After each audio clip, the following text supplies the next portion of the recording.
The Legiones Astartes would be crafted by the Emperor to wage war in his name and aid in the unification of the disparate fragments of humanity's lost glory.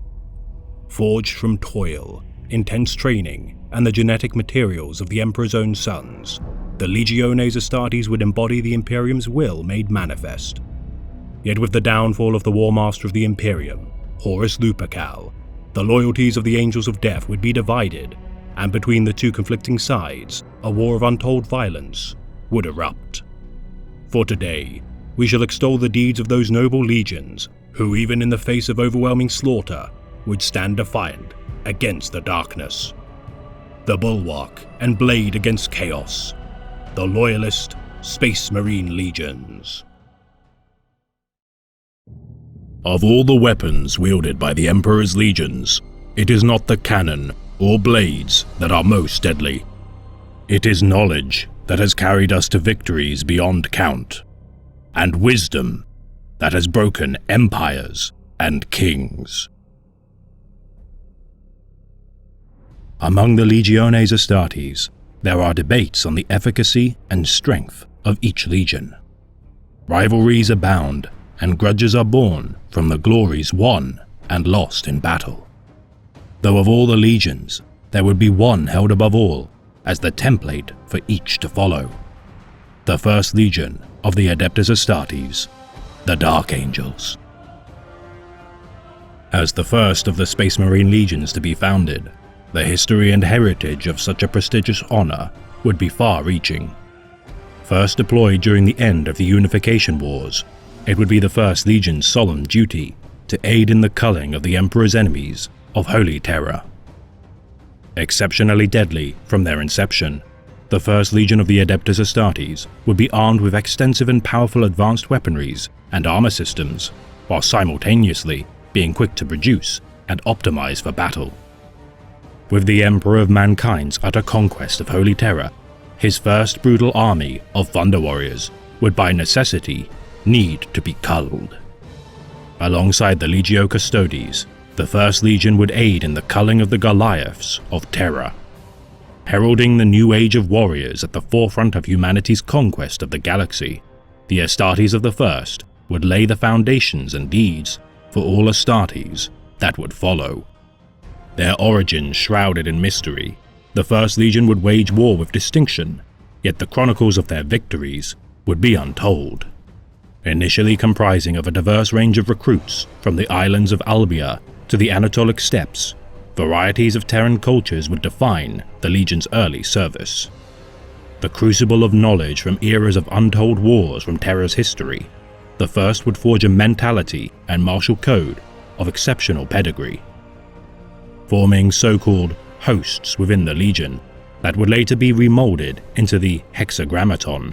These combat doctrines of war would specialize in decoders of battle strategy. As their name would be known as the Angels of Death, the First Legion would adopt a symbol to represent their guise to which they had been attributed.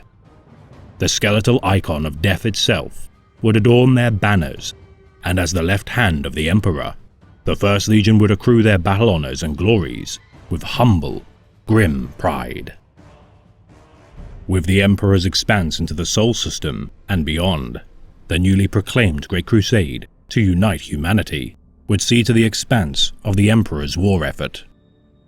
As the remaining 19 legions would grow in number before being sent to conquer the galaxy, alone the First Legion would stand vigil as their brother legions would grow in number. Known singularly as his Angels, the First would cleanse the frozen moons of the outer segments of the solar system for 10 Terran years, further refining their formations into orders specializing in specific arts of war. The First Legion would face the most grueling and difficult trials laid forth by the Emperor, and succeed with their continually improving skill at arms. Their armor painted deep shades of purest black, the First Legion would return to Holy Terror as toughened veterans of war. Seeking no fanfare for their deeds, the First would be assigned to the shipyards of Mars and receive vessels dating from the days of Old Night. For each other legion, they would be gifted ships, but the vaunted First would be entrusted with a fleet. The first to be crafted, refined and proven, it would be the duty of the First Legion to carve a path at the spear tip of the Great Crusade. They were the first of the Angels of Death, and their legacy would be every legion's heritage. As the remaining legions brought planets into compliance, the First would hold the collective wrath of a remorseless galaxy at bay. As worlds of humans would be brought into the fold of humanity, his angels would cleanse nearby hovels of untold terrors from existence. For every shining spark of hope gleaned for the Imperium, the First Legion would lay waste to 100 nightmares. Their many victories against fathomless monsters of unremitting cruelty censured from the knowledge of the First Legion's histories to better safeguard humanity. Yet with their continued victories, the First Legion would slowly be consumed by their ego.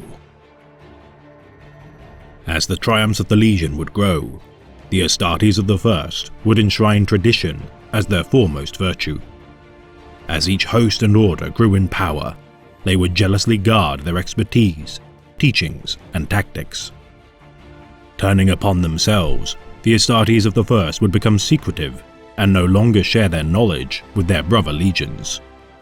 With some legions such as the Ultramarines and Imperial Fists challenging the First Legion's power with their Primarch's discoveries, the superiority of the First would be challenged.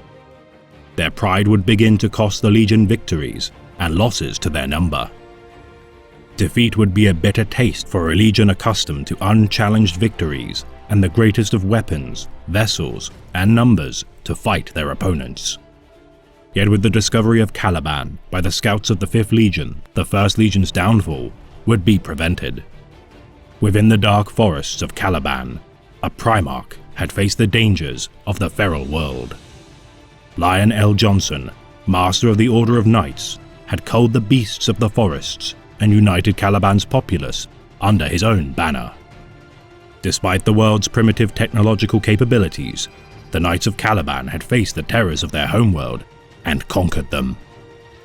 With the Emperor of Mankind's reunion with his gene-son, the Lion would be given command of the vaunted First Legion, renaming them the Dark Angels after the ancient Calibanite myth of their heritage.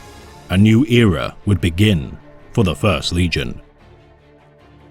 The Lion would test his new warriors to observe their prowess in battle. Standing against the captain of each company, garbed in their cataphracti pattern Terminator armor, the Lion would best each in combat with his own Calibanite steel. Taking their measure, the Lion would begin to incorporate his Knights of Caliban into the Legion. Ashamed at the state of their once glorious Legion, the Terran Astartes of the First would attempt to redeem their honor by throwing themselves into engagements with renewed zeal. Yet with dissent rising between the Terran and Caliban Astartes, the Lion would disband the knightly orders and Astartes hosts in order to rebuild the Legion as a unified army. As Caliban's surface would be transformed by the Imperium, so too would the First Legion. The Lion would see the galaxy teeming with beasts to slay in the name of the Imperium, and with his Dark Angels by his side, he would slay every one of them that dared to stand in his way. A primal force of destruction, the Lion would not heed the passions often championed by his brother Primarchs. Instead, he would renew his Legion's honor by crushing the enemies of humanity. Merging the teachings of Caliban with the Terran Astartes' experiences, the Hexagrammaton would be forged, and his quest to reunite the disparate companies of his Legion into a cohesive fighting army. After years of toil, the Lion would succeed in reorganizing his fragmented Legion into 100,000 Astartes strong. Swearing an oath to his Astartes, the Lion would declare, "We are the Angels of Darkness. For us there is no peace, no end by war and death. We shall not walk in the golden halls of mankind's future, but stand resolute in the shadows beyond.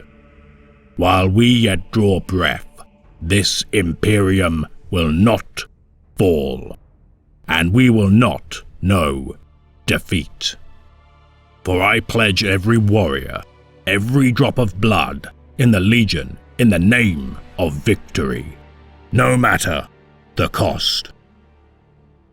Assigning new masters to each newly formed wing of the Dark Angels, the Lion would lead his legion into the wars to come, pledged to kill the enemies of his Imperium and nothing else. As the Great Crusade waged on, the Dark Angels would reclaim their glory as a respected and indomitable force. Despite the Lion's dour and cold demeanor, his deeds as a general of his Imperium would be exceptional. Bringing many worlds into compliance and slaying malevolent terrors of the galaxy, the Lion's quest to unify the galaxy in the name of humanity would be absolute.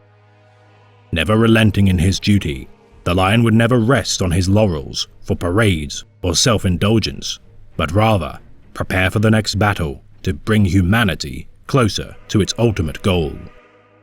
For these qualities, the Lion would be considered for the rank of War Master, despite the honor being bequeathed to the Primarch of the Lunar Wolves, Horus Lupercal.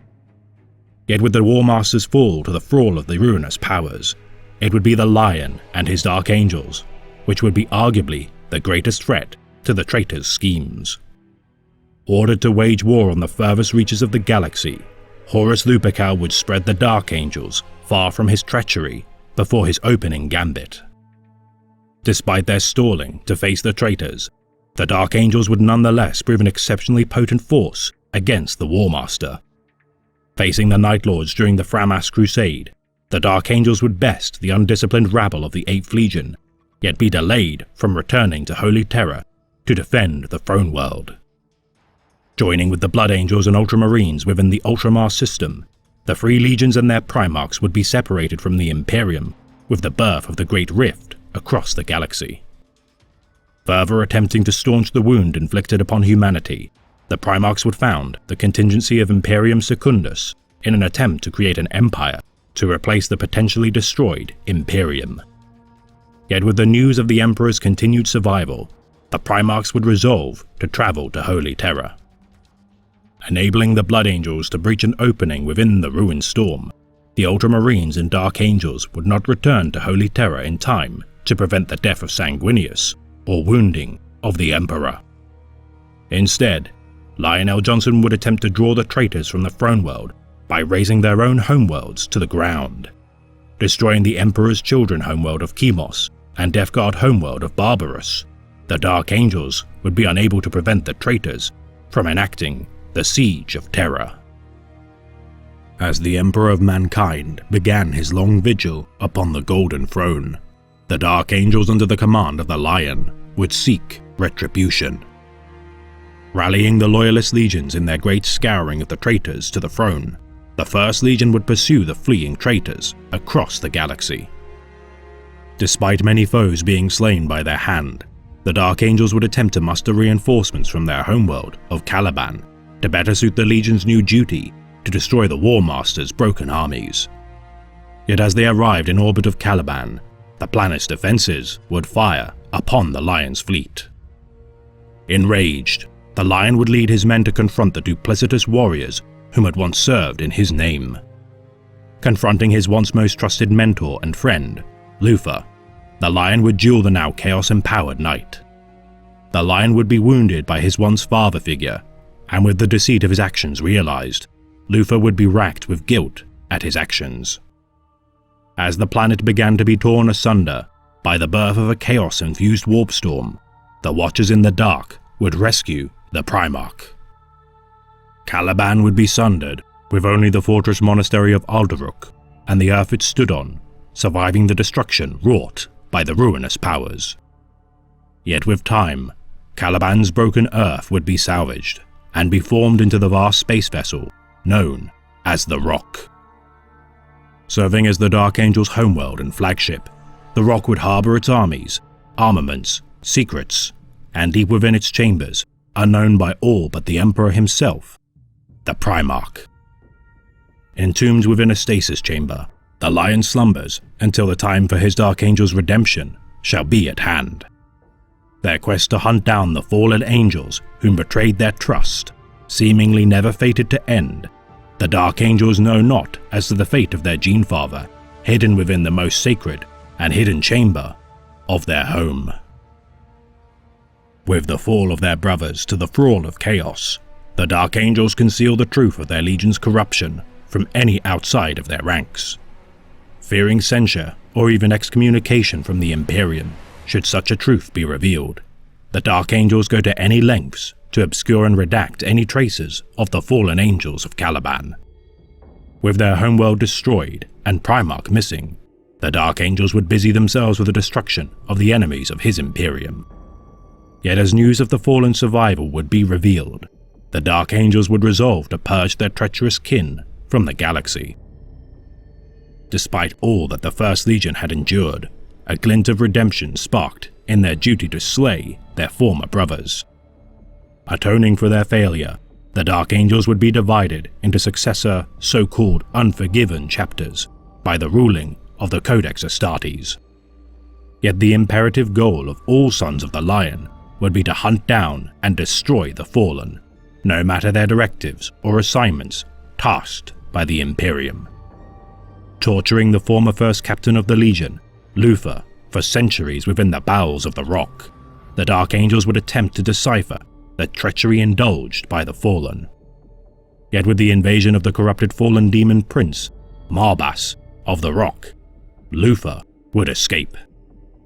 Despite their reinforcement of Primaris Marines sent forth by the returned Ultramarines Primarch, Roboute Guilliman, portents of the Fallen building a sizable army within Imperium Nihilus trouble the Unforgiven chapters of the Dark Angels. Sightings of Fallen within the Somnium Stars in numbers capable of threatening the Imperium, now of the utmost danger, with their former commander now returned to wreak havoc across the galaxy. The Dark Angels, bereft of their homeworld, draw recruits from a variety of planets, but predominantly recruit from feudal worlds lacking in industrial sophistication, alike to Caliban. Initially recruiting from a singular world known as the Plains World, the Dark Angels would diversify their candidates with the Plains World's corruption by the Tyranid Xenos. Taking only the strongest juveniles from each planet, recruiters screen the candidates to join the Legion and erase all traces of their past lives. Undertaking the rites of initiation akin to other chapters of the Astartes, the Dark Angels aspirants who fail in their undertakings are mind-wiped and converted into servitors.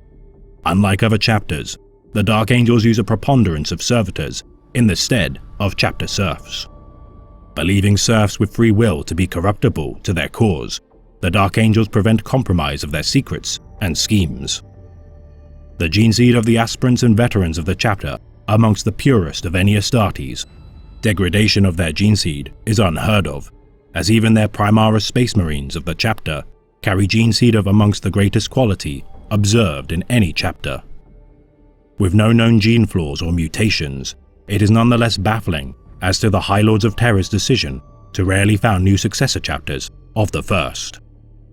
Collectively known as the Unforgiven, the successors of the First Legion share a uniquely close bond of cooperation compared to their cousin legions. Rumored to function more akin to a legion than separate chapters, the Emperor's Holy Inquisition often caused the Unforgiven chapters to take flight from war zones with their mere presence. As a result, the Unforgiven chapters are regarded with distrust from most branches of the Imperium. With many successors of the Dark Angels disappearing from Imperial records shortly after their founding, the Adeptus Terra only permits new chapters under the most desperate of circumstances. Yet with the involvement of Roboute Guilliman's position as Lord Commander of the Imperium, the Dark Angel successors have once again burgeoned. Much to the dismay of the Ecclesiarchy, the Dark Angels do not give praise to the Emperor of Mankind as a god.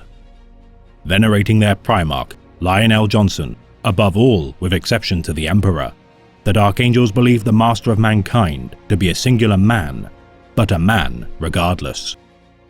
Fully consumed by their betrayal of their kin in the form of the fallen angels, the Dark Angels are relentless in their pursuit of their traitorous brethren.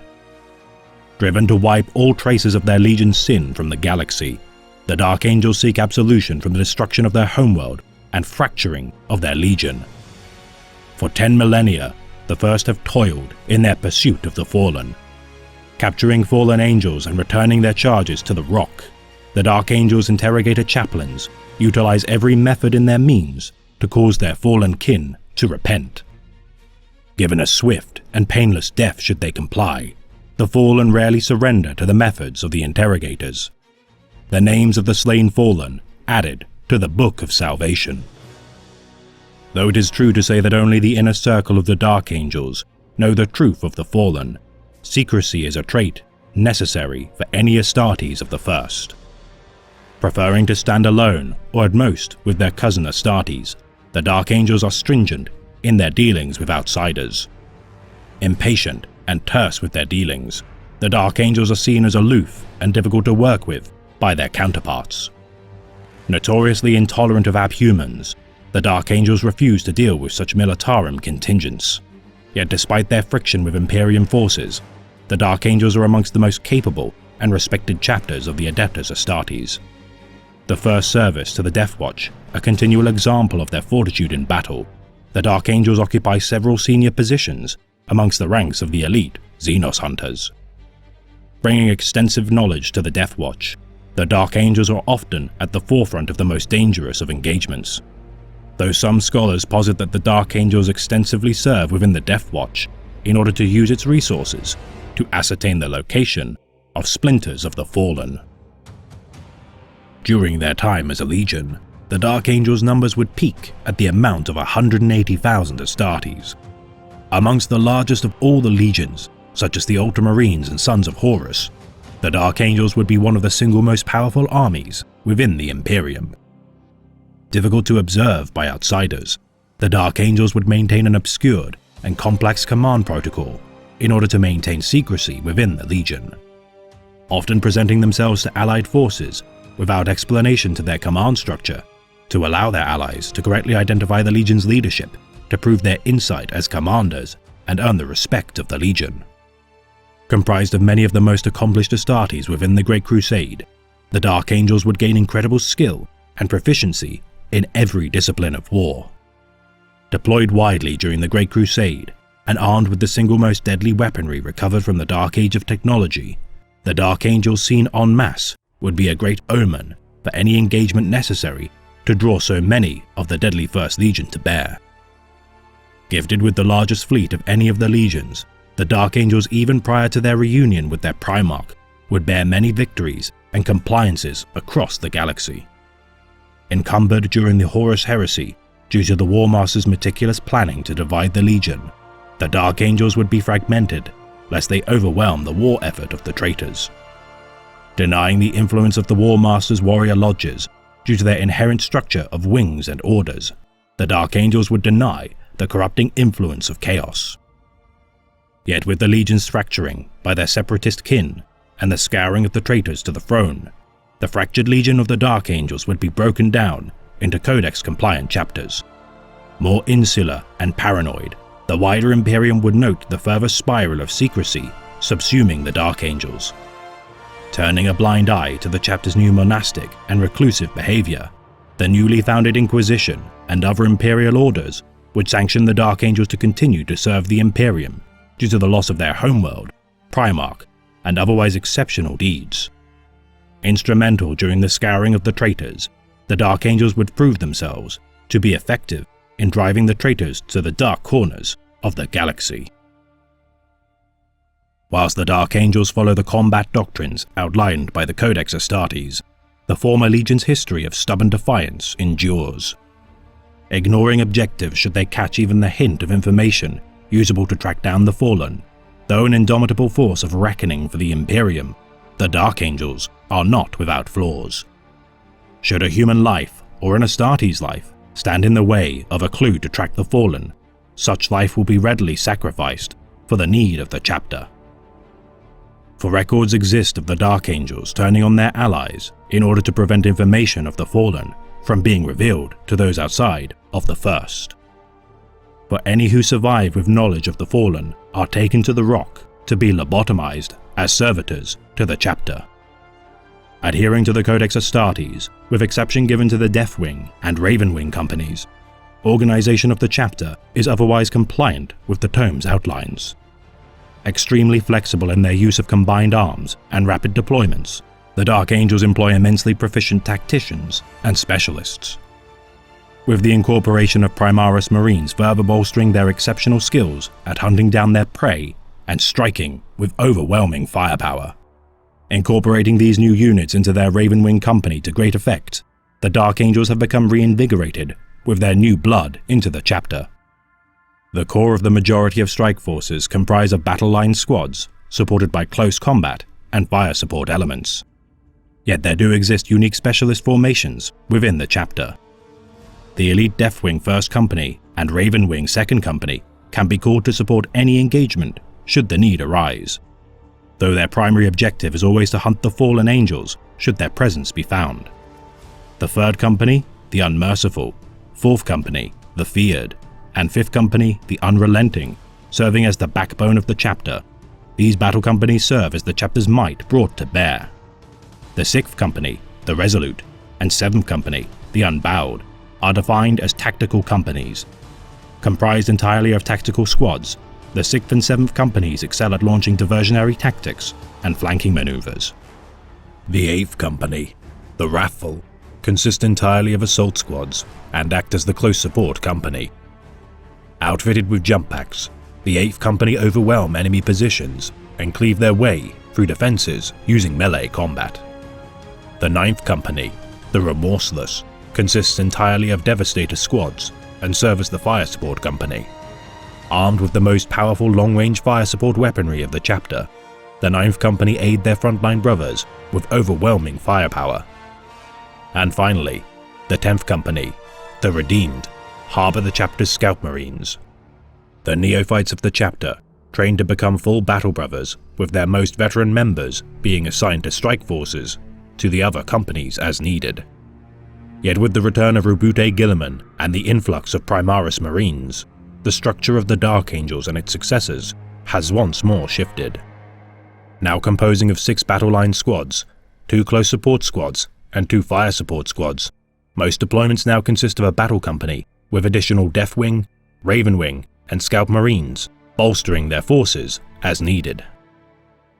With exception to the 1st, 2nd, and 10th Company, each company maintains a variety of transport armor designs, such as Rhinos, Razorbacks, and Repulsors. Dreadnoughts of the Legion remain in service to the company to which they serve during their internment, and slumber within the Rock's Halls of Silence until they are needed. During the era of the Great Crusade, the Dark Angels would paint their armor jet black, with the Calibanite Astartes adorning the heraldry of their knight houses on their right pauldron. The Lion would order his sons of Caliban to honor the forests of their homeworld by painting their left pauldrons dark green. Yet with the end of the Horus Heresy, the color schemes of the chapter would be reorganized. The 2nd Company would remain jet black to honor their heritage, with the wider chapters adorning their plate with the dark green of Caliban. Whilst the Elite 1st Company, the Deathwing, would paint their Terminator armor bone white in honor of a battle fought against the Genestealer cult on the Plainsworld. Said to paint their armor in the color of death, as dead men walking, the ghost-like Deathwing of the engagement did not expect to survive their battle with the Devourer. Yet their fighting spirit would be proven, and their reclamation of the world would cement the colors of the Deathwing forevermore. For the regular Astartes of the chapter, each battle brother signifies their battlefield specialty on their right pauldron, with their squad numerical on their right shoulder. Whether they be battle line, close support, fire support, or veterans. The winged blade adorns their left pauldron, though members of the 10th Company, for not earning their wings, utilize only the blade of their chapter.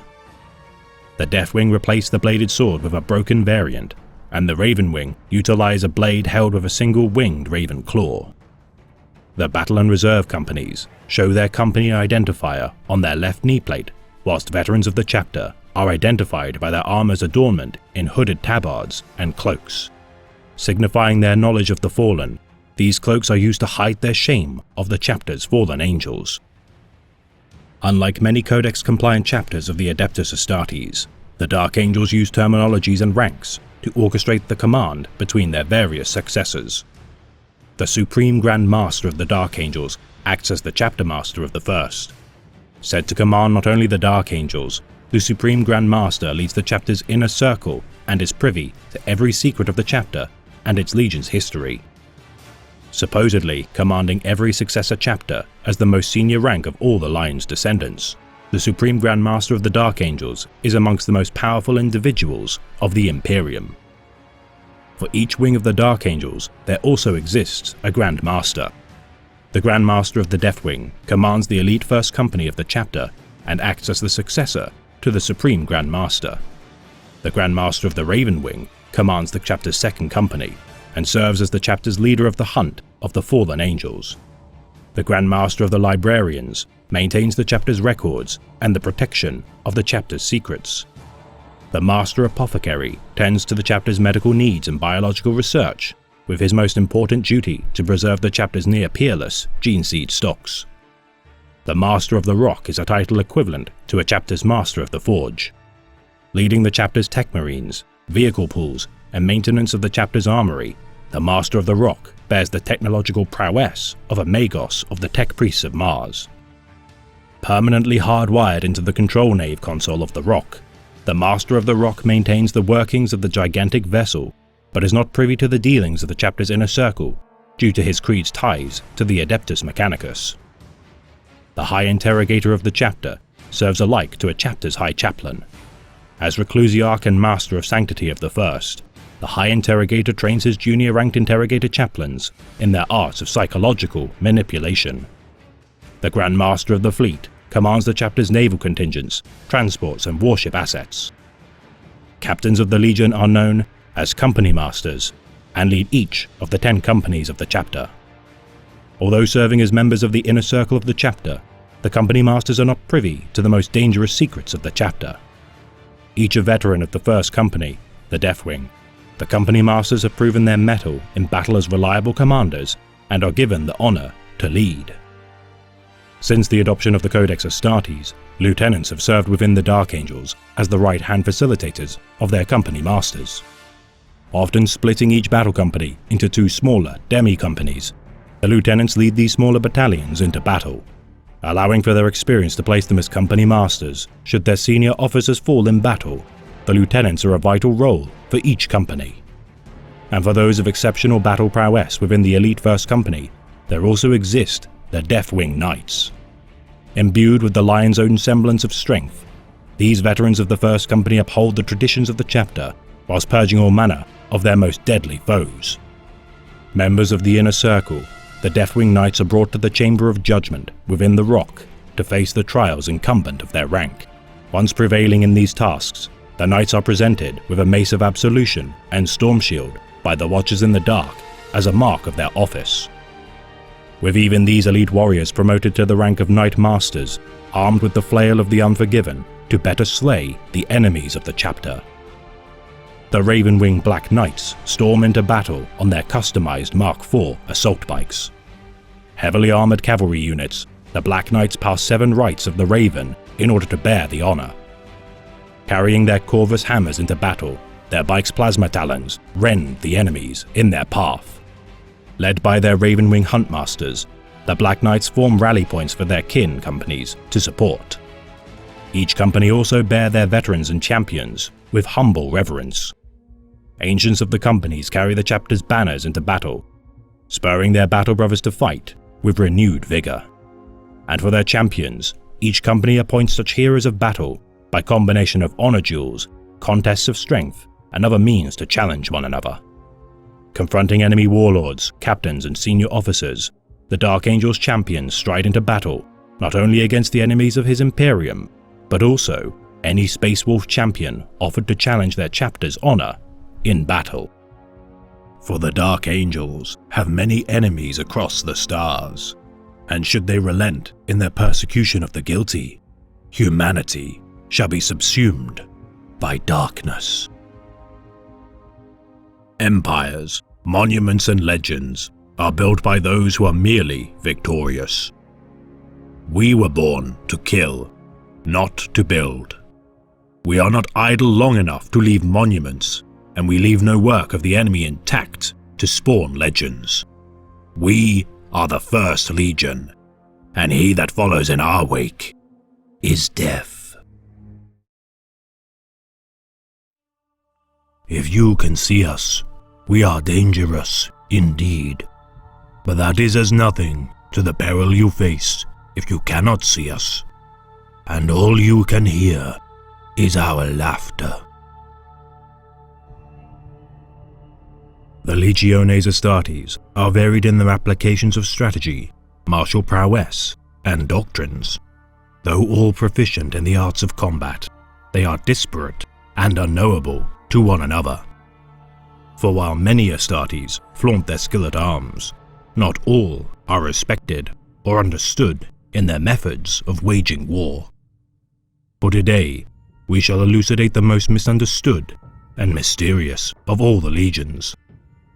The 5th Legion of the Adeptus Astartes, the White Scars.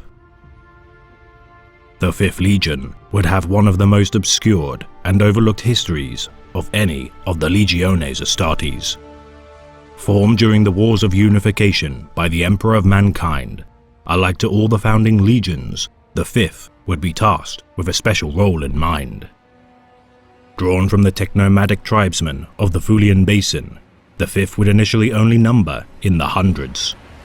Braving the harshest environments of terror, the 5th would rove the wasted landscapes of a planet divided, in their task to root out the many warlords and upstart empires that would defy the Emperor. Striking without warning and at great speed, the 5th would annihilate the easy prey before them.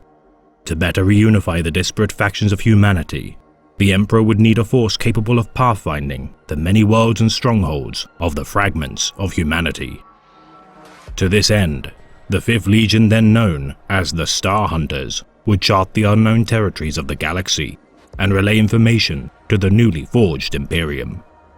Organized into small, mobile battalions, the 5th Legion would charge into battle and wreak havoc before falling back to allow larger legions, such as the 1st, to be the hammer blow against their disorganized and crippled adversaries. A lightning strike across the stars, the Star Hunters would probe their enemies' defenses for weaknesses before landing their killing blow. An efficient and yet elusive legion, their need to constantly be on the move and distance themselves from their brother legions would shroud the 5th into an unpredictable and mysterious force. Resolving to never ask for aid, the 5th Legion would assume their duties with unwavering discipline, not waging their wars for pride, but rather duty. Their deeds would be forgotten by the wider Imperium and its scholars, for it was the nature of the Star Hunters to be reclusive. For over a Terran century, the 5th Legion would continue their arduous and lonely crusade, separating and fragmenting further as the need for pathfinders continued to grow.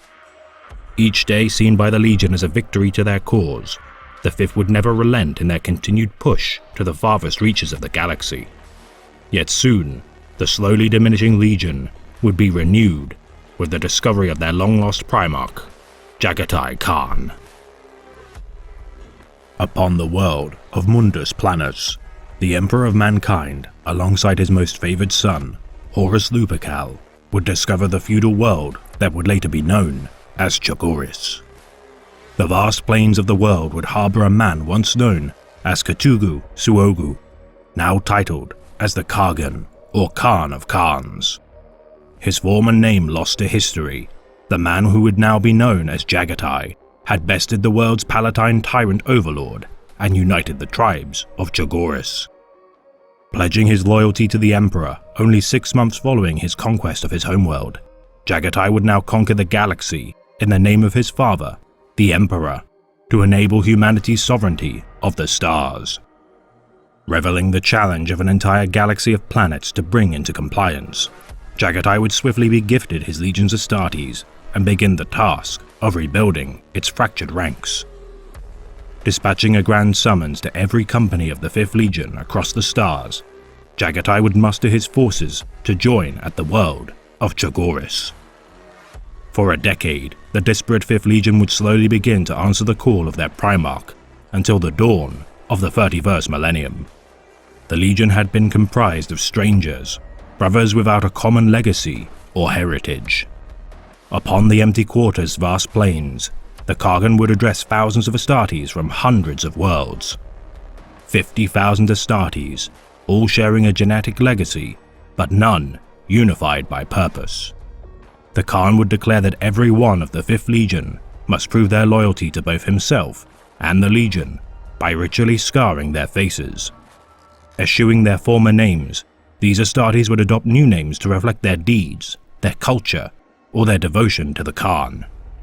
Reborn as the White Scars from then on, the 5th Legion now unified with common cause and an identity that would span every creed and culture of its Astartes, the White Scars now blooded would ascend to add their blades to the Great Crusade.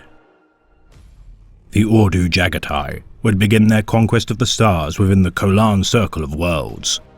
Pitting his legion against unwinnable odds for a single company, the Khan of Khans would test the might of his sons by facing the many factions of human separatists and Xenos outposts.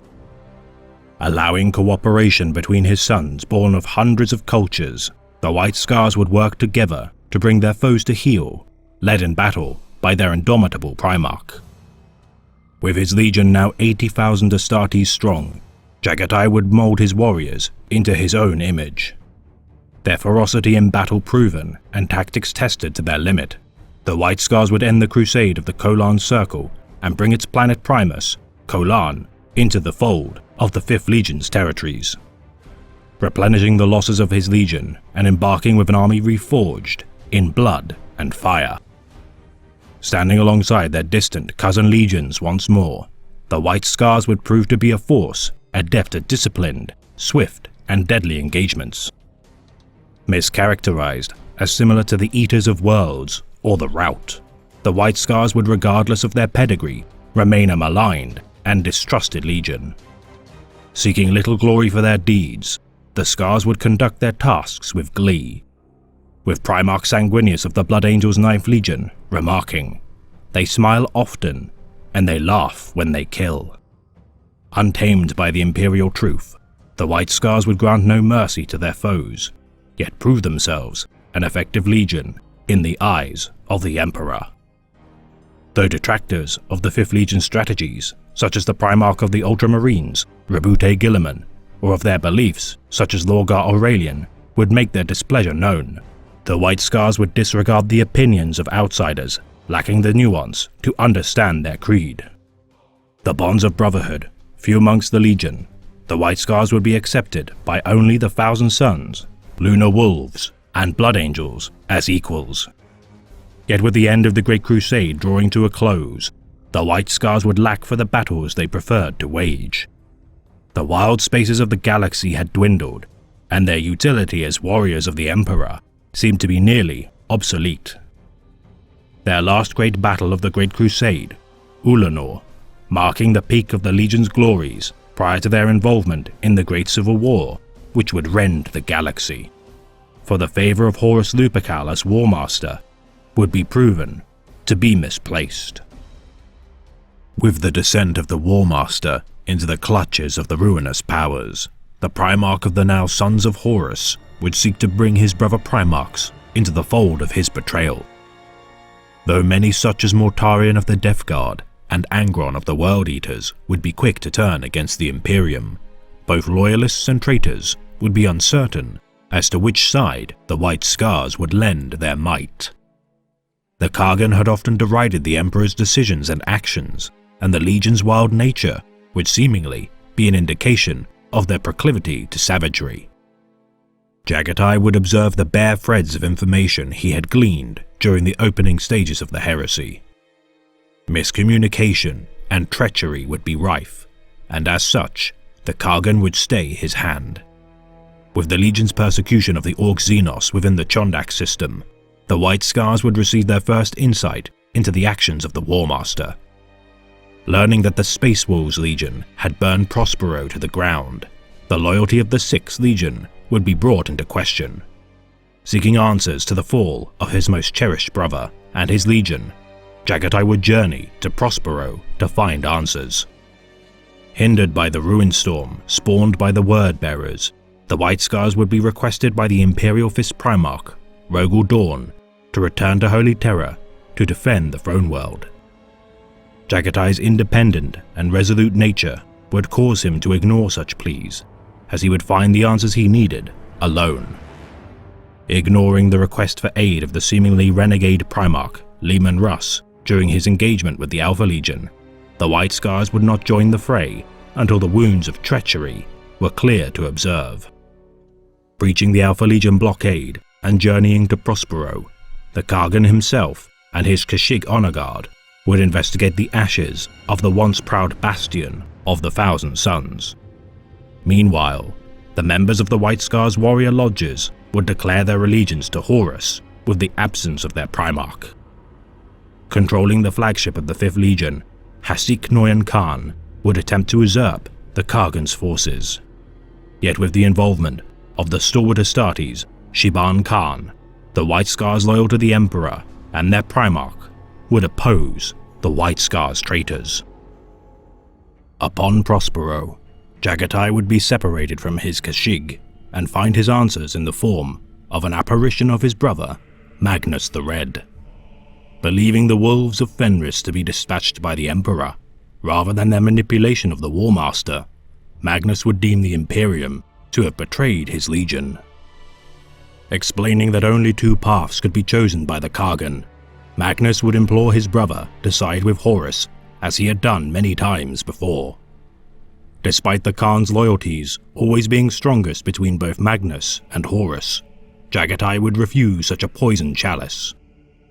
Acknowledging Magnus's betrayal of the Emperor, Jagatai would destroy the apparition and, with answers found, return to his fleet.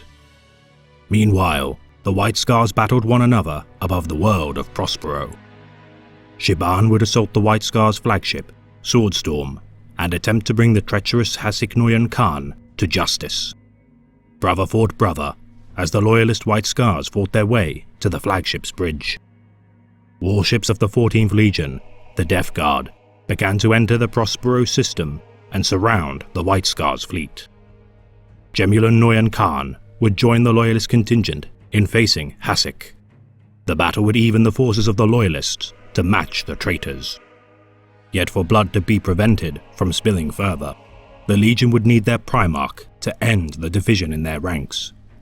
On Prospero, Jagatai would be confronted by the Primarch of the Death Guard, Mortarion, whom would offer the Khan a chance to join the traitor legions. Refusing his offer, Jagatai and his men would face the Death Guard. With the aid of the last son of Prospero, Revuel Arvida, the White Scars would best the Death Guard and return to the Swordstorm. Returning to his legion in disarray, Jagatai would confront Hasik Noyan Khan. Paralyzing Hasik by his own hand, Jagatai would end the treachery that had seeped into his legion. As the Death Guard began to engage the White Scars fleet, Jagatai and the White Scars would defend themselves from the 14th Legion. With the conclusion of the battle, Jagatai would see to the unrest within his legion. Giving his traitorous sons the chance of redemption, some would be executed for remaining loyal to the War Master. Founding the Sagya Mazan, a formation of White Scars now honor-bound to redeem their past crimes, the White Scars would banish these penitent Astartes from their ranks until their redemption had been achieved. Following the restoration of their common cause, the Kargan would lead his legion for 4 Terran Standard years in harrying and bleeding the traitor forces. Over time, the traitors would begin to adapt to the 5th Legion's tactics and blunt their efforts. Combating the Iron Warriors, Emperor's children, sons of Horus and Death Guard, for many years, the White Scars would begin to fatigue. Managing to journey to Holy Terra with the discovery of the Dark Glass artifact, and sacrifice of both their first captain, Kinjar, and Chief Stormseer, Targatai Yasugai, the Scars would endure. Aiding in the loyalist defense of the throne world during the Siege of Terra, the White Scars would prove invaluable. Complementing the Imperial Fist's doctrines of defense and fortification, the White Scars would cut down the traitors as they broke themselves against the walls of the Imperial Palace. The Legion's close ties to the Blood Angels also aiding in their synergy with the Defenders of the Throne, the White Scars would aid in reinforcing the Lionsgate spaceport and defeating the advance of the Death Guard Legion under the command of their now chaos-corrupted Primarch, Mortarion. With the War Master's defeat during the pivotal final battle between Horus Lupercal and the Emperor, the White Scars would stand as one of the few loyalist legions to stand in defense of the Imperium during its darkest hour. Securing the Ultima Segmentum with the appointment of Rabute Guilliman as Lord Commander of the now vulnerable Imperium, the 5th Legion would spend the next 70 years cleansing the galaxy of the traitor legions. Yet as they returned to their homeworld of Chogoris, they would find the Yasan sector to be overrun and pillaged by the Dark Eldar, the Drukhari. Enraged, Jaghatai Khan would wage a crusade to purge the Xenos from the Yasan sector. Chogoris had been spared much of the destruction, yet many citizens under the protection of the Kargan had been enslaved by the foul Xenos. Taking the fight to his now most hated enemy, Jaghatai would lead the 5th Legion on a path of vengeance. Reclaiming worlds of the Yasan sector, slowly, the White Scars would restore order. Informed of the introduction of the Codex Astartes throughout the Imperium, Jaghatai would willingly separate his legion into Codex-compliant chapters. His legion had always seen independence as a virtue, and as a result, show little resistance to the new structure of their Astartes forces. Seeing his now chapters as extensions of his son's freedom to persecute the enemies of his Imperium, the Khan would continue to hunt the Dark Eldar with his now chapter of White Scars veterans. Commanding his successor chapters to continue to wage the Yasan campaign until not a single Xenos tainted its worlds, the Kargan would nonetheless be saddened at the removal of the trappings of his once proud legion upon his sons. Succeeding in their continued destruction of the Drukhari, Jaghatai would confront the Archon of the Dark Eldar on the world of Khorrasil 5. With the aid of the Destroyers, Rampagers, and Stormlords chapters, the Khan and his White Scars would corner the Archon. The Archon would retreat into the Webway, with Jaghatai Khan and his First Brotherhood charging into the rapidly closing portal. His deeds thereafter unknown, the White Scars believe that one day the Kargan will return to Chogoris and lead his chapter once more. Until then, it is believed that he still fights to this day, his free spirit untethered from all responsibilities but hunting his enemies. Initially recruiting the Astartes of the Legion from the training centers of Holy Terror, should they be deemed worthy, their training would continue on the moon of Luna. Implanted with the gene seed of the 5th Legion, the Astartes would be inducted into the then Star Hunters. With the discovery of their Primarch, Jaghatai, the Legion would, upon their renaming as the White Scars, diversify their training of initiates to the ocean world of Kale 9, gas giant of Revelat Tarades, and battleship Vormal. For those exceptionally promising candidates, their training would be mentored by Astartes instructors of Chogoris. Exceptionally supportive of their initiates, the Chogorans, unlike many legions such as the Lunar Wolves, would praise their candidates to what some would believe to be an excessive degree. Taught Korchin, the dialect of Chogoris, the difficult dialect would further test the initiate's mental acuity. With the ending of the Horus Heresy and beyond, the White Scars would recruit solely from Chogoris. The homeworld of the White Scars permits the warring of each of the planet's tribes, enabling the strongest of those born through battle to be chosen as neophytes of the chapter. With their bloodlines strengthened through toil, each nomadic tribe shall be visited by the giant warriors of the mountain fortress of Quan Zhao to induct their mightiest warriors into the chapter. Observing the battles between the tribes, the Scars, though distant from the planet's tribal communities, remain entrenched as legends amongst their peoples. Those whom are judged as worthy shall be taken by the grim warriors clad in white, red and gold to the fortress monastery, never to be seen again by their families, for they shall now ascend to become an angel of his Imperium. Imbued with gene seed and the ferocity of his homeworld, these White Scars shall continue their chapter's legacy of honor. Venerating the Emperor and their Primarch above all, whilst not acknowledging the Emperor as a god, the White Scars do believe that he is the ultimate uniter of mankind. To that end, the 5th do not require a stringent fervour to the ecclesiarchy, whilst nonetheless utilizing chaplains within their ranks. The symbol of their chapter, the lightning bolt, representing both the scars on their faces and the speed to which they strike down their foes. Heeding the teachings of their Stormseers, the White Scars revere the elements of air, land, and animalistic power of the elements. Their death said to free their souls to embark within the afterlife to travel the plains of the Neverworld. Taught to study the so-called noble pursuits by their Primarch, the White Scars devote much of their time outside of battle, perfecting the arts of hunting, calligraphy, and retelling of their chapter's glories. Held as replacement for the Imperial truth, the noble pursuits would hone the White Scars' mental well-being, whilst keeping their connection to Jagoras strong. Derided by Primarchs such as Rabute Guilliman and Lorgar Aurelian with its inception, these pursuits nonetheless prove valuable in enabling the White Scars to flourish. In battle, the White Scars are encouraged to laugh while slaying their foes, not out of a sense of enjoyment of slaughter, but rather to battle with unrestrained martial prowess and enjoyment of their skill at arms. A highly courteous legion, and thus chapter to outsiders of their number, the White Scars value honesty in their dealings with army regiments outside of the chapter. Adherents to the Librarius, the White Scars revere the power and authority of their so-called Stormseers. Jagatai Khan would aid in the drafting of the protocols of the Librarius, and as such, the White Scars would be a staunch force for the benefits of Psykers during the Council of Nicaea. Yet the Stormseers of the Legion would value restraint of their powers, rather than delving too deep into the machinations of the Warp. Understanding the Warp's corrupting influence, the White Scars revere its potency in battle, yet remain wary of its influence. Their discipline of wielding the Warp known as the Test of Heaven, the White Scars more than any legion understand the potential danger the Warp poses. Believing the Warp not to be inherently evil, Stormseers such as Tagutai Yusugai would argue that its use must be respected, and those adept in its use must be rigorously trained to harness and control it. Yet any dealings with entities within the Warp should be indiscriminately avoided to prevent corruption with those who dabble with such beings. For each new member of the chapter, they shall relinquish their loyalty to their tribe and replace such fervor for that of the Emperor and the legacy of their chapter.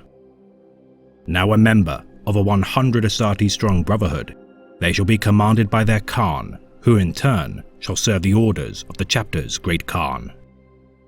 For even during their days as a legion, the White Scars deferred the use of the Imperium standard ranking organization and terminologies and replaced them with their own trappings and customs. Brotherhoods during the days of the Great Crusade and Horus Heresy would be far larger and be designated varying titles. Brotherhoods such as the Brotherhood of the Storm, Brotherhood of the Moon, and Brotherhood of Summer Lightning comprised of vast variances in heritage. Initially drawn from their original pioneer companies, many brotherhoods would be referred as brotherhoods by their Jagoran brethren, even should its members refer to themselves as a company. At its peak, the White Scars would encompass over 95,000 Astartes prior to the Horus Heresy. Due to such numbers, the brotherhoods of the chapter would be further compiled into hordes of different sizes. Their number would vary from 5,000 to 20,000 strong. Commanded by their Noyan Khans, the hordes of the White Scars would not be renewed with the application of the Codex Astartes and its diminishment to the role of chapter. The White Scars during the era Indomitus would still employ brotherhoods, but only 10 in number, at a much diminished size to their former glory. Fielding a preponderance of assault bikes and fast-moving vehicles, the White Scars differ from most chapters of the Adeptus Astartes in their overwhelming deployment of vehicles compared to their cousin chapters. Utilizing their Stormseers to divine subtle warp manipulations, such as weather alterations of fog and wind, to impede their opponents and obscure their forces, the White Scars, when deployed in battle, utilize a varied arrangement of strategies to bolster their lightning-fast attacks. Though ill-suited to the tactics of the White Scars, the chapter on rare occasions does deploy destroyer squads and heavy weaponry, yet prefers to keep such units in reserve for only the most unavoidable of deployments.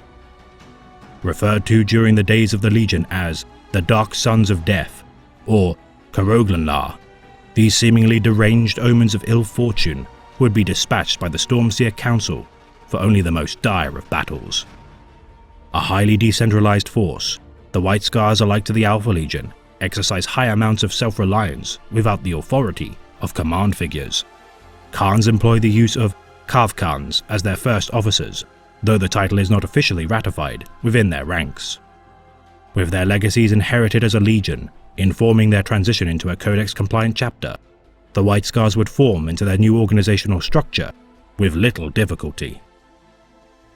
A predominantly Codex-compliant chapter, the White Scars do however eschew the Tome's guidelines for battle, preferring their tried-and-true fast-moving mechanized and airborne tactics.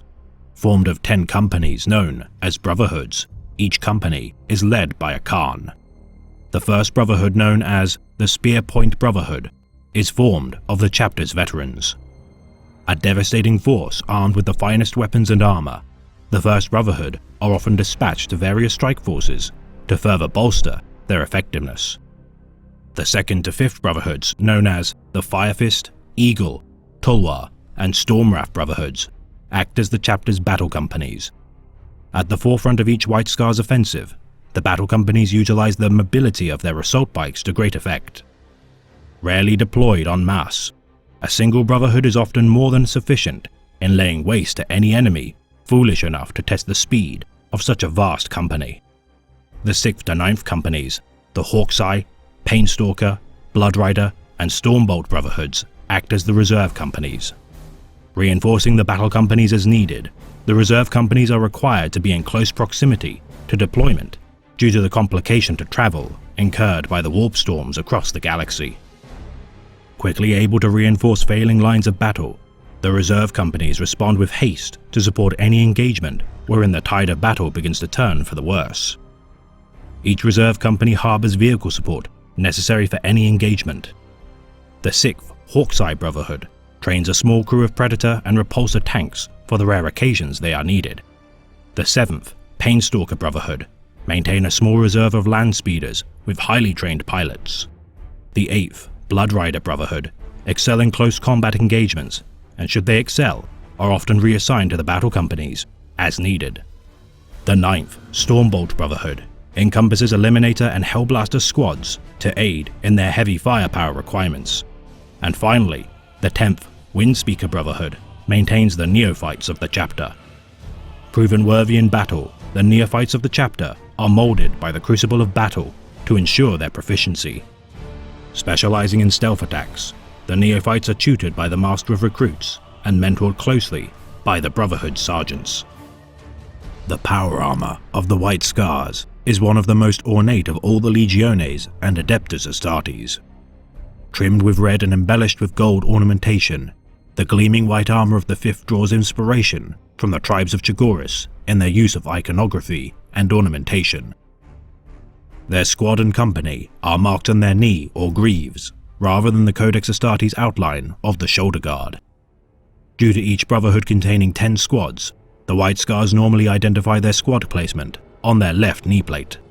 Each squad sergeant displays a red lightning bolt design upon his right leg armor of varying designs. Assault bike squads adorn their helmets with tribal markings, though non-bike Astartes paint their helmets to denote rank.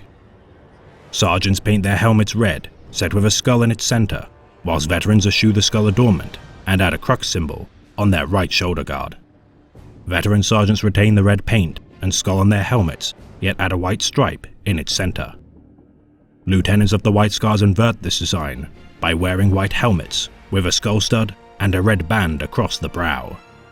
The Khans, meanwhile, wear white helmets with a skull stud and add a winged skull on their right pauldron.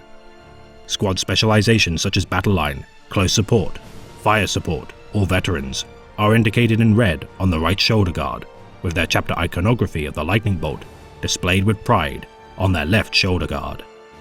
Yet members of the 10th Brotherhood of Scouts, by chapter law, cannot utilize the horizontal bar beneath the thunderbolt of the chapter icon until they ascend to the rank of full initiates of the chapter. The command of the White Scars employs a vast assortment of unique identifiers and specialists. The title of Kargan is reserved for the Primarch of the Legion, Jagatai Khan. Noyan Khan is a rank used only during the years of the Legion, for each Noyan Khan would command Ordus, comprised of as many as 20 Brotherhood companies. The Great Khan serves as chapter master during the era Indomitus.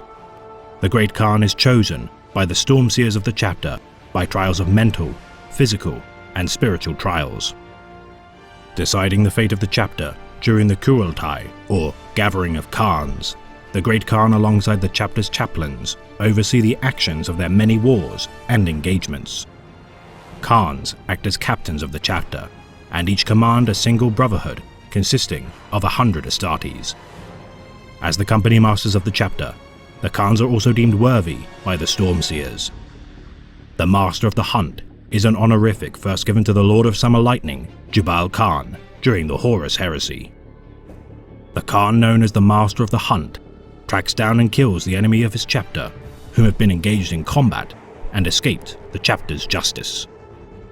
Each nemesis is written in the Scroll of Vengeance, and when they are slain, their severed head is brought to the fortress monastery of Quan Zhao within Chagoris. Their heads embalmed with silver by the High Chaplain of the chapter, the heads of the slain enemies of the White Scars line the path to their fortress monastery. Armed with the chapter relic, Moondraken and Moonfang, the Master of the Hunt slays some of the single most terrible and deadly foes of his Imperium. The Keshig act as the honor guard and advisors of the Great Khan. An elite cadre of Terminator armor-clad Astartes, the Keshig are among the most skilled veterans of the chapter and lay waste to any whom seek to harm their Great Khan or stand in their path. For those of great skill, but in breach of the chapter's storied code of honor, they shall be clad in black ceramite and be known as the Ebon Keshig. Shields for their most vulnerable battle brothers, the Ebon Keshig are deployed into the most deadly of engagements and shall be redeemed only should they survive their engagement. The Stormseers of the chapter act as the librarians of the White Scars. Known as Zadyan Aga, Psychers of the chapter are enshrined in mystical traditions first introduced into the Legion by Jagatai Khan. Overseeing the promotion of both neophytes and Khans of the chapter, the Stormseers are among the most revered and respected members of the White Scars. For every 10 summers that pass over Chagoris, the Stormseers venture to the embattled tribes of the planet and draw recruits to be tested by the White Scars. Deciding in council the successor to each Great Khan, the Stormseers are integral to the continued structure and organization of the chapter. Believing that the Emperor will once again rise from his throne, the Stormseers prepare the White Scars for the return of their Primarch and the beginning of the next great crusade to unite humanity. The Mchi are the given names of the chapter's apothecaries, whom serve the medical needs and gene seed stores of the chapter. Their order within the chapter, Akoglanla, the apothecaries of the chapter preserve the legacy of Jagatai and his gene line with reverence, and are deployed as individual aides to various brotherhoods as needed. The Tech Marines of the chapter, the Iron Khans, oversee the vast stores of speed bikes, vehicles, and dreadnoughts deployed by the Legion. The High Chaplain of the White Scars is known as the Voice of the Storm, and monitors the spiritual well-being of the chapter, and leads the Gathering of Khans as the voice of the chapter. Though a chapter devoted to the arts of lightning strike warfare, the use of dreadnoughts is sparse among the White Scars. Imprisoned within their coffins, these Uhan Solban, translated as Guardians of the Morning and Evening Stars, the White Scars see the souls of such Astartes to be trapped within the dreadnought chassis. A fate worse than death for all White Scars, such units rarely see combat and are instead primarily used to guard the chapter's gene seed stores, both on Chagoris and Holy Terror, in order to preserve the legacy of those more fortunate than their guardians. Accepting their duty with solemn grace, the Uhan Solban rarely demand to fight the enemies of their chapter, and only when the tide of battle is dire and likely to end their vigil. And for those who err in their duty to uphold the chapter's honor, they shall be branded as Sagya Mazan. Exiled from the chapter, these penitent warriors must seek honor in death to absolve themselves of the failures and sins made in the name of their chapter. My sons, It is more than 70 years since we cast the traitors from the walls of the Imperial Palace and began the restoration of our homeworld. We stand on the brink of victory, one that every sacrifice has counted towards. Today, we cleanse the galaxy of those who crossed our boundaries, violated our homes, and took our people. They will be crushed beneath our treads, disemboweled by our blades, and left shattered by our guns. I will give their heads on spikes, lining the roads of Chagoris. I will see their foul structures torn to the ground and turned to dust. Of their leader, I shall inflict 100-fold the pain it has caused my people. My sons, you shall each do the same.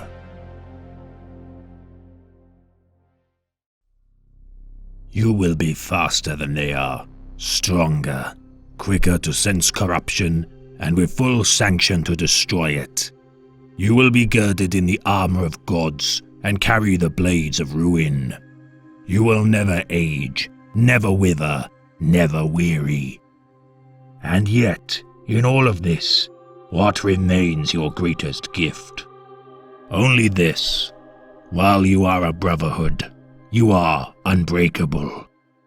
While you form the shield wall, guarding your packmates as if they were your own kin-blood, you cannot be resisted. Solely by treachery can this power be undone. As we have learned, we emerge from the lesson stronger, tempered by the knowledge of how low our species can sink. We now know what waits for us should we fail. And that is well, for it is better to know your enemy's face than for it to remain hidden by shadow. Never forget this. When night comes again, as it surely will, only your brotherhood will protect you. Preserve it, and you will endure. Let it fracture, let it fail, and I tell you truly, our time, humanity's time, will be over.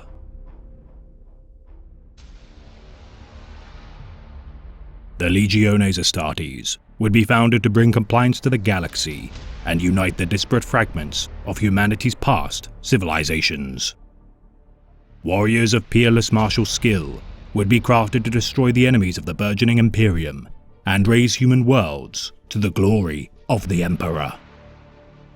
Yet some among the civilizations of the galaxy would refute their allegiance to the Emperor and incur the wrath of the Master of Mankind.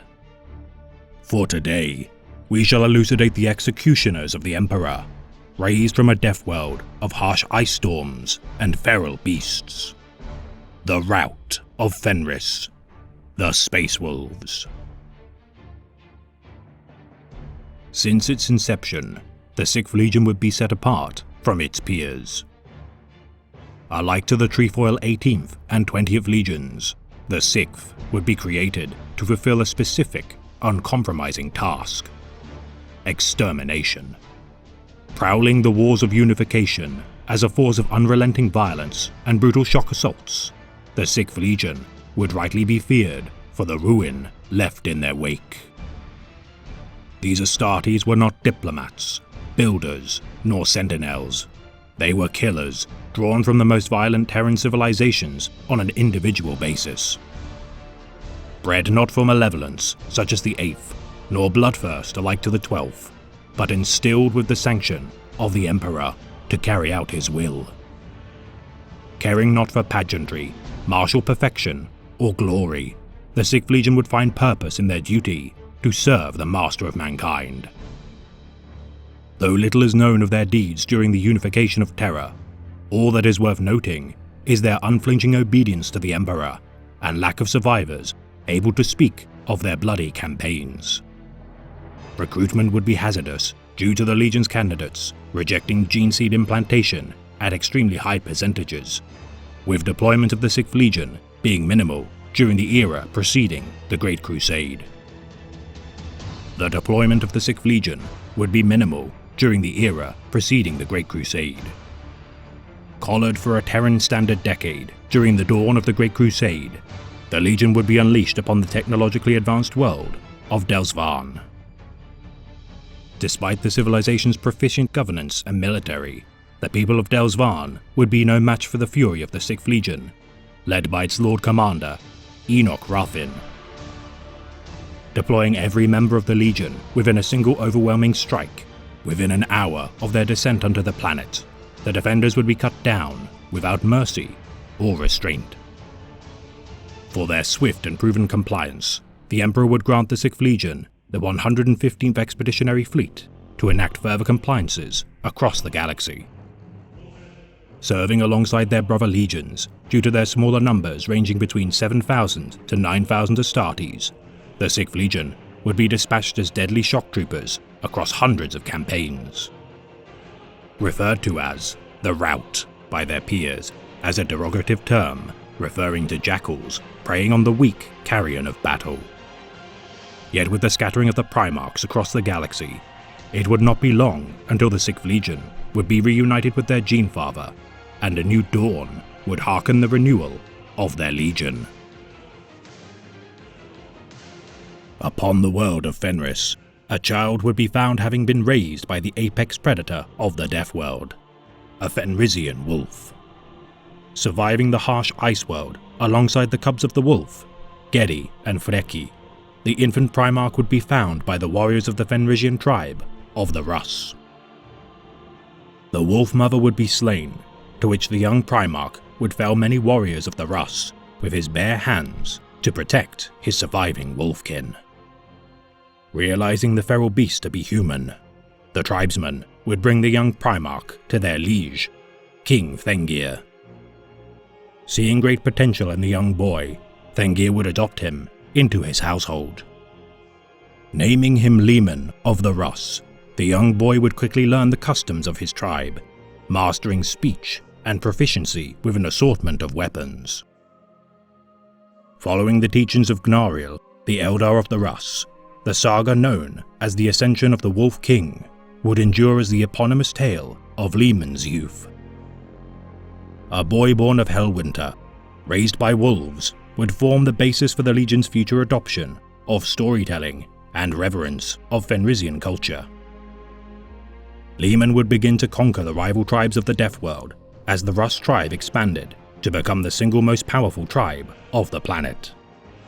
Yet Thengir, now ancient by the standards of the populace of Fenris, would be a rare soul to perish due to old age. Leman would be installed as the leader of the Russ tribe and continue his quest to unite his homeworld.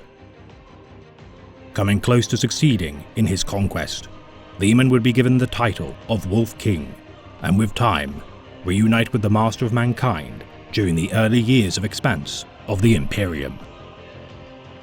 Alongside his brother, Horus Lupercal, Leman Russ would be among the first Primarchs to assume leadership of his legion and embark across the stars.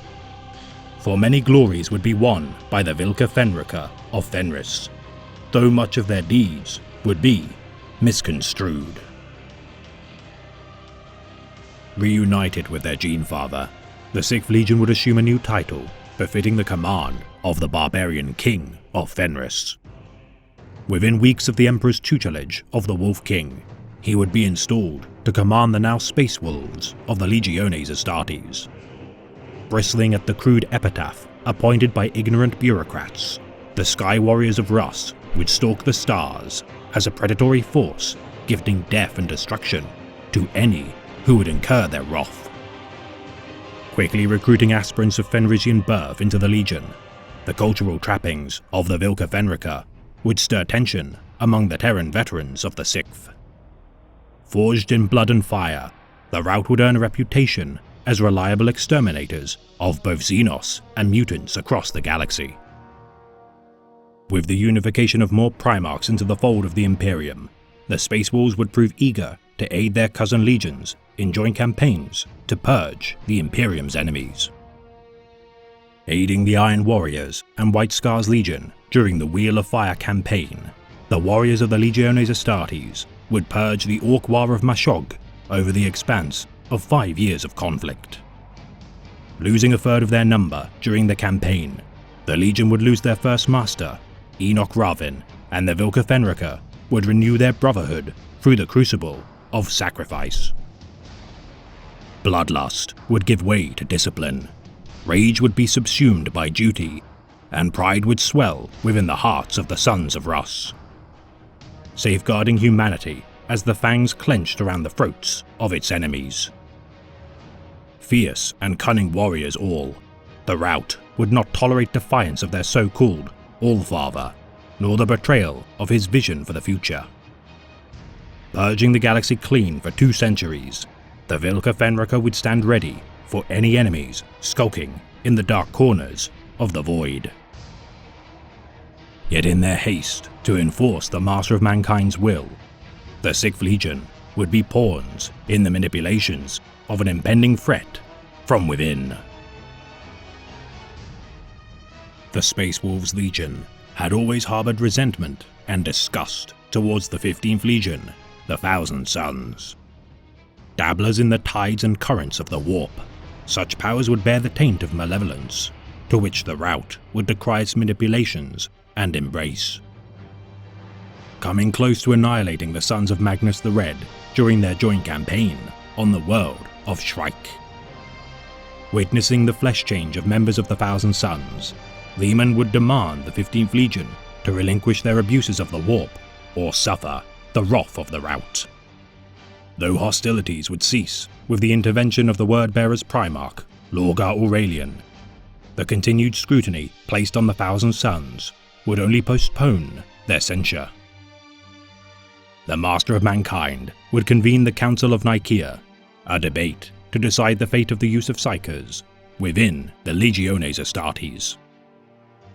Allying with the Death Guard and other detractors of the Librarius, the Space Wolves would proffer their accounts of witnessing the mutations within the Legion and demand reprisal.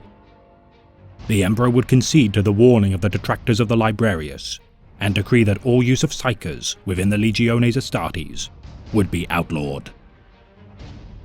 Magnus the Red would stew in his Legion censure, yet mere years later embark upon a great journey within the Immaterium to prevent catastrophe.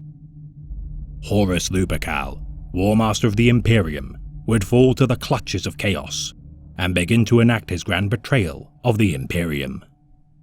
Magnus would intervene in an attempt to prevent the Lupercal surrender to the manipulations of chaos, yet fail to prevent his downfall. Projecting his soul to Holy Terror to warn the Emperor of the impending betrayal, Magnus would consort with demons of the Warp to breach the Imperial Palace's psychic wards. Breaching the psychic barrier surrounding the Emperor's throne room, Magnus would damn humanity to forever voyage across the Immaterium in their traversal across the stars. For his heinous act of irreparable damage to the Emperor's Webway project, the Master of Mankind would dispatch the 6th Legion to bring the Thousand Sons to Terra for judgment. Yet the War Master of the Ruinous Powers would see an opportunity to sow further chaos. Intercepting the orders given to the Rout, Horus would command Leman Russ to exterminate the Thousand Sons upon their homeworld of Prospero. Already rumored to have driven one of the redacted legions to extinction, the Emperor's executioner would revel in the task to bring the most despised legion to heel. Incorporating members of the Sisters of Silence and Legio Custodes into the fold of his fleet, the Wolf King would travel to the Thousand Sons' homeworld. Prospero would burn as the Vilka Fenrika butchered the Thousand Sons en masse. For a time, Magnus the Red would allow for his people's persecution in order to prevent their manipulation by the ruinous powers, yet relent under the advisements of his first captain, Arzek Araman. The 2 kings of war would duel, one fighting for the love of his sons, the other for the duty to his father. Leman would fatally wound the Crimson King, yet Magnus would submit himself to the patronage of the Changer of Ways, Tzeentch, to ensure the retreat of his legion. The Rout had decimated Prospero, yet by the manipulations of the Warp, its capital city, Tizca, would be transported to the Eye of Terror and come to rest upon the cursed planet of the Sorcerers. Russ had failed to exterminate the last remnants of the 15th, yet be oblivious to the betrayal of his once stalwart brother, Horus. Assembling his remaining might to the Alaxus Nebula, the rout would be trapped by the agents of the War Master, the Alpha Legion.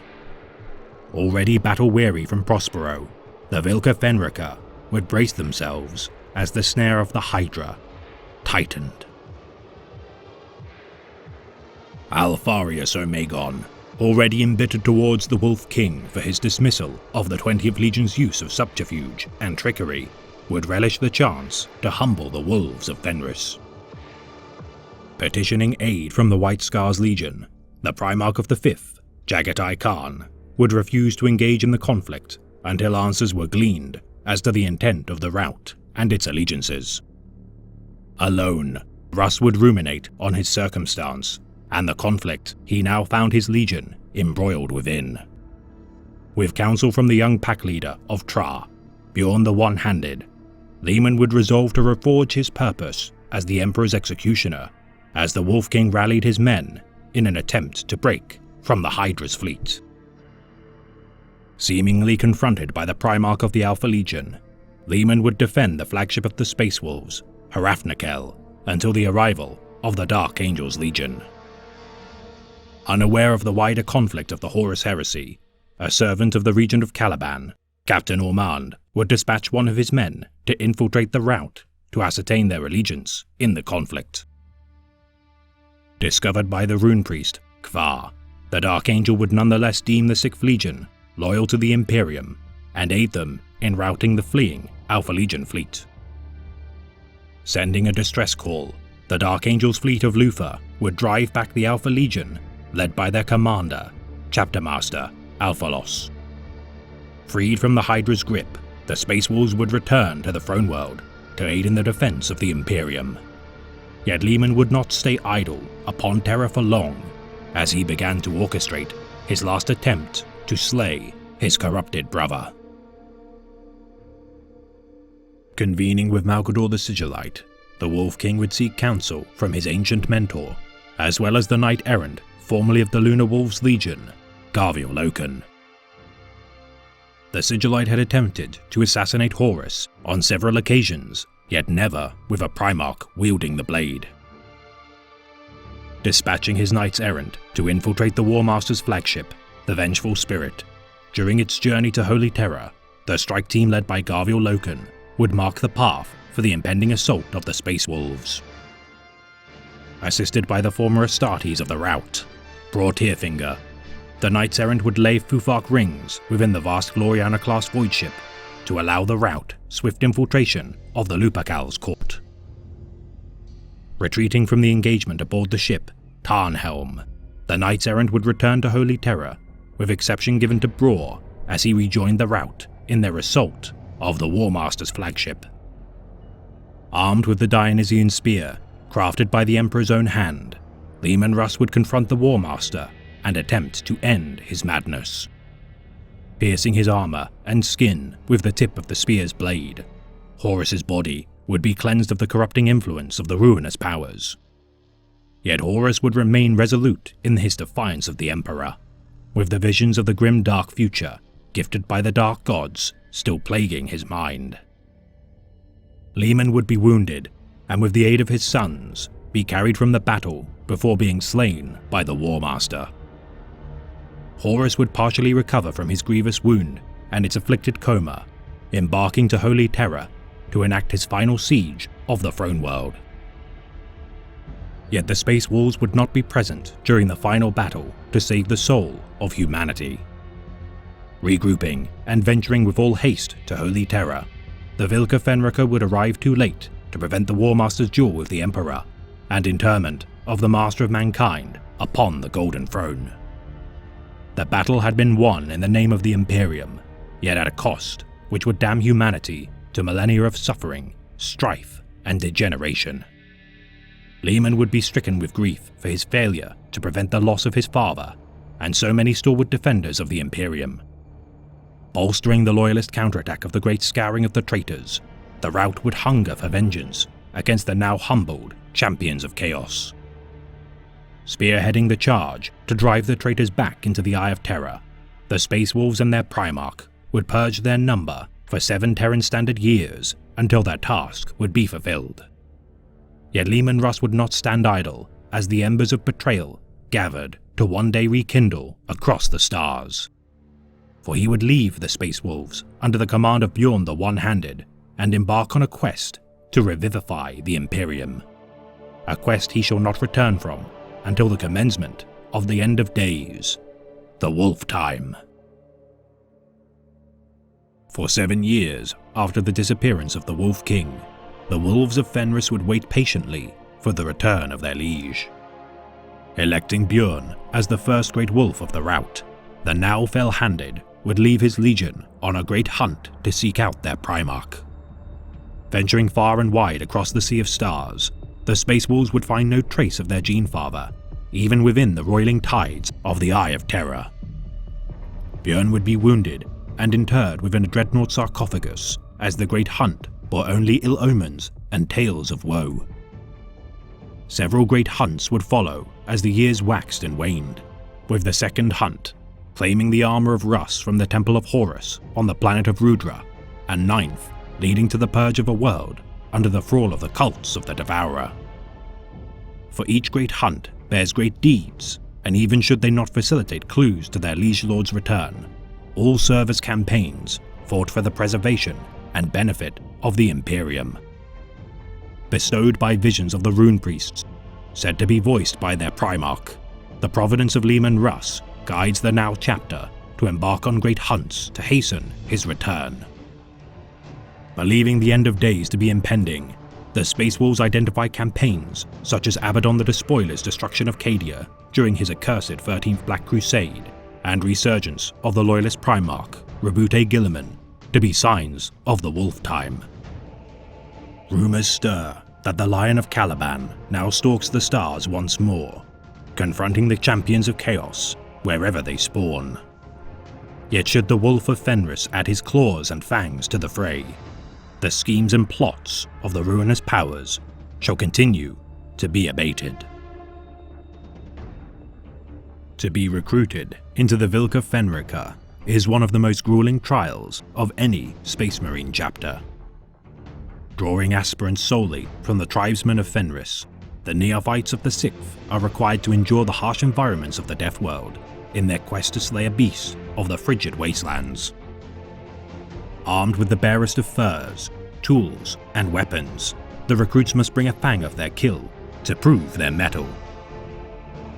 Observed by the chapter's wolf priests, the fatality rate of the aspirants is incredibly high, with most never passing their first trial to ascend to the ranks of the Astartes. Yet for those proven to adapt to their environment, endure the suffering inflicted by the bitter cold, and dominate the deadliest predators of the planet, they shall earn a brief reprieve before being tested in further trials. Inducted into the training camps of Rusvik, Valksburg, and Grimnir, the aspirants shall be banded as so-called Wolf Brothers and further test their abilities in packs of ad hoc squadrons.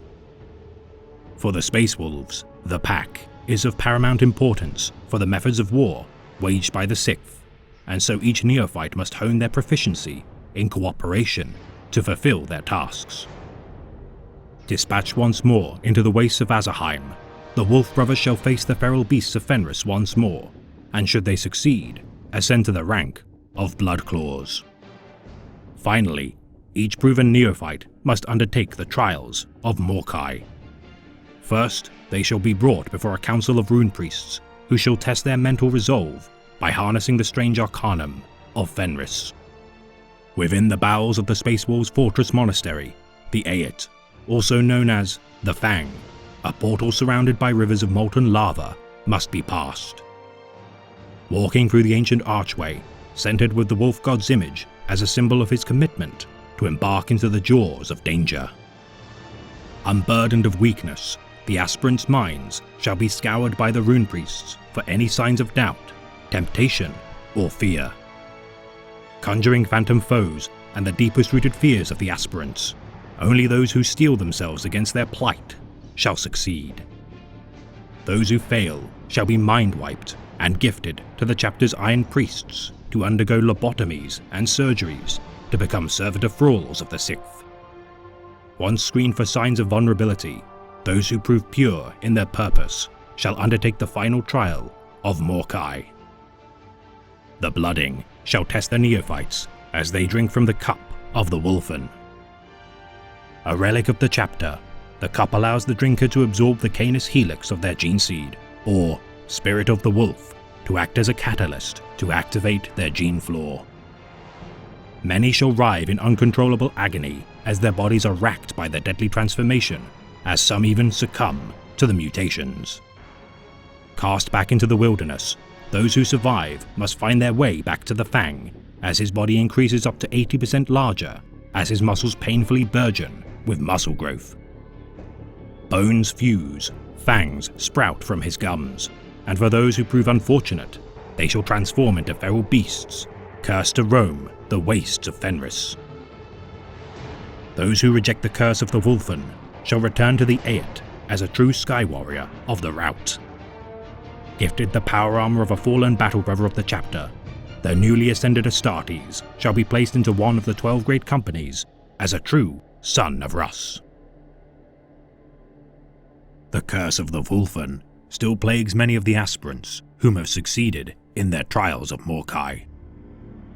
Activated under intensely stressful engagements, the Canis Helix can lay dormant for decades or even centuries without stirring. As a clear flaw of the Space Wolves gene seed, it is a testament to the value of the Rout that those who uncover their dark secret do not seek censure from the Imperium regarding their mutations. Naturally aloof and distant in their dealings, the administrators of the Imperium are content to allow the Space Wolves to slay the enemies of humanity unhindered, so long as their campaigns do not interfere with their own dealings. Obedient and intensely loyal, the Sixth's bellicose and strange nature allows for deflection of intense scrutiny by way of capitalizing on the ignorance of onlookers. Savage warriors, lauded for countless great victories and campaigns throughout the millennia, the Canis Helix, while a great flaw in its inherent risk of mutation, nonetheless allows the Vilka Fenrika to persecute warfare with unmatched primal fury. Incredibly adept hunters and trackers, the reputation of their Primarch and Legion as executioners and killers is well earned. Though millions have perished during the trials of recruitment into the Sixth, the prestige of those few who survive are legendary, even among the Adeptus Astartes. Those who transform into the Wulfen are captured by the senior officers of the chapter and caged as feral beasts. Unleashed upon the most desperate of battles, the Wulfen tear their foes limb from limb as deadly cannon fodder, who even in their bestial state serve the will of the chapter. A notable yet arbitrary flaw also inherent in the gene seed of the Rout is their proclivity to show signs of aging. Unlike most Astartes, the hair of the veterans of the chapter shall turn grey as their canines lengthen and their skin becomes leathery. Regarded as Grey Hunters, the most venerable Astartes of many centuries of service grow fangs more alike to tusks in size and are known as Longfangs. Elders of the chapter of the highest esteem, the Longfangs have harnessed and mastered their inherent darkness of the Wulfen and are granted wills of iron for their continual, indomitable nature. As a non-Codex compliant chapter of the Adeptus Astartes, the Space Wolves have retained their organization of its great companies, each championed by their respective Wolf Lords and comprised of an average of 150 to 200 Astartes. The Bloodmaws are led by Bran Redmaw and are masters of hunting. Their icon of the Bloodied Hunter represents their savagery in battle, for it is said that the curse of the Wulfen is especially prevalent in the ranks of the Bloodmaws. Cunning warriors comprising several Grey Hunters among their ranks, the warriors of the Bloodied Hunter lie in wait to tear their foes limb from limb. The Sea Wolves are led by Engir Krakendum and brandish the Sea Wolf upon their armor. Drawn from the southern islands of Fenris's Kraken hunters, Engir's men specialize in armored warfare and champion the use of Swiftclaw Outriders to cast a tide of bloodshed across their enemies. The Sons of Morkai are led by Eric Morkai and bear the two-headed beast as their sigil. Stern and indomitable scouts, the Sons of Morkai approach warfare with cold and mirthless duty. Deployed en masse in carapace armor and relinquishing any use of Terminators within their ranks, the mobile and violent Great Company, comprised of approximately 100 warriors, prefer rapid maneuvers and infiltration. The Red Moons, led by Gunnar Redmoon, embody their patron's visage of a skeletal beast devouring the bodies of its unworthy foes. Favoring aggressors and heavy firepower, these hulking warriors are less wolves and more appropriately are like to bears in their methods of unleashing massive casualties. The Death Wolves, led by Harald Deathwolf, adopt the Ravening Jaw icon, depicting Morkai devouring the sun and plunging the galaxy into eternal darkness. Master tamers of beasts, the warriors of the Death Wolf charge into battle atop Thunderwolves and lupine creatures of both biological and mechanical construction. The Stormwolves, led by Bjorn Stormwolf, adopt the Great Thunderwolf as their symbol. Impetuous and impatient warriors, the Stormwolves eschew stealth to better take to the field of battle upon Vindicators and Speedbikes to clash against their foes without relent. The Iron Wolves, led by Vorek Gnarlfist, bear the Iron Wolf as their sigil and deploy metallic beasts and armored divisions to rampage across the ranks of their enemies. Cutting off escape routes and supply lines, the Iron Wolves bleed their enemies dry with the purity and reliable essence of the machine. The Drake Slayers, led by Crom Dragongaze, embody the nature of the Sunwolf. Bearing a steely glare and immense reputation for earned glories, the Drake Slayers are among the most deadly and prestigious great companies of the Space Wolves. The Fire Howlers, led by Sven Bloodhowl, tattoo their skin with their icon of the Fire Breather, but also runes and sagas of their past deeds. Bereft of their leader during their battle against the Blackstone Fortress, Will of Eternity, the Fire Howlers remain vigilant for their Wolflord's return and earn glory for their great company as they tattoo their deeds upon their remaining canvas of their skin. The Grimblood, led by Kjarl Grimblood, bear the sigil of the Firewolf and are rumored to bear guilt for their heraldry. Said to read the future, Kjarl Grimblood executes the will of his chapter with purging flamer weapons to facilitate the future portents best suited to the survival of the chapter. The Blackmanes, led by Ragnar Blackmane, have earned legendary renown for their campaigns. Leading entire planetary invasions via drop pod assault, the young Wolflord, despite his age, has been proven to be an Astartes of singular providence. The second largest great company, the Blackmanes comprise many Skyclaws, Swiftclaws, and Bloodclaws into their ranks of many of the junior Astartes of the chapter. Hungering to prove themselves in battle, the Blackmanes bring immense pride to the chapter for their continued successful campaigns and reputation as warriors of unimpeachable skill. And finally, the Great Wolf's Company contains the single most revered veterans of the chapter. The champions of Fenris, imbued with boundless courage and honor, wear the honorific of the wolf that stalks between stars, proudly upon their armor. Previously known as the Night Runners, it is the decision of each member as to which sigil they shall bear upon their pauldron. The largest of all the great companies, the champions of Fenris fight alongside their great wolf, with the Kingsguard acting as the chapter master's personal bodyguards. Specialists such as the Shield Brothers and Voidclaws fight in close quarters as the most proficient melee warriors of the chapter. For it is truly a sight to behold to see the greatest warriors of the rout brought to bear. The wolf's emblem of the Sixth Legion has become a hallmark of Imperial legend as a symbol to be feared by its enemies. Black on yellow, with occasional ornamentation of runes and silver diamonds, the symbol of the former Legion is worn only by the great company of the Blackmanes, as the wider chapter eschew its use, with the Astartes replacing its pride of place with the icon of their respective great company. Denoting their ranks by use of Fenrisian markings, with the promotion of each Wolf Lord as leader of their respective wolf pack, the markings are changed by his decree to reflect his personal choosing. Formal identifiers are not widespread due to the chapter's nonconformist nature, yet slight variations of each icon of the great companies are designed.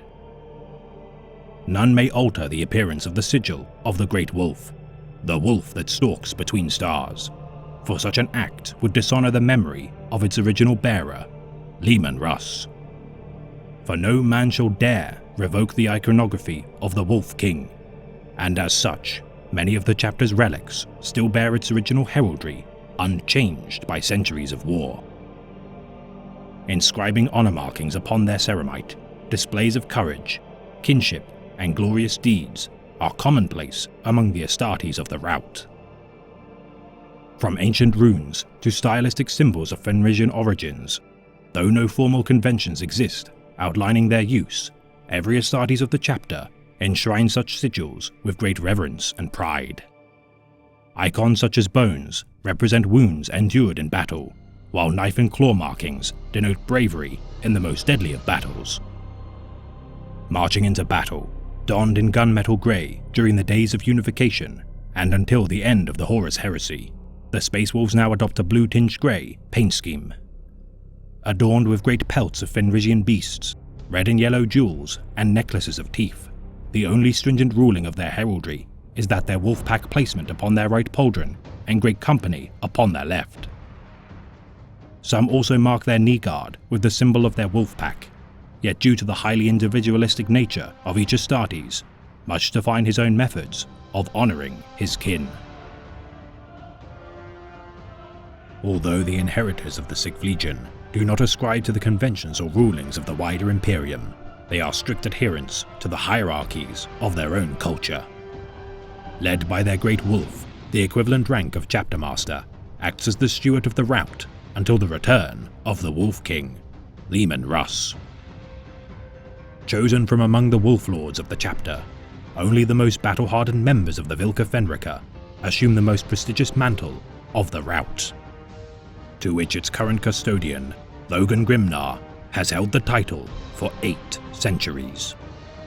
The Wolf Lords bear ranks comparable to Adeptus Astartes captains. Leading each of the 12 great companies into battle, the Wolf Lords are each accompanied by Wolf Guards. Though a prestigious rank among the rout, it is not expected of the Wolf Lords to live long lives due to the chapter's proclivity to fight in close combat engagements. Yet such is the strength of the Wolf Lords that some within their ranks have exceeded 1,000 years of war in service to their chapter. The Iron Priests oversee the forges of the Space Wolves and serve alike to Tech Marines of the chapter. Assigned to the Great Wolf's company, the Champions of Fenris, when required, the Iron Priests are dispatched to other fighting deployments and companies to meet the needs as tactical analysts during battle. Wolf Priests serve as both apothecaries and chaplains of the Space Wolves. Ministering the spiritual and medical needs of the rout, the Wolf Priests also bear the responsibility to identify and induct aspirants into the chapter to undergo the trials to become a Space Marine. Rune Priests act as the librarians of the Vilka Fenrica, yet balk at the insinuation that their powers are drawn from the warp. Drawing power from the so-called Underverse, the Rune Priests rarely bear psychic hoods or traditional weapons associated with the psychers of the Adeptus Astartes.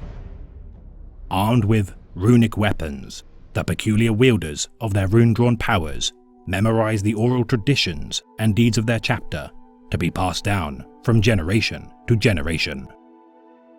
Battle leaders command elements of the chapter's might alike to Adeptus Astartes lieutenants.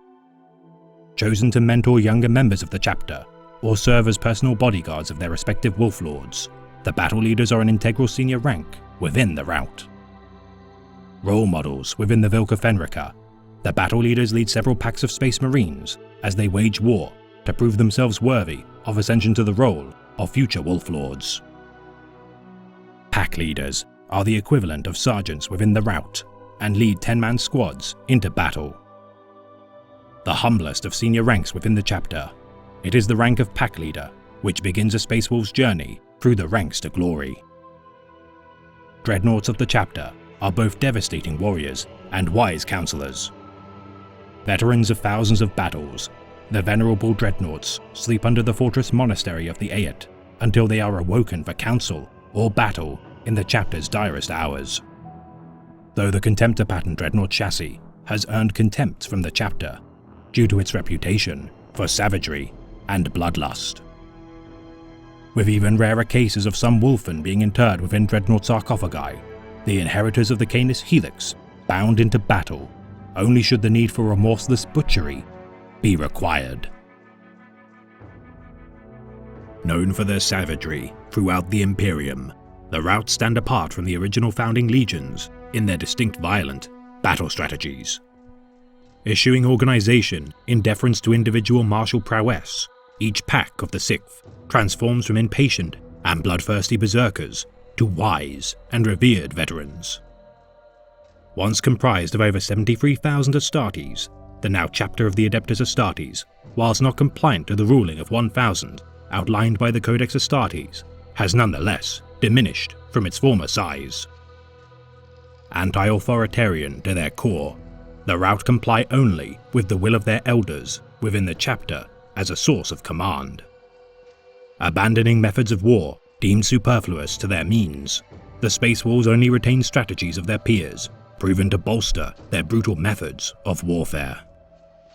Divided into wolf packs of 10 Astartes, each member of these squads are formed of brothers-in-arms whom have shared many campaigns. Adept at working together through bonds of camaraderie, the Astartes' enhanced sense of smell and kinship enable such wolf packs to locate their peers once separated from the pack. Never reinforcing losses within each pack, each brotherhood must survive or be forgotten as a footnote in the chapter's history. For only proven wolf packs shall be honored by the Skalds in the storied tales of the 6th. Bloodclaws are the most junior of the wolf packs, comprised of the equivalent of assault marines used by other chapters. The aggressive neophytes wage war to prove themselves worthy of ascension through the ranks of the 6th. The Swift Claws are a derivative of the Blood Claws, specializing in hit-and-run, targeted assaults. Charging into battle atop land speeders and assault bikes, the young and ambitious Astartes take no heed for their own self-preservation in their rampage to prove their might. The Skyclaws are also a subset of the Bloodclaws, serving as the chapter's assault marines. Equipped with jump packs, these headstrong killers swarm their enemies from above and crash among their enemies' ranks, wreaking havoc via melee weaponry. Tempering the most rebellious of the chapter through trial by fire and allowing for failure or even death in their assaults, the Skyclaws must learn the cost of their impetuous nature.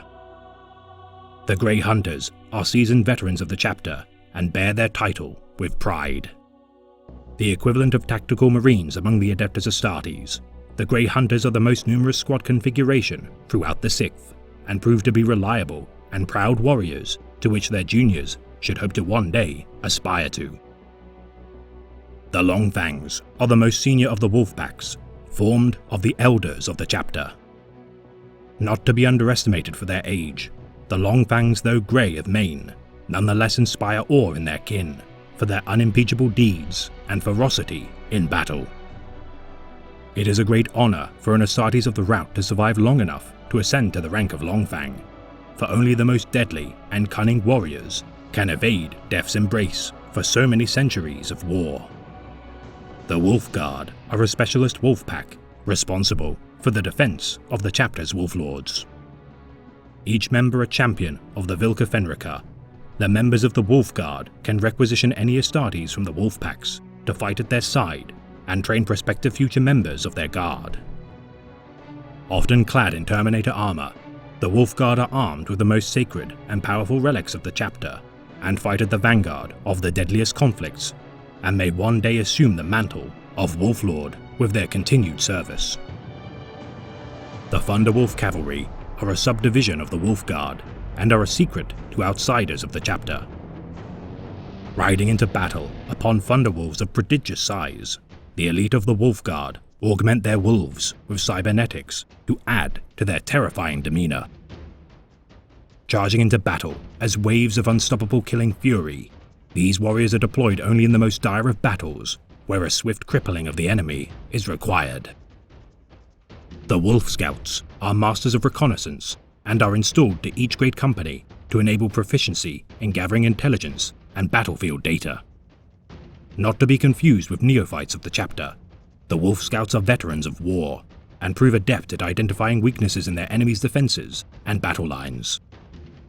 The Lone Wolves are sole survivors of packs unfortunate enough to be annihilated during battle. Having not earned a place within the Wolf Guard, the Lone Wolves must battle alone to regain the honor of their fallen pack, or die as another casualty of their extinct brethren. Slaying dangerous foes and champions of the enemies of the rout, those who prove their might shall be installed as members of the Wolf Guard. Finally, the Wolf Blades are an ancient honor guard dispatched to Holy Terra. Allied with the Navigator House of Belisarius, the rout honor their alliance by installing Space Wolf Astartes to train the Celestarchs of the Navigator House and defend their aristocracy as stalwart bodyguards. For there are few Navigator houses allied with chapters of the Adeptus Astartes, and to have members of the Sky Warriors of Fenris within their retinue retains their fierce reputation and dauntless pedigree. The rout remain among the most controversial of all the chapters of the Adeptus Astartes, with many deriding their use of overwhelming, brutal force and rejection of the outlines of the Codex Astartes. Rivaled only by the Black Templars and Grey Knights in their autonomy, both the Emperor's Holy Inquisition and Adeptus Ministorum have failed on numerous occasions to restrain or shackle the Sons of Russ. Despite such misgivings, the Space Wolves have gained a reputation as arguably the single most capable and stalwart defenders of the Imperium, due to their countless battles against both Xenos and Chaos incursions. Led by their great wolf, Logan Grimnar, the rout of the 41st millennium has staved off the invasions of Abaddon the Despoiler for many years and cost the War Master of Chaos many losses during his accursed 13th Black Crusade. Aiding War Master Lord Solar Macarius during the Macarian Crusade, the Space Wolves would recognize the legendary Astra Militarum commander's ambition, with the then Great Wolf, Ulrich Grimfang, sanctioning the aid of the rout in his endeavors. Also of note would be the chapter's aid during the First War for Armageddon during 444.M41, alongside the stalwart human defenders in their defiance against the invasion of the forces of Chaos. With the intervention of the Grey Knights chapter under the command of the Inquisition, the war would be won, yet entail a heavy price. The populace would be ordered to submit for sterilization and drafting into work camps until exhausted to the point of death. Furious at Inquisitor Lord Kisneros's decision, the Space Wolves would defend the populace from the Grey Knights in a war which would come to be known as the Months of Shame. Millions would perish, with vital outposts and installations across the Armageddon system being annihilated by the embattled Astartes chapters. Survivors of the Armageddon system would escape as the rout confronted the Grey Knights and ultimately deny the Inquisition their demands. Destroying Lord Kisneros's flagship, its destruction ending him in the process, the Space Wolves would slay the Supreme Grand Master of the Grey Knights and demonstrate their reputation as a force not to be opposed. The Months of Shame would end and leave a legacy of mistrust and aggression towards the Inquisition. The only Astartes chapter with knowledge of the 666th without sanction, the Space Wolves now fire upon any Inquisition vessels seen within the Fenris system without their express permission, placing Chaos-emancipated civilizations such as Alaric Prime into their Wargeld or Chapter Protectorate to prevent their destruction by the Inquisition. The Space Wolves have earned a reputation as defenders of the downtrodden, despite their infamous savagery in battle. The Sixth Legion's traditions of storytelling, passed down through oral tradition, remain of great significance to the chapter. Each of the great companies are named after the wolves of Fenrisian mythology, with many assigned to a great company encompassing their own lessons. The Black-maned Wolf is the most deadly of all the Fenrisian wolves, enshrining within the Space Wolves a deadly pedigree to aspire towards. The bloodied hunter stalks its prey and delights in the art of tracking and slaying its target. The Dark Wolf is the only one of the 12 to never howl. Lurking among the shadows, the Dark Wolf shepherds the spirits of the dead into their tombs to lie in wait to rise once more during the wolf time. Drekken the Thunderwolf champions strength over subtlety and enables its devotees to gain the might required to sunder their enemies. The Firebreather dwells in the grand volcanoes of Fenris, spewing its molten wrath when angered and tempering its adherents to unleash their fury when provoked. The Firewolf heralds the beginning of the season of fire upon Fenris as the Deathworld's ice and snow melts to give way and islands sink into the ocean to give rise to new landmasses. Whether the Firewolf hearkens the doom of Fenris or newfound glory varies with each season of fire. Freki and Geri, the twin wolves raised at the side of the Wolf King, Leman Russ, would serve alongside their brother during the Great Crusade. Representing the bond of brotherhood inherent within the rout, the strength of the pack embodies the rout's potential to defeat any foe through teamwork and camaraderie. The Great Devourer is an omen within the mythology of Fenris and bodes great times of immense destruction. Hyger, the Mountain Wolf, epitomizes the endurance of the rout and their duty to embrace the hardships of their environment without complaint to enable the Space Wolves' continual improvement through discomfort and struggle. The Ice Wolf serves as a lieutenant of the guardian of the Fenrisian underworld, Morkai. The fiercest of Morkai's pack, the Ice Wolf would strike Leman Russ in their chronicled legends and be hurled by the Wolf King into the Eye of the Wolf, the sun in which Fenris orbits. Forging the fang of the Ice Wolf into a blade known as Spellvander, the chapter relic reminds the adherents of the Ice Wolf to fight alike to the icy sting inflicted upon their Primarch in battles worthy of similar tales of glory. The Iron Wolf embodies the spirit of the chapter's Iron Priests and their forges, teaching the rout the value of craftsmanship, weaponsmithing, and the maintenance of their armaments. Lakan, the Runed Wolf, is the totem of the Rune Priests of the chapter, and instills the value of the mysterious runecraft inscribed upon the Space Wolf ceramite. Lokia, the Lone Wolf, bears the aspect of the Wolf Scouts of the chapter, and teaches the chapter's fresh recruits the value of self-reliance. Rankh, the Hidden Wolf, stalks the shadows and champions the virtues of stealth as a potent means to deal death.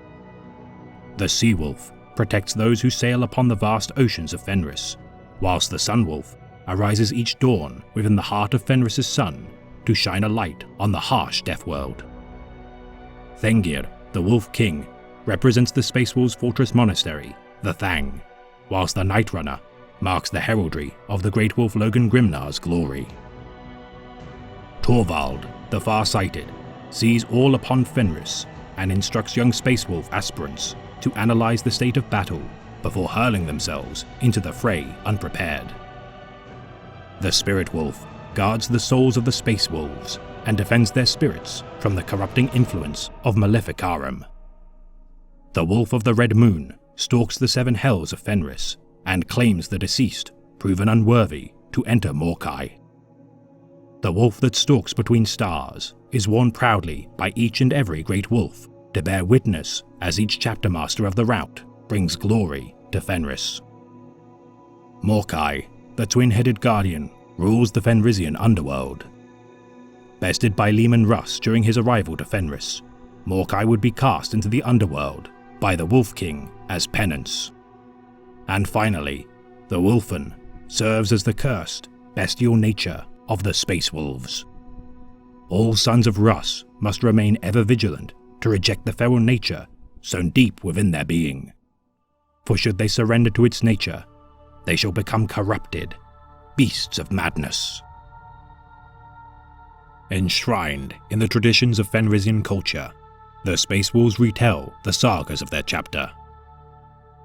Tales of mighty heroes and terrible monsters instill pride within the young Astartes of the rout, distrustful of technology and sorceries not drawn from their homeworld. The peoples of Fenris, to which their Astartes are drawn, elevate honor and valor as the utmost virtues to achieve, regarding their souls to be Freds. When a space marine of the rout perishes, their battle brothers shall refer to their Fred being cut, burning their bodies upon funeral pyres. His surviving brethren shall feast to his memory and retell the tales of his greatest deeds. Their revelries shall not end until each member of the great company espouses every worthy deed of their fallen battle brother, which can last for several days or even weeks. None may interrupt the feast, nor leave the confines of the feasting chamber until its conclusion, with the longest recorded feast lasting the retelling of 432 tales of Hayroth Longfang during the Great Crusade by the Company of Tra. Adopting deed names for their most vaunted glories, the Astartes of the Sixth eschew their former names, often to be replaced with names such as Thunderfist, Blackbrow, or Stormcaller. Warding evil spirits with the use of Eyes of Aversions, the Space Wolves shall carve such symbols upon the walls and structures of deadly enemy outposts to warn of grave danger.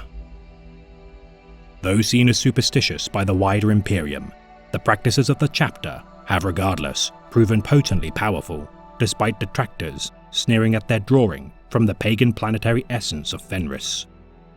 Revering the runic divinations conjured by the chapter's rune priests, the Space Wolves analyze the casting of runes to glean portents of the future and omens impending upon the rout. Runes such as Ajar, Hata, Trisk, Ymir, and Fengir encompass names such as blood, ice, and the wolf within, and tease clues as to the future that shall befall the Vilka Fenrica. For the wolf time approaches, with none able to decipher its true date. Yet when the end of days shall come, the Vilka Fenrica shall stand ready, led by their returned Primarch, to combat the final onslaught of the enemies of humanity. It was the Allfather who created Leman Russ, the primogenitor of the Vilka Fenrica, and the Allfather who fashioned the legions to serve under his name. For every legion he created, there was a purpose. Some were blessed with the power to build, or the skill to administer, or the capacity for stealth. Our gift was different. We were made to destroy. Our whole being is destruction. Such was the will of the Allfather. He made us not to construct empires, but to murder them. We were bred to perform the tasks that no other legion could. To fight with such extravagance that even our brother warriors would shrink from treachery, in the knowledge of what we, the rout, would do to them.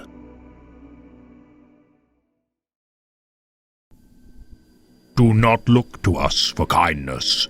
Do not look to us for hope. We are not the kind children of this new age. We are the rocks of its foundation. If you wish hope, then look to what we make. If you wish kindness, then look to those who will come after us. The Legiones Astartes are the single deadliest armies forged by the Master of Mankind. Both the greatest defenders and mightiest foes of humanity, the constitution and strength of the Space Marines of his Imperium shoulder the great burden of humanity's survival. Yet among all the founding legions, one above all has garnered a legacy as the bulwark of humanity. The stoic bastion of the Imperium, the Imperial Fists. Holy Terror is the great bastion of humanity, though its resplendent present and once glories all stem from its savage origins. Once the battleground for 100 savage wars among the techno-barbarian hordes of humanity's past, with the ascendance of the Master of Mankind, order would be brought to the planet. His Thunder Warriors would purge the planet of the rabble of the Earth, and in their wake, a new breed of warriors would begin a new age of prosperity. To plant the seeds of the future, the soil of Terra would be nourished with the blood of the expendable Thunder Legion, and with the harvest of human potential ripe for picking, an army of angels would befit its protection. The Emperor would craft the Legiones Astartes and give to them many traits and duties to fulfill their role as the custodians of humanity's bright future. 20 legions would be made, yet one alone would be tasked as the Praetorians of Terra. Drawn from every civilization of the Earth, the 7th Legion would be formed of the promising youths with a hunger to act in the name of the burgeoning Imperium. Enduring the painful surgeries and trainings to transform into the Angels of Death, traditions and unifying traits would begin to influence the Legion's character. Seeking to not only defeat the foes of the Imperium, but to add their might to its early formation, the 7th Legion would make any sacrifice to ensure victory. Securing great victories paid in blood, the 7th Legion's creation of great bastions upon the soil of Terra would exceed 600 citadels within the first 10 years of their service. The perished Astartes of the Legion would be said to lie within the foundations of each bastion. The blood of their kin sanctifying the fortifications crafted by the 7th Legion. Replacing the old traditions and cultures of the disparate settlements of Terra, the palaces and strongholds built by the 7th would act as examples of the Emperor's vision for the future Imperium.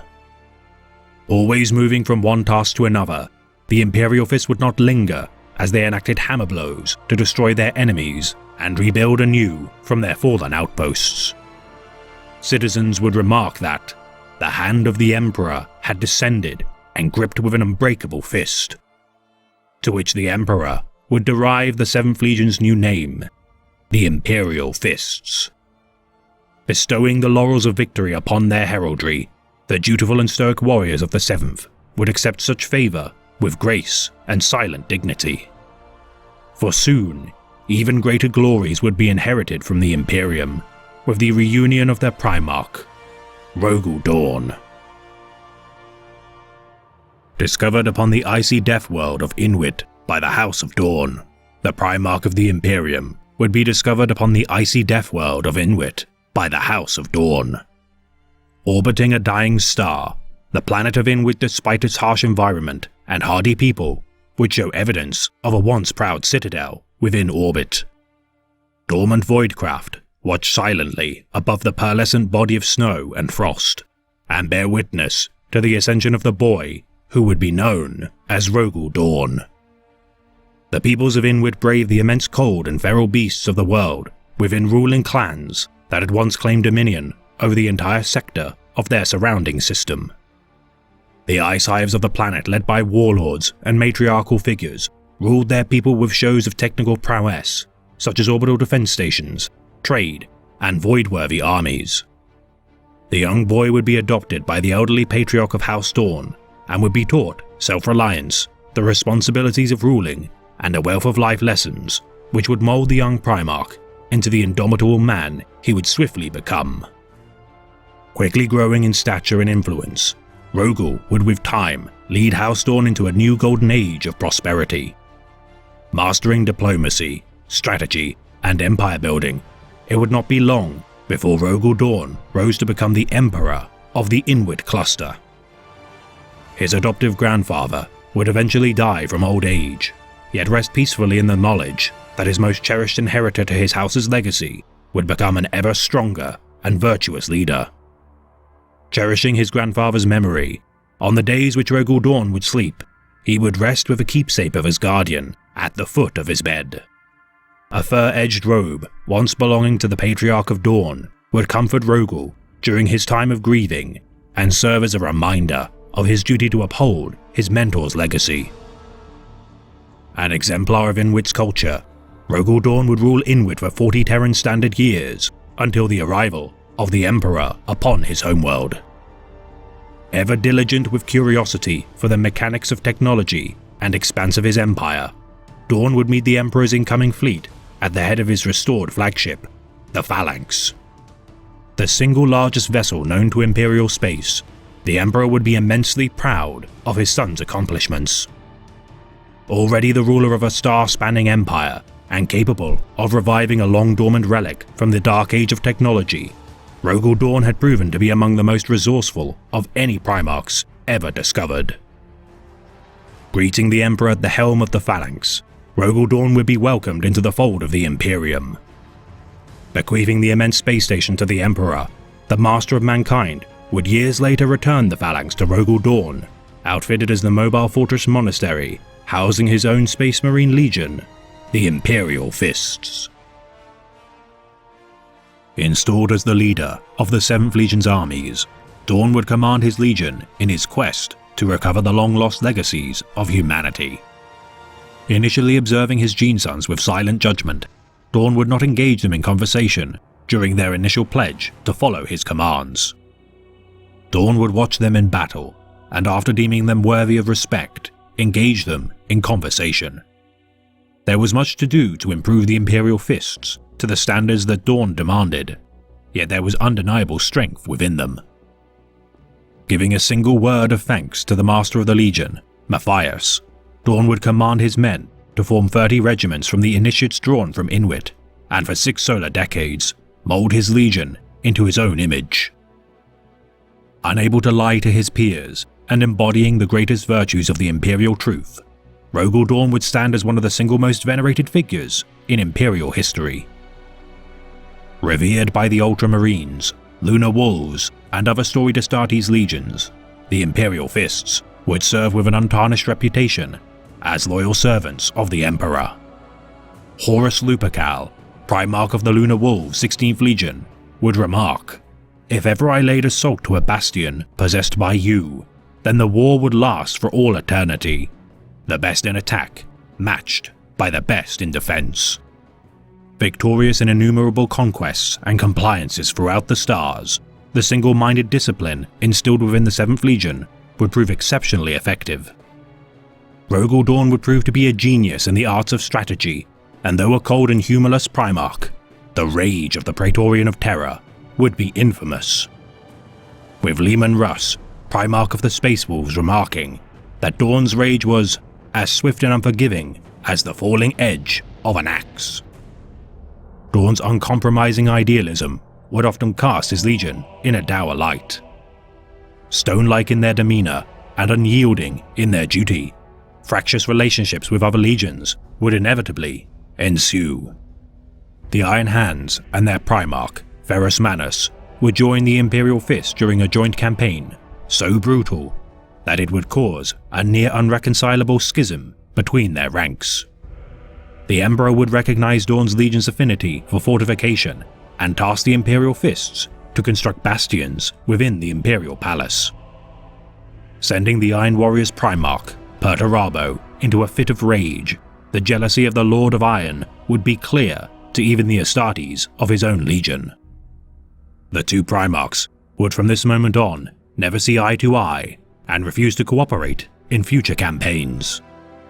The stubborn nature of the 7th Legion, combined with their near-flawless record of deeds, would foster resentment amongst their rival legions, which would be further reinforced during the dark days of the Horus Heresy.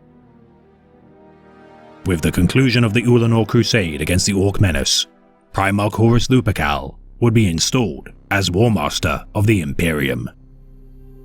The Emperor would return to Holy Terra to attend to his revolutionary Webway project and task the War Master with continuing the Great Crusade in his stead.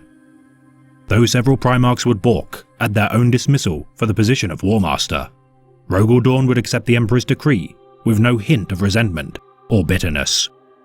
Ever loyal to his brother, Dorn would idolize Horus for his unquestionable pedigree and deeds made in the name of the Imperium, and see to aiding his might in the further conquest of the galaxy.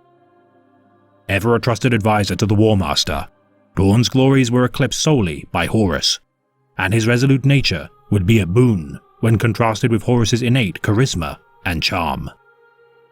His counsel imparted to the War Master, Dorn and his Imperial Fists would be recalled to Holy Terra to garrison the Throne World as the Emperor continued his experiments within the Eldar Webway. Yet with the absence of the Imperial Fists, the War Master would slowly be enticed by the temptations of the ruinous powers. Enacting the purge of the loyalist elements within his own legion and traitorous allies, Horus would openly rebel against the Imperium and the will of the Emperor. With the flight of the vessel Eisenstein and its crew, commanded by the rogue Death Guard battle captain Nathaniel Garrow, Rogel Dawn would be drawn into the conflict. Captain Garrow would be rescued by the Imperial Fists in his retreat from the servants of the Dark Gods, and upon the Phalanx, inform Rogel Dawn of the War Master's betrayal. Refusing to believe that his cherished brother would betray the Imperium, Dawn's anger would be unleashed upon Garrow, nearly costing him his life. Yet with the intervention of the Remembrancer, Mercedes Olaton, evidence of the War Master's slaughter of his detachment of civilians and loyal servants would prove Garrow's assertions to be true. Calming from his outburst, Dawn would make haste for Holy Terror and dispatch a Retribution fleet to confront the temporarily weakened traitor forces. With a third of his legion traversing to the Istvan system, Dawn would bring word to the Emperor upon the throne world of the impending civil war. Upon the arrival of the Imperial Fists of the Sol system, they would find Mars erupting in open rebellion as a schism of the Mechanicum waged. With orders from Malcador the Sigillite, the Imperial Fist would attempt to quell the insurrection. The galaxy burned as the traitors to the throne ambushed the Imperial Fist Retribution fleet, and several proxy wars erupted across the galaxy. Horus had begun his crusade to destroy the Imperium, and the inevitable path he would carve would lead straight to the throne world. Dawn's remaining legion would be tasked with fortifying the Imperial Palace and orbital defenses of Terra. Walls would be erected, artistic statues of marble and venerated memorials inscribed with gold torn down. Replaced with gun batteries and brutish bunkers, the former glory of the Imperium's splendor would be supplanted with dull rockcrete to bear the force of the future war for humanity. The inner wall would be commanded by the Emperor as he led his custodians and Sisters of Silence in their defense of the demonic invasions from the beings of the Warp. The outer wall would be led by Dawn and his Imperial Fists, and should either fall, humanity would be forfeit. The Sol system would be organized into defensive armadas set to slow the advance of the traitor invasion. Appointed as the Lord Castellan of the Imperium, Rogel Dawn would await the inevitable siege of Terra. His most trusted captains would command each sphere of orbital defense, and when each layer fell, the survivors would retreat to the surface of Terra. Sol had become a fortress, the likes to which had never been seen, yet it would only slow the traitors in their inexorable onslaught towards the Golden Throne. The Alpha Legion would infiltrate the Sol system in their attempt to break the defensive lines of the Imperial Fists. Activating sleeper cells throughout Sol, the Hydra would begin their task of weakening the fortifications of the 7th Legion for the impending assault of the War Master. Challenging Primarch Rogel Dawn to decide the fate of the Solar War, the Primarch of the 20th Legion, Alpharius, would battle the Praetorian of Terra in single combat. The Pale Spear would clash against Dawn's chainsword, Storm's Teeth, as their most trusted Genesons fought and died by their side. Dawn would be victorious, and in slaying the head of the Hydra, purged the remaining Alpha Legion operatives within the Sol system. Yet despite the Imperial Fist's valiant defense, the traitors to the throne would not be stalled. With the aid of the White Scars, Blood Angels, Knights Errant, and Custodians, the Imperial Fists would brace for the assault of the Imperial Palace. Disparate bands of warriors of every stripe and creed would rally to face the War Master's forces as they hurled themselves against the walls of the palace. Countless loyalists and traitors would perish as 1,000 battles ravaged the earth. Yet the War Master's attempts to destroy the Imperial Palace would fail. Reinforcements of the Ultramarines, Space Wolves, and Dark Angels were imminent in their proximity to the Sol system, and time had run out for the traitor's siege. Rogel Dawn, Sanguinius, and the Master of Mankind would board the Sons of Horus flagship, the Vengeful Spirit, and confront the War Master. Yet Dorn would be teleported far from the duel against Horus Lupercal, and after fighting through the bowels of the War Master's flagship, find his brother slain and father gravely wounded. Humanity had been preserved with the Imperial Fists serving as the backbone of the defense of the Imperium. Though the cost had been devastating, the 7th Legion had proven to be a stalwart paragon of the Legiones Astartes. The traitors would be repelled from Holy Terror, to which the Loyalist legions would give chase. Fueled by vengeance for the wounding of the Emperor, Rogal Dorn would carve a bloody path through swathes of the fleeing forces of the deceased War Master. Yet his most hated rival, Perturabo, would not be satisfied with the destruction wrought against the Imperial Fists and lure Rogal Dorn into a deadly trap. The Iron Cage would be constructed upon the planet of Sebastus IV and prove to be an indelible mark of heresy in the eyes of the Imperial Fists. Leading the entirety of his legion into the Eternal Fortress, the might of the Praetorians of Terror would be blunted.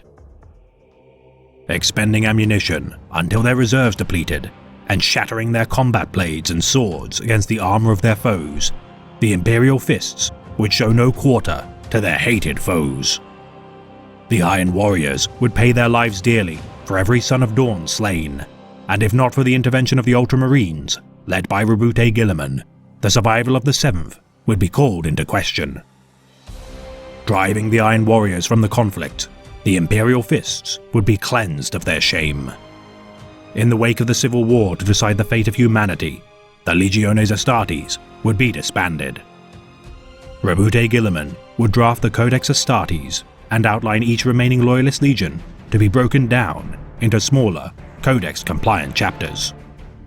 The Imperial Fist would be transformed and distribute its remaining members into the Crimson Fists, Excoriators, Iron Knights, Fists Exemplars, and Black Templars chapters. As the successors of the 7th persecuted the fleeing traitors during their transit to the relative safety of the Eye of Terror, Rogal Dorn would demand reprisal against the traitors for 2 decades. The Imperial Fist would replenish their numbers as their successors gained glory throughout the galaxy. Rogal Dorn would seemingly perish during 781.M31, during Abaddon the Despoiler's first Black Crusade, though no evidence for his death would be recovered, save for his severed right hand from the bridge of the vessel, Sword of Sacrilege. Interred as a relic of the chapter, the skeletal hand of Rogal Dorn serves as a reminder of their Primarch sacrifices made to humanity.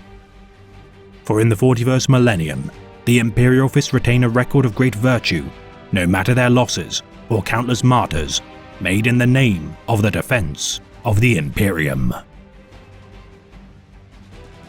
Regarded as the single most venerated and respected legion, second only to the Ultramarines, the Imperial Fists are a reminder of the Imperium's gloried past. The heraldry of the gold and yellow of their former legion emblazoned proudly upon their armor. Each company is denoted by the trim of their pauldrons. The heraldry of the clenched fist stands proudly on their left pauldron, while their squad identifier is stamped with high Gothic numerals on the right pauldron, superimposed by their tactical role. Sergeants of the chapter wear red helmets centered with a white skull on its brow. Veterans wear white helmets, whilst veteran sergeants retain the accustomed red helmets with a white stripe. Lieutenants wear yellow helmets with a red and white stripe akin to the conventions of the Ultramarines chapter, with their right pauldron heralded with a starburst icon. Captains wear a simple yellow helmet stamped with a white skull and are honored with elaborate winged skull icons on their right pauldron. As an intensely compliant chapter of the Codex Astartes, the conventions of rank identifiers outlined by the tome bear unity to several cousin chapters. Tech Marines of the Imperial Fists adorn their armor with the red of the Tech Adepts of Mars, whilst librarians paint their armor blue, and chaplains honor the Reclusium by coating their armor in black. Several specialists comprise the Imperial Fists, each with their own doctrines of battle. The Templar Brethren served as the elite of the Legion during its service of the Great Crusade and Horus Heresy. Guardians of the Temple of Oves aboard the Phalanx, the warriors of the Templars epitomized unending zeal and martial skill. Bearing ancient Archaeotech armor and weapons, these close combat specialists would lead the most deadly engagements against the enemies of the Legion and subsequent chapter. The Phalanx Warder Squads contained the former Legion's Breacher Siege Squads. Armed with boarding shields, the Phalanx Wardens would be stationed primarily aboard the Imperial Fist flagship to blunt any incursion made against the mobile Fortress Monastery. Duty would be their only reward, as these Guardians of the Phalanx would bear little heraldry and seek glory only in the defense of their bastion. The Huskars would be reinstated by Roboute Guilliman during the Era Indomitus to reflect the past glories of the position during the Horus Heresy. Once the honor guard of Rogel Dawn, the Huskars would now be tasked with defending Imperial forces upon worlds of critical importance to the Imperium. Knowledgeable in governance and masters of planetary defense, the Huskars rally Astra Militarum regiments in their defense of humanity's strongholds, akin to their glorious defense of the Solar War. Veterans of the Siege of Terra would be given wall names to reflect their deeds, with examples being Slaughter, Cold Eye, Killshot, and Severance. With Rogel Dawn earning the title Defiance in honor of his protection of the Imperial Palace. With such titles as Seneschal, Castellan, and Centurion now retired from the chapter's service, the chapter master bears the sole responsibility of leading the Imperial Fists into the Era Indomitus. The era of the Great Crusade would mark the 7th Legion as among the mightiest, if not largest, of the legions, at approximately 100,000 Space Marines strong. Maintaining the largest fleet within the Legiones Astartes, the Imperial Fist would, prior to their conflict against the War Master of Chaos, amass over 1,500 void ships within their armada. Led by their gargantuan flagship, the Phalanx, not even the numerical superiority of the Ultramarines, nor Sons of Horus, could match the Imperial Fist's naval might. Sparingly changed from the origins of the Legion's organizational structure from its formation of the Unification Wars, with time, the traditions of the 7th Legion would nonetheless erode. Squads would comprise of large amounts of assault units and special weapons experts, armed with missile launchers, las cannons, and multi-melters to enable the destruction of armored vehicles and fortifications. Heavily favoring tactical dreadnought armor, including its Indomitus pattern variant, the Imperial Fist's reliance on heavy armor would further bolster their proclivity for fortification. Compiling as many as several hundred squads into each company, the amount of Astartes deployable by the 7th Legion would vary as the heresy induced untold casualties. Companies once grouped together would form battalions, with pairs of such battalions changing names from regiments to crusades and households. Led by their first company, the Templars, this band of 1,000 Astartes would encompass the greatest strength of the Legion brought to bear. Swearing oaths of loyalty to the Emperor and their Primarch within the Temple of Oves, within their void ship, the Phalanx, these exemplars of the Legion would not only be great warriors, but also paragons of the Creed of the 7th. However, with the sundering of the Legiones Astartes and losses incurred from the disastrous battle of the Iron Cage, the 7th Legion's might would greatly diminish. As a Codex-compliant chapter of the 41st millennium, the Imperial Fist chapter has verged on the brink of extinction, only to be reborn from the ashes of its former glory. Fervent in their compliance to the tome of the Ultramarines Primarch, the chapter combines its available battle groups and warriors to form balanced companies comprised of 100 Astartes. Upholding their former Legion's traditions of siege warfare and urban skirmishes, the Imperial Fist deployed 5 battle companies and 5 reserve companies to mete out the Emperor's justice. The first company, the Emperor's Shield, comprises the elite veterans of the chapter. Commanded by First Captain Darneth Lysander, the Terminator-clad veteran company, also known as the Fists of Dawn.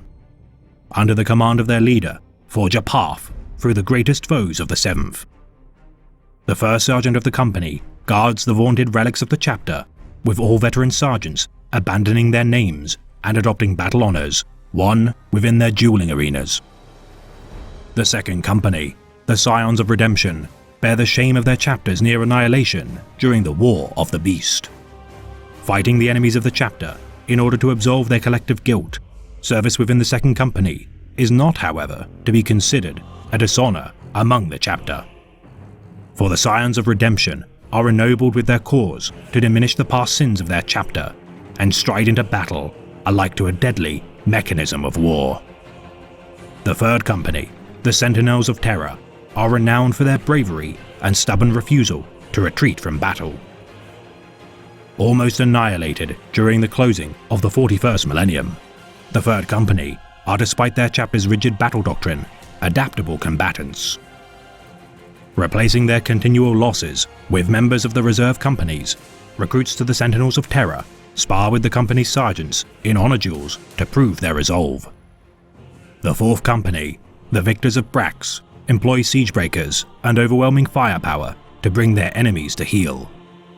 Once known as the Reductors, under the command of the legendary 7th Legion Astartes, Fafnir Ran, the company would change their title after their victory against the Alpha Legion during the Battle of Brax.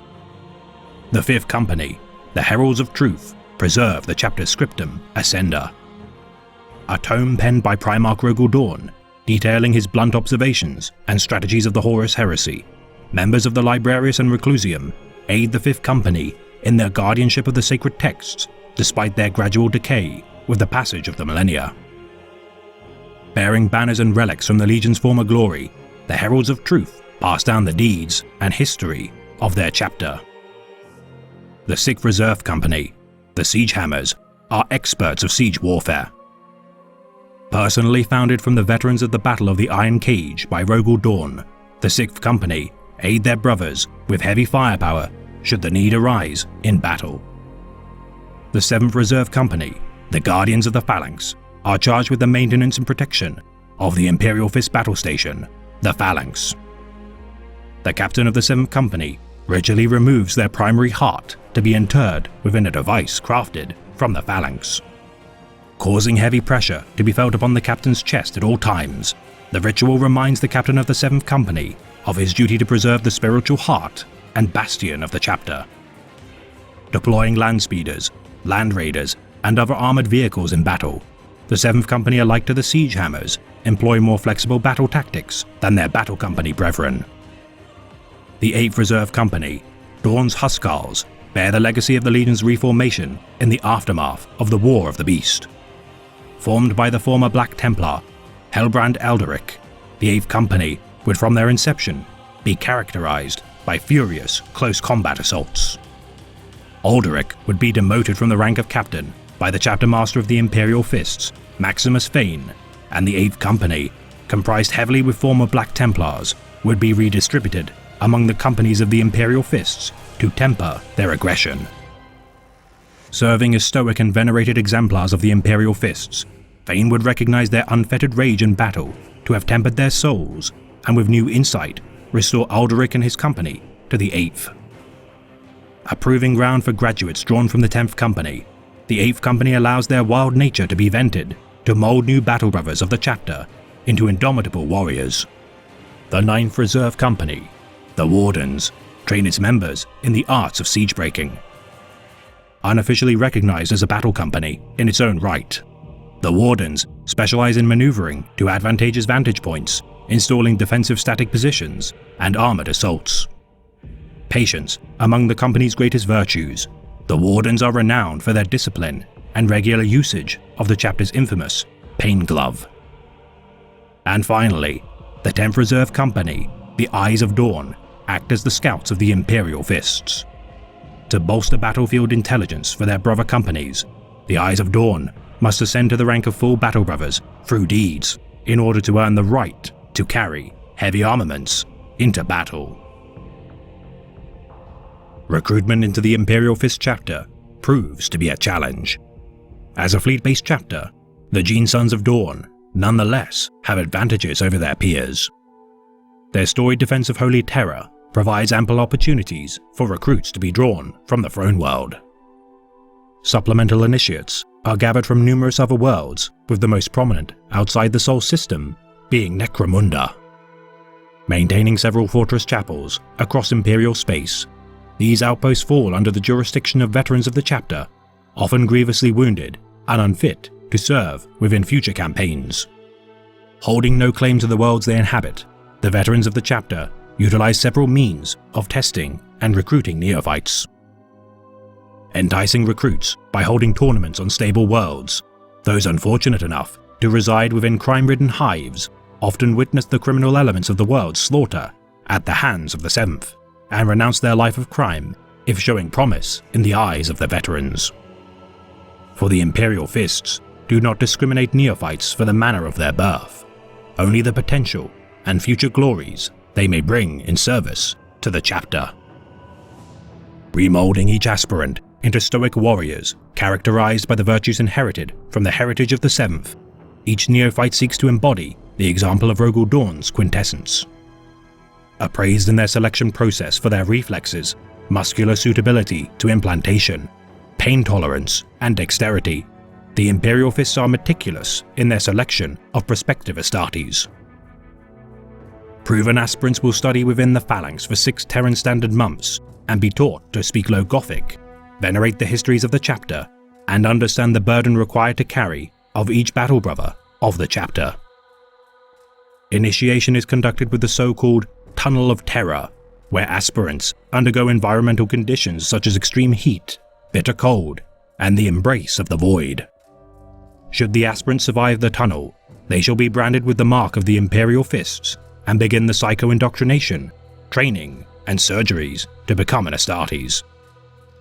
Those who survive these trials are ordered to consume poisonous plant life and venomous creatures as a symbol of their duty to endure corruption and master pain.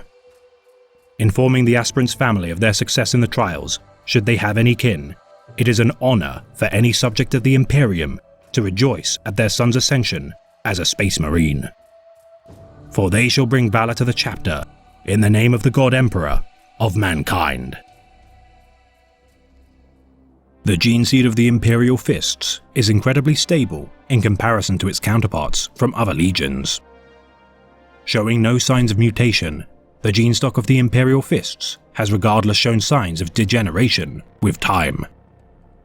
Astartes of the Seventh are unable to utilize the acidic-inducing Belcher's gland, nor the Susan membrane, which allows the Astartes to lay in a state of prolonged hibernation. Space Marines of the Imperial Fists indulge in scrimshoring the bones of the dead during their free time and conduct this peculiar quirk with somber care. Etching markings into the bones of the fallen, this chapter-wide practice focuses the Space Marines' minds, despite the origins of such a practice being lost to history. Wearing their grim ornamentations into battle, this practice occupies each waking hour that an Astartes partakes when not in or preparing for battle.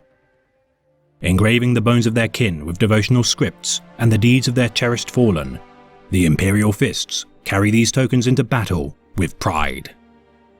The toll incurred from the chapter's endless campaigns weighs heavily upon the hearts of the chapter, with several succumbing to varying stages of their Primarch's gene flaw. Burdened with duties beyond any of his brothers, Rogel Dawn's ceaseless devotion to preserve the Imperium under the constant strain of its assault would be inherited by his sons. Believing themselves to be defective in their pursuit to overcome overwhelming odds, the first stage of the curse of the Seventh is to suffer, not failure. Brooding on the mistakes of past battles, such Astartes shall seek to root out his own weaknesses, and should he be heedless to beware hubris, forever fall short of the deeds of his gene-sire. Finally, he shall come to understand that none are flawless, and pore over the deeds of every one of his battle brothers, and withdraw as an obsessive, confrontational, and uncompromising soul. Often resorting to flagellation within the chapter's pain gloves for the smallest of infractions, the chapter's example of self-sacrifice runs deep within their blood. Yet another flaw is sown within the soul of the Imperial Fists, known as Dawn's Darkness. Inflicted upon every successor of the Imperial Fist Legion, the affliction begins with a blank gaze, a tremor of the limb, or slackness in the jaw. Drowning in the guilt of the wounding of the Emperor experienced by Rogel Dawn, the imprint of the Emperor's fall suffocates those afflicted with unending misery and paralytic fear. Unable to communicate, eat, or feel emotions beyond their torment, such a flaw is an ignominious fate for any Son of Dawn. The Imperial Fist's proclivity for mechanized warfare and fortification embodies the chapter's fascination with organization, discipline, and doctrine. Fastidious in their implementation of battle strategies and cooperation with allied forces, the Imperial Fists have been a boon for the Death Watch since its inception by the chapter and influence in the Order's organization. A hardy chapter characterized by traditions, honor duels, and rites of passage, the Imperial Fists enshrine their reputation as gallant warriors of the Imperium. Revering the last remnant of their former fortress monastery lost during the Siege of Terra upon the Throne World, the Pillar of Bone is surrounded by the chapter's most holy relics. Alongside the Column of Glory, a crystalline pillar in the shadow of the Emperor's golden throne room, fragments of fallen Imperial Fists who fell in defense of the Imperial Palace embed the structure. Serving as reminders to each Astartes of the Seventh of their glory in defending the Emperor's Palace, the interred bones of their ancestors and monuments of their service imbue their chapter with pride. A testament to their great sacrifice to humanity, the Imperial Fists embody their Genefather's courage and defiance to surrender to the ruinous powers. Driven to serve as the embodiments of their Primarch's indomitable strength, the Imperial Fists refuse to withdraw from battle when lesser men would retreat. Relentless in their persecution of the wicked souls who would dare to stand against the Imperium, the descendants of the Throne World's vigilant guardians shall never break under the weight of their eternal burden. Paragons of duty, order, and sacrifice, the Imperial Fists stand ready for the return of their Primarch and the last war to destroy the enemies of humanity. For the Seventh has stood at the breaking point of every war to vanquish the Imperium, and so long as their vigil remains, no foe of the Emperor shall prevail. "The time for speeches is done," said Dawn. "The first great test is here. My order to you all is simple, yet heed it well, and exert yourselves to see it done. They are coming. Kill them all." They are the sons of the Angel, the blooded host, the defenders of humanity. They are strength, they are nobility, they are the Blood Angels. And I say to you, there are no more loyal or determined servants of the Emperor alive today. The legions of the Adeptus Astartes founding chapters are the most renowned and storied within the Imperium. Tales of valor, betrayal, defiance, hubris, and unyielding duty define the foundations for both the Loyalist and Traitor legions and their successor chapters whom followed in their wake. Though each of the 9 Loyalist founding legions bear a burden, some of secrecy, some of protection, some of shame. Yet one chapter amongst them bears a burden which could more accurately be described as a curse. The 9th Legion of the Adeptus Astartes, the Blood Angels. Founded during the Unification Wars to unify Holy Terra, the Blood Angels would be crafted from the genetic materials left in the wake of the scattering of their Primarch, Sanguinius. Inheriting many of their Genefather's traits, the Terran-born Astartes would serve the Emperor in only a handful of conquests, ravaging his enemies during audacious raids with their strategies focused on close-range combat. The small in number 9th Legion would be deployed in some of the most dangerous war zones of the Unification Wars. Recruiting their numbers from the dispossessed souls of Terra, their stature would be remarkably elegant, tall, and fair. Despite their legion often bearing marks of mutation born from their gene seed implantations, yet rumors would abound of the 9th Legion within the Imperium. Rumored to consume the corpses of their enemies in battle, they would earn the moniker of the Eaters of the Dead. Their mythic reputation bolstered by evidence of their genetically gifted retractable, so-called Angel's Teeth. The Ninth Legion's misfortune would only increase with their deployment to backwater planets such as Neptune and its moons.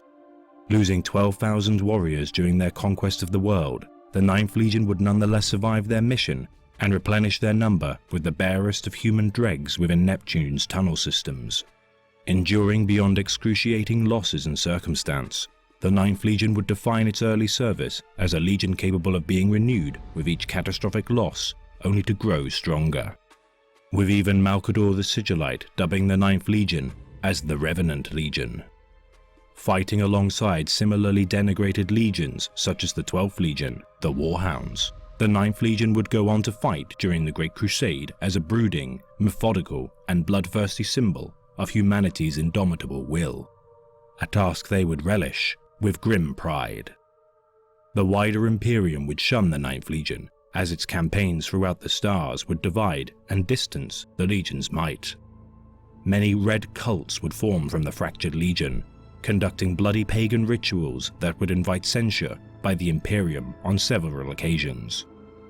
The administratums of the Imperium resolving to supply the barbarous Ninth Legion with little advanced weaponry to attempt to rein in their bloodlust. Yet an event would turn the Ninth Legion from their heretical ways: the discovery of a young child of the planet of Baal, the long-lost son of the Emperor of mankind, Sanguinius. With the rediscovery of the Primarch of the Ninth Legion, Sanguinius would rename his Gene-Sons to be known as the Blood Angels, merging the Terran-born Astartes of the Unification Wars with the Sons of Baal. Their Primarch, the Great Angel, would bow before his sons, offering them loyalty and service without reservation. A welcome gesture to the routinely shunned and isolated Ninth Legion, the Blood Angels would grow to adore their Gene-Father. His shedding of blood alongside them in battle and endeavors to cure the Legion of their bloodlust, further bolstering their love for their Primarch. Serving alongside the Lunar Wolves Legion commanded by Horus Lupercal, the Ninth Legion would learn from the 16th Legion's martial prowess and dignity for over a decade, transforming the Blood Angels from barbaric butchers to noble warriors. With Primarch Horus Lupercal instilling values within the Blood Angels such as pride to replace their desire for blood and carnage.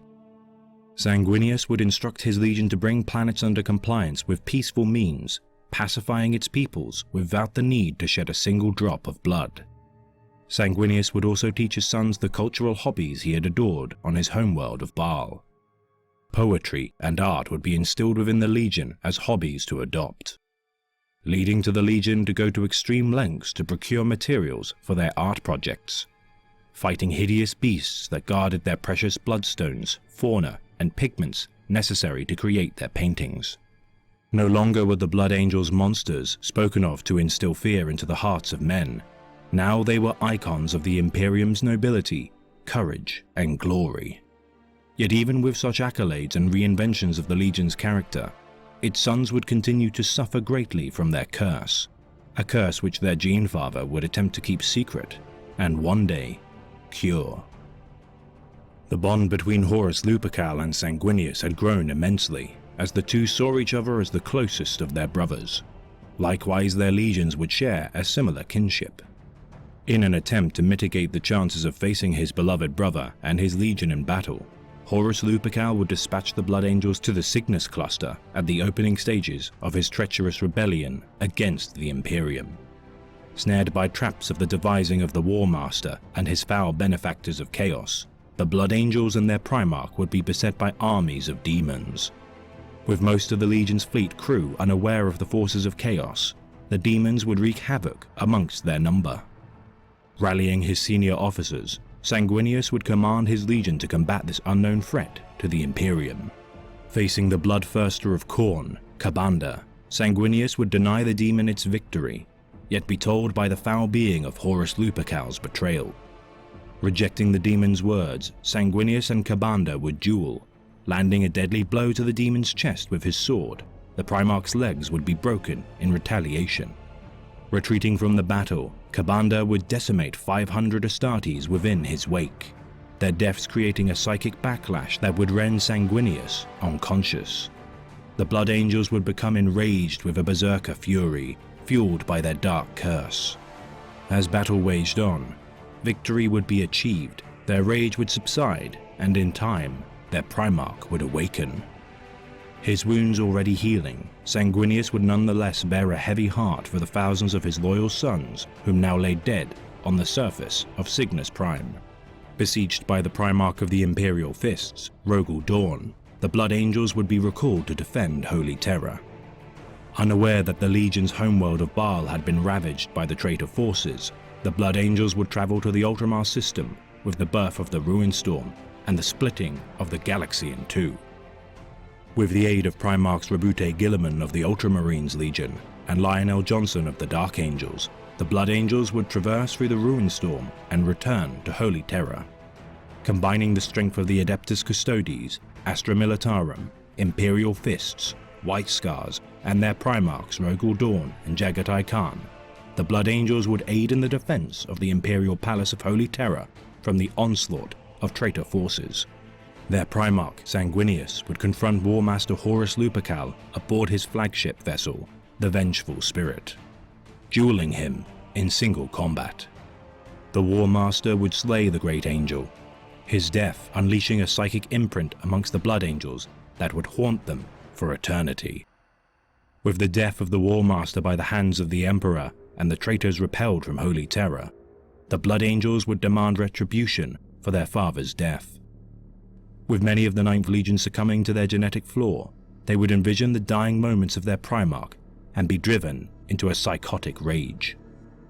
Forever known thereafter as the Black Rage, a curse which would only grow in the years following the end of the Horus Heresy. The flaw, as it would come to be known, would linger within the Ninth Legion and its many Codex Astartes compliant successor chapters. Developing a psychological hunger to drink blood, the Blood Angels regularly drink the donated blood of their serfs to quench their so-called Red Thirst. Despite the blood bearing no nutritional value to the Sons of Baal, without regular consumption, the Sons of Sanguinius begin to show signs of aging, such as white hair and wrinkled skin. Draining their mental stability, it is a necessary evil which the Blood Angels and their successors must partake to keep their chapter in fighting condition. Though should a Blood Angel not resist the call of the Red Thirst, he shall become mutated and monstrous in form. His teeth replaced with fangs, his face resembling that of a bat, and causing his stature to force him to walk on all four of his limbs. For it is said, the blood of a living host is all the more delicious compared to the Kadash wine of donated blood. And for those whom should the Red Thirst not take, the Blood Angels can suffer the Black Rage. Embodying their Primarch's struggle against the War Master, they shall see his hideous apparition before them and lash out at anyone within their vicinity. Unable to distinguish friend from foe, the Black Rage causes a Blood Angel to strike upon his own kin. An incurable affliction, those under the thrall of the Rage are transferred to the Death Company within their chapter, unless their affliction is too violent to contain, whom are subsequently put down to end their suffering. Though for the Sons of Baal there is hope to contain their bloodlust. When a battle brother partakes in activities such as painting, their soul becomes soothed of their inner rage, drastically decreasing the incidence of their curse spilling out into the world. With their Primaris generation of battle brothers further protected from the call of their curse, though that is not to say that the threat of the Rage overcoming them is gone entirely.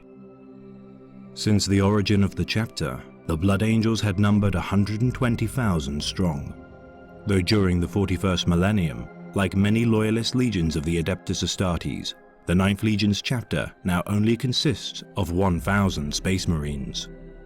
Recruiting new aspirants from the chapter's homeworld of Baal and its orbiting moons, the Blood Angels arranged for contests held at Angel's Fall, the place wherein Sanguinius was first discovered on Baal.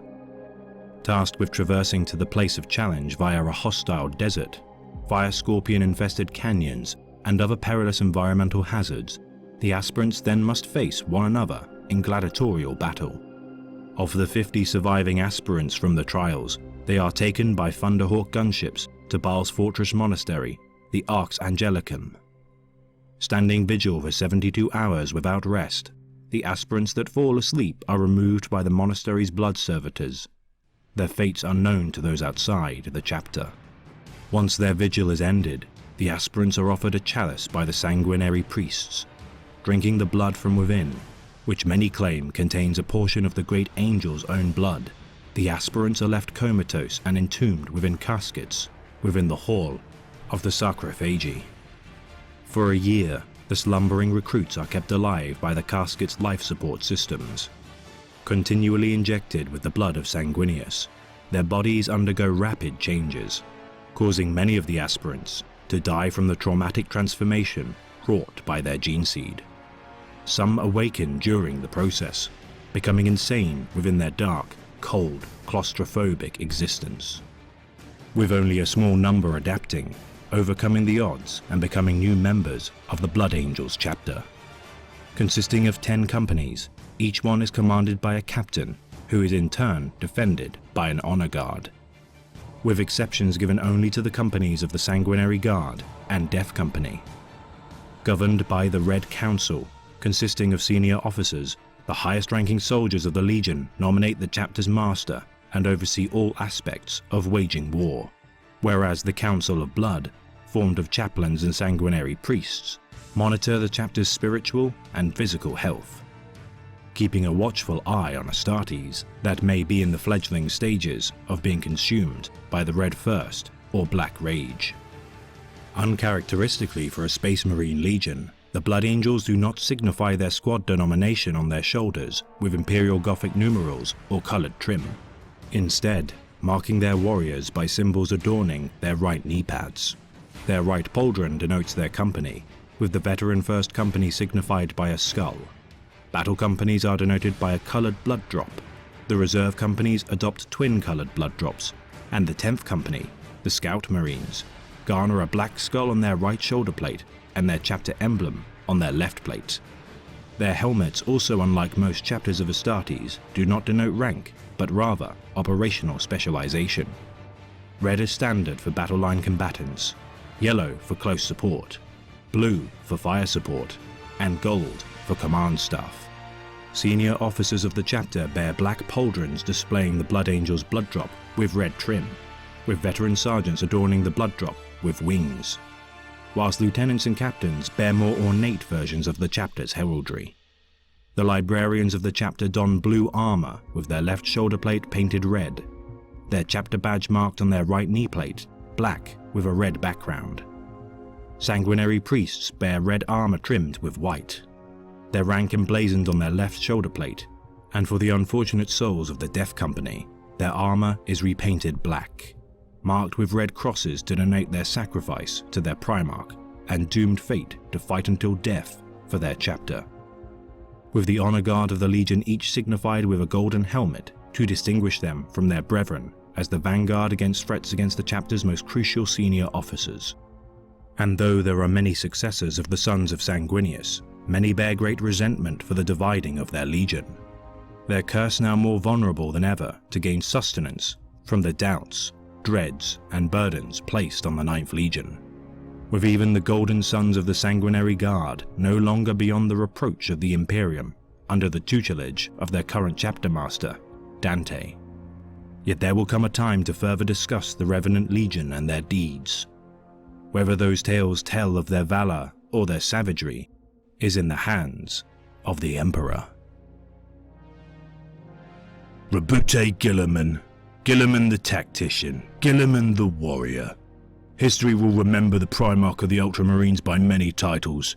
To us of the Blood, he will only have one, Guilliman the Butcher. With law and edict, Guilliman ripped the heart from the legions. Even his own sons were not spared his treachery. Where Horus had sought to use a hammer blow, Guilliman used a duelist's blade. In the end, the result was the same. Brother became cousin. Cousin became exile. Guilliman's new chapter, his new beginning, was a sundering to all that had come before. Stripped of honor and tithe, of history and deed, we were all of us undone. Bastards of war and victory. We were angels, no more.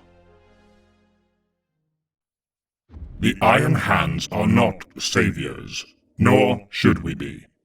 A man who cannot save himself is weak, and the weak do not deserve to be saved. For such a man, only death is fitting. This we can provide. The Emperor's angels, despite their many strengths, are not immune to weakness, for even amongst his greatest servants of the legions, thousands would fall to the lure of the ruinous powers and their own decadent delights. Yet some of the first founding legions would seek to banish all failures from their ranks, with one above all going as far as to remove their vulnerabilities and replace them with steel. The 10th Legion of the Adeptus Astartes, the Iron Hands. Though drawn from many disparate lands of Holy Terror, the 10th Legion would draft a large proportion of its members from the region of Old Albia. Influencing the Legion's temperament, the Legion would show fierce pride for its warrior ancestry. Exemplifying a remorseless and highly disciplined form of combat, the 10th Legion would exterminate the Xenos Cypher and Liassic species with enviable coordination and tactical acumen. Incurring few losses despite many environmental hazards, heavy resistance, and deadly foes, the 10th Legion would, regardless of their efficiency, not garner great glories during their initial service to the Imperium. Yet during the invasion of the planet designated 02-34, the 10th Legion would engage in the so-called Battle of Rust. With the Emperor commanding the 10th Legion alongside his own custodians, the 10th Legion would be instrumental in the then largest Imperial mass offensive battle of the era. Losing less than 1/5 of its Astartes, the planet of Rust would be conquered by the 10th Legion. The Legion's use of the Hammer and Storm strategy would be so effective that such a tactic would be employed by the 4th and 13th Legions of Astartes thereafter. Given the title of Stormwalkers, the 10th Legion would soon after hear news of the discovery of their Primarch on the world of Medusa. A discovery which would forever change the Legion. The son of the Emperor would raise himself within the mountain peak of Karashi amongst the ancient technologies left by a long-dormant species. Defeating a mechanized ancient creature of metal, a Sionov, within the mountain, the fierce young man would melt the creature's hide with Karashi's molten rivers of lava. The molten necrodermis metal would coat the young Primarch's arms, and the peoples of Medusa would know the man as Ferrus Manus, the Iron-Handed. Battling the Medusan clans into submission, Ferrus Manus would demand obedience from his subjugated peoples. Exchanging his own instincts for technological intuition for the secrets of the Iron Fathers and tech priests of Medusa, Manus would craft marvels of technology and weapons of peerless might. Strengthening the Medusan people, their civilization would grow rapidly until the arrival of the Emperor of Mankind. Amongst the first of his sons to be found, Ferrus Manus would pledge his allegiance to his father and be installed as the commander of his Astartes Legion. Ascending from warlord to general of the Imperium, Manus would rename his legion in his image, the Iron Hands. Deconstructing and rebuilding his legion with the care of an artisan watchmaker, Manus would reforge his legion's command structure and ideals. Crafting his Iron Tenth anew and incorporating his Medusan inhabitants into the legion, Manus would purge his legion of virtues and ideals incompatible to his own. Weeding the weak from the strong, not only amongst the populace of Medusa, but his own Astartes, the Iron Hands would be reborn as the single most ruthless and calculating of all the legions. Battle-proven during their service to the Great Crusade, the Iron Hands would fight alongside many of their brother legions with distinction. Yet amongst all of them, the most notable bonds of brotherhood would be forged with the 3rd Legion of the Adeptus Astartes, the Emperor's Children. With Primarchs Fulgrim and Ferrus Manus as bonds of brotherhood forged under their shared craftsmanship and alchemical sciences, their legions would follow suit in their shared respect and brotherhood. Both legions perceived as strange outcasts from their brothers within their own rights, the two legions would revel in their otherness in comparison to their kin. With the 3rd Legion perceived as peacocks of style over substance warfare, and the 10th observed as dull engines of war, both would complement each other by virtue of their stark contrast. Both legions obsessed with pleasing their Primarchs, they would also share their competitive natures as both warriors and artisans. Yet unlike Primarch Fulgrim, Ferrus would mentor his gene sons less as a father figure and more as an overlord. Quick to anger, Ferrus would be intolerant of failure or weakness, quipped by Fulgrim as similar to the ancient monster of terror, the Gorgon. Manus would bear his new title with grim pride. Uncaring for what the wider Imperium would regard him as, Manus would command his legion with rigid and rational discipline, crafting his gene sons into harsh, direct, and indomitable warriors, gaining acclaim and renown throughout the Great Crusade for their deeds as the hammer blow of the Imperium. Though not the greatest in number of the Astartes legions, would nonetheless be regarded as one of the single mightiest armies of the Space Marines. However, their might would soon be sundered, tragically, at the hands of their own most steadfast and beloved allies. During the formation of the coup, Horus would send Fulgrim to convince his most beloved brother to join the usurpers of the throne in their campaign against the Emperor. Refusing outright, Ferrus and his honor guard would be ambushed by the Emperor's children, beating the Gorgon unconscious whilst all but his Morlock captain, Gabriel Santor, would be slaughtered by their once allies. With news brought to the Loyalist legions confirmed by the defected Death Guard captain, Nathaniel Garrow, on Holy Terror, the Emperor would command his remaining loyal sons of the Imperium to crush the War Master's rebellion. Consisting of 2 waves of assault, 7 legions of the Adeptus Astartes would crush the traitors. Given command of the assault, Ferrus Manus would lead the Loyalist forces to the Istvan system to bring justice to the War Master. The first assault composed of the Iron Hands, Salamanders, and Raven Guard. Their assault would be supported with the second wave, consisting of the Iron Warriors, Night Lords, Word Bearers, and Alpha Legion. Assembling at the world of Istvan V, the battle would begin. The first wave of Loyalists would engage the smaller in number traitor forces. The battle would be the bloodiest ever seen in the Imperium's history, yet the bloodshed had only just begun. With the arrival of the second wave of legions descending onto Istvan V, the battle would become a slaughter, though not in favor of the Loyalists. Turning on their brethren, the 4 legions and their primarchs would turn on their allies and rain death unto the 10th, 18th, and 19th legions. With the traitors surrounding the Loyalist armies, the Emperor's children would descend unto the Iron Hands, with Primarch Fulgrim and Ferrus Manus engaging in single combat. Yet despite the rage and fury of the 10th Legion's Primarch, Ferrus Manus would be slain by the treacherous Fulgrim. The Iron Hands would be decimated alongside their Loyalist kin, and in one fell swoop, the Iron Hands would incur the single largest catastrophic loss in their history. With over 60,000 Astartes lost in a single day during the battle, and the Loyalist Primarchs lost during the massacre, the now shattered legions would retreat from the battle and escape the planet in fragments of their former strength, with none incurring a higher cost than the Iron Hands. Unable to bring their once tremendous might to face the traitors to the throne, the Iron Hands would conduct hit-and-run guerrilla warfare against key traitor outposts and staging areas. Aiding the much larger Loyalist legions in their struggle against the War Master, the Iron Hands would be driven by unbridled anger in their quest to destroy their traitorous kin. Aiding in the scouring of the fleeing traitors, the Iron Hands would demand their pound of flesh as revenge for their fallen brothers and Genefather.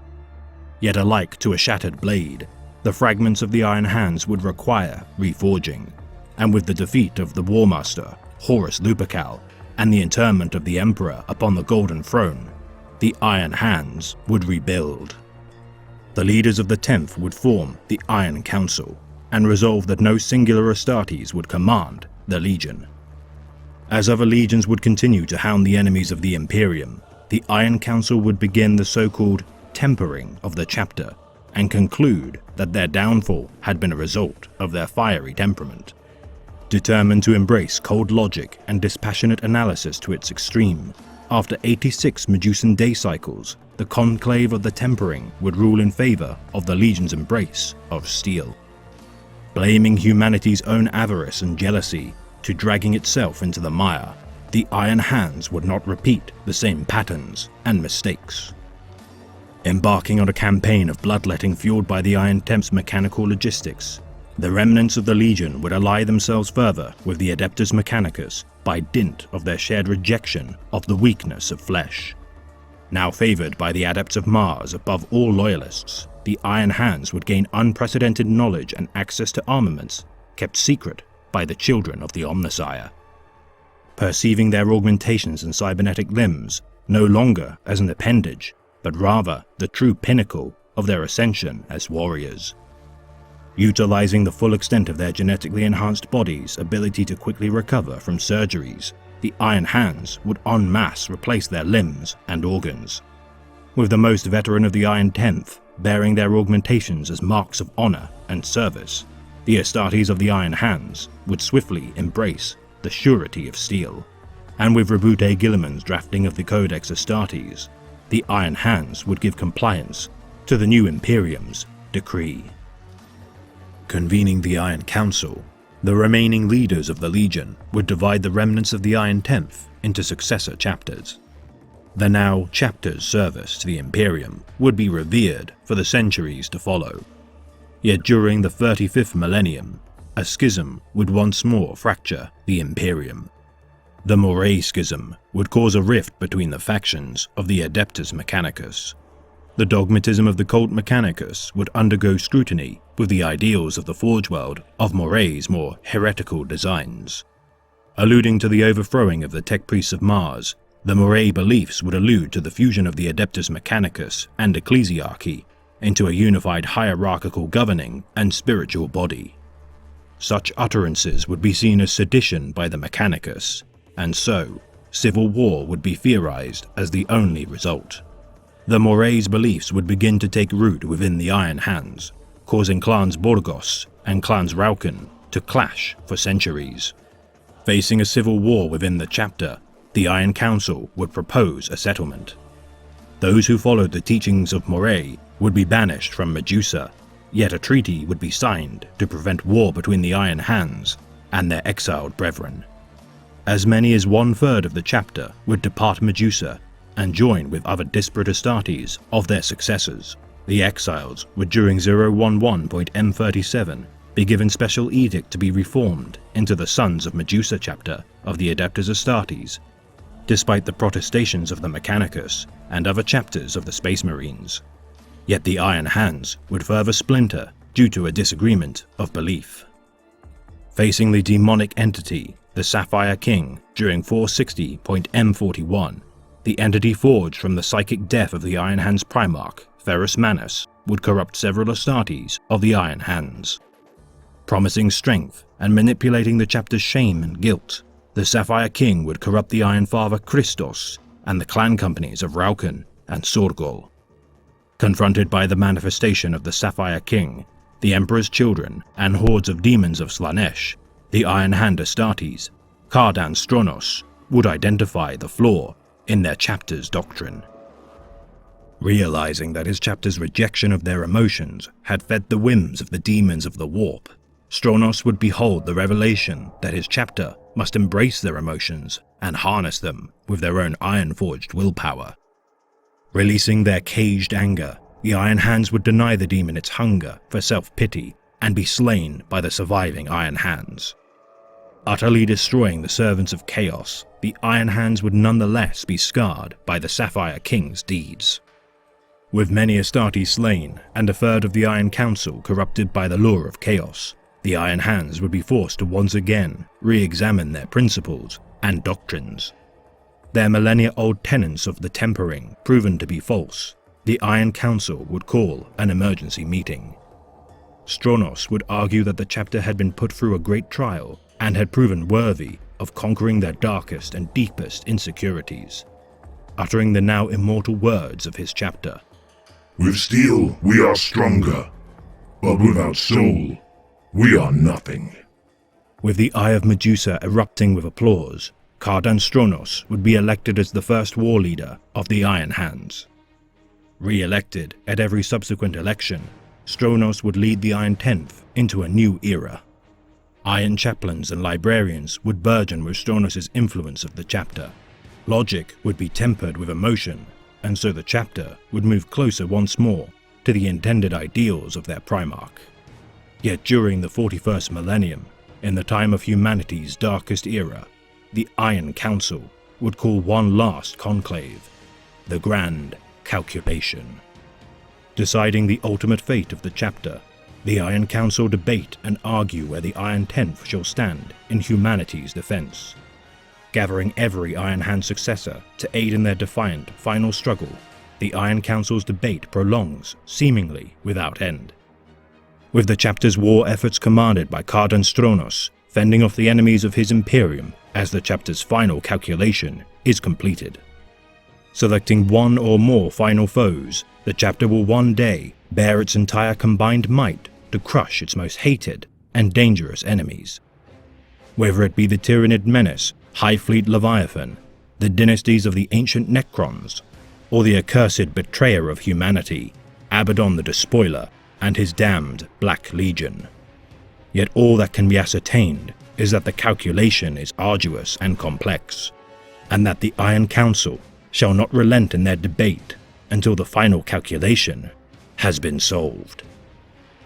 The 10th Legion had been divided into many logical and highly structured organizations during the Great Crusade. Unlike other Astartes legions, such as the Imperial Fists or the Ultramarines, the Iron Hands would become compartmentalized to prevent its entirety being commanded by overarching command hierarchies or dogmas. Similar to a machine comprised of many interlocking gears and pistons, the Iron Hand's chain of command is beholden only to its immediate superiors. This allows the Iron Hands to specialize in niche operational assignments without being encumbered by bureaucracy or divergent command doctrines. Referred to as orders, these battle groups would function similar to specialized battalions, yet would be deployed only for their specified expertise in battle. Complementing the members within orders, these consignments of battle groups are painstakingly organized to function with machine-like efficiency and deadly application. Given specific instructions per deployment, the orders are expected to achieve their assigned tasks with no excuses for failure or requirement for reinforcements or support elements. Drawn from the chapter's clans, orders within the 10th would predominantly derive members from only one clan, yet occasionally mix different clan Astartes into order configurations. Clans being of similar equivalence to Legion chapters, each clan would be a reflection of Medusa's ancient feudal society. Each clan possessing a distinctive character, these so-called pocket legions would be commanded by a singular officer known as an Iron Lord. Appointed by Ferrus Manus himself, the Iron Lord's right to command would be unquestionable. With each clan vying for the favor of their Primarch, rivalries and competition would be rife. Though inflexible, the organization of the clans and orders within the Legion would prove to be exceptionally effective. The commanders of the Iron Hands, empowered with absolute authority by their Primarch, they would be obeyed by their junior officers without question or excuse. Each company commanded by a shield centurion, such officers would mete out punishments to ineffective Astartes, which included the right to execute defective battle brothers with no recourse. With such powers also given to each clan's Iron Captains and Iron Lords, the highest judgment would fall to the Gorgon to dispense should it be required. The Legion's discipline without peer, the Iron Tenth would not tolerate failure or weakness of any kind within their ranks, and would reward only strength and accomplishments in battle. With the most strong-willed and competent Astartes rising to ranks of command, the Medusan society's feudal values would serve as a template for the Legion's ranks of competence to be achieved. The Legion's volatile temperament kept in check by strict values and pragmatic cold calculation, with the inter-Legion clan rivalries being rewarded by their Primarch through deeds accomplished, favoritism would be given to the most successful clans and fuel the less competent clans to strive for redemption. And with the Great Crusade's continuation, the Iron Hands would balance their battlefield losses with a steady stream of new recruits to the Legion. Failed aspirants to join the Legion would be converted into servitors to serve the Iron Tenth. The Legion would often refuse military aid from the Imperial Army and instead request battle automata from the Mechanicum to fight alongside in battle. Their ties to the Adepts of Mars would be so strong that the Iron Hands would possess many sophisticated weapons and war vehicles. Given access to cybernetic implants only employed by the Mechanicum, the Iron Hands also stocked large proportions of the Mechanicus' deadliest weapons, such as grav weapons, laser destroyers, and conversion beamers. Their collaboration with the Mechanicum, bearing new weapons and armor system breakthroughs that would be disseminated within the wider Imperium, such as the Indomitus pattern Terminator armor suits, Stormbreaker pattern Thunderhammers, and more potent equipment which the Iron Hands would keep to themselves. With the Legion's elite Gorgon Terminator squads equipped with the unique Gorgon pattern Terminator armor, such suits would be bonded to their wearers. Though extremely painful to graft onto the Astartes within, such armor would be seen as a great honor to bear, despite its final design never seeing fulfillment with the untimely death of Ferrus Manus. Relying heavily on their bountiful armored divisions, the Iron Hands would field unique formations of vehicles as distinct individual companies known as the Armored Echelons, ranging from between a dozen to even several hundreds of vehicles. From battle consignments of dozens of Predator tanks and Land Raiders and handfuls of Fellblades, the Iron Hands vehicle battalions would be the largest of any single Astartes Legion. Yet tragically, the vast majority of the Iron Hands armored divisions would be lost during the Istvan V Dropside Massacre. The Iron Hands would enter the battlefield of Istvan with an estimated 113,000 Astartes, yet be decimated during the massacre. Losing entire clans, such as the then most favoured by their Primarch, the Averni clan, the remnant Iron Fathers of the Legion would convene at their homeworld of Medusa and begin the recruitment and creation of new Astartes. The bountiful gene stores of Medusa, capable of rebuilding the Iron Hands, the clans of the Great Crusade would dwindle and be replaced with newer and more robust clans in the wake of the heresy.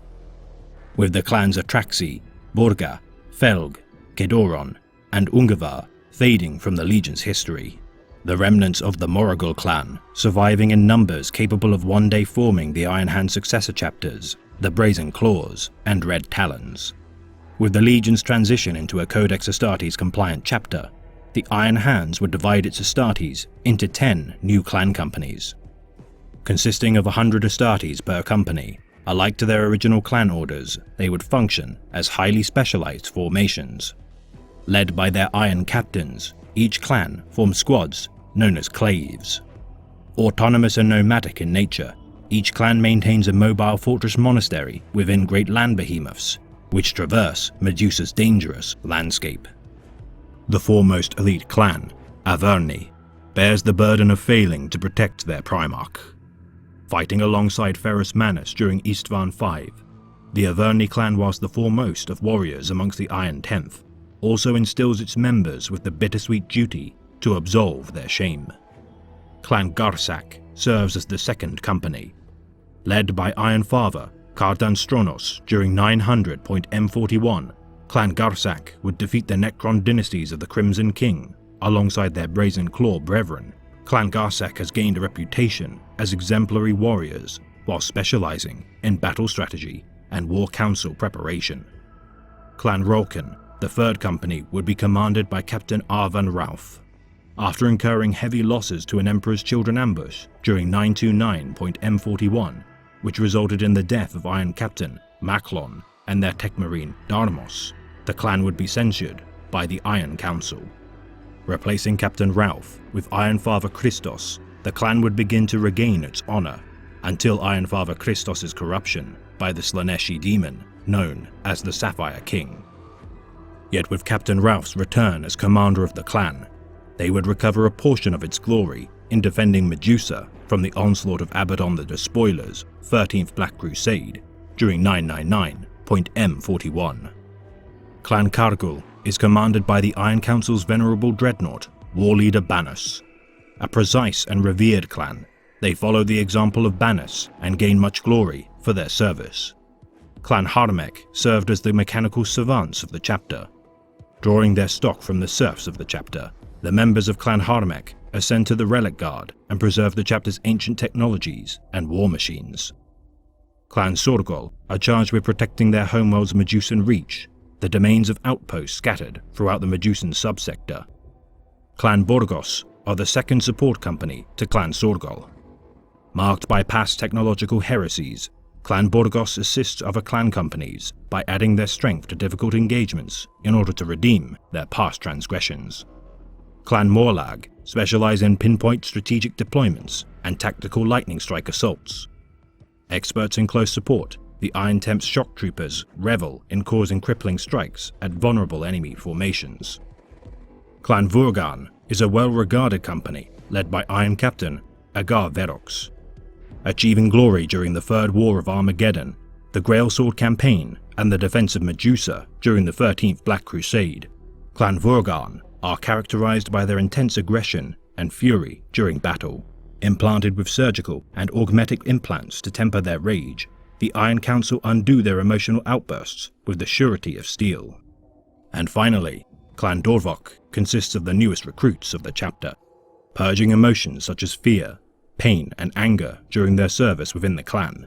The aspirants of the Legion learn the responsibilities and duties required to be a member of the Emperor's most cold and calculating sons. The Iron Hands would arguably suffer more than any Legion during their history. The first Legion to witness the death of their Primarch, the Iron Hands would also be decimated and continually crippled following the Horus Heresy and beyond. Emboldened in their actions to redeem themselves of their failures and to strive to be better than their compatriots within their brethren legions, the Iron Hands would eradicate their weakness with the adoption of the machine.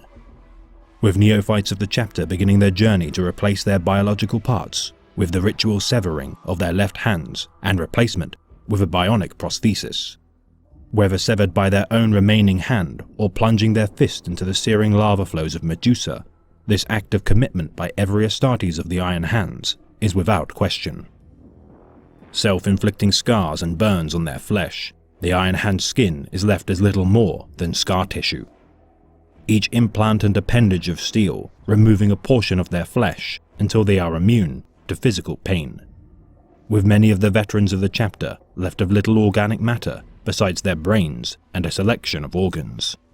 Many Iron Hands are driven to one day ascend to become a dreadnought of the chapter, as it is the highest of honors for the Iron Tenth to don the sarcophagus of the war shell of such a machine of war. Augmenting their vertebrae with links of neural relays, the Iron Hands call such strands forge chains. Forged of different materials dependent on the clan company the Astartes is assigned to, the forged chains reinforce their allegiance to their clan, reminding their bearers of the bonds that strengthen their brethren, and the might inherent within their inclusion and unity.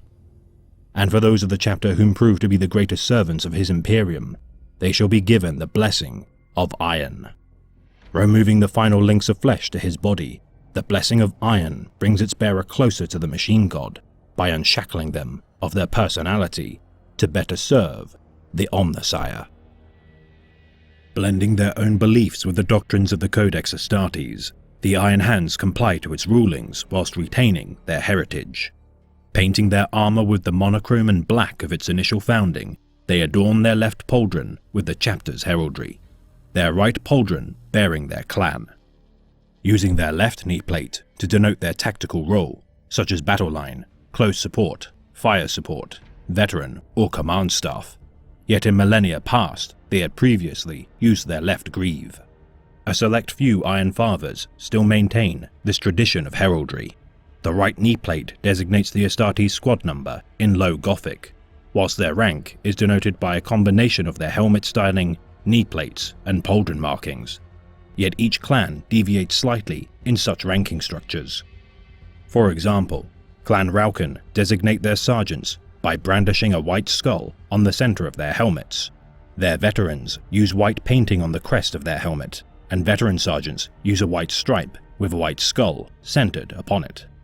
Their lieutenants paint their helmets completely white and add a starburst design to the skull icon, whilst the Iron Captains of the clan bear a white helm with a skull and a golden-winged skull on their right pauldron. Librarians of the chapter bear the blue armor paintings compliant with the Adeptus Astartes. Apothecaries paint their entire right arm, backpack, and shoulder guard white, with an added white stripe on their helmet to identify them as medics of the chapter. Yet unlike the Codex Astartes outlines for tech marines and chaplains, The Iron Hands blur the lines between these distinct ranks with their own unique hierarchical figures, the Iron Fathers.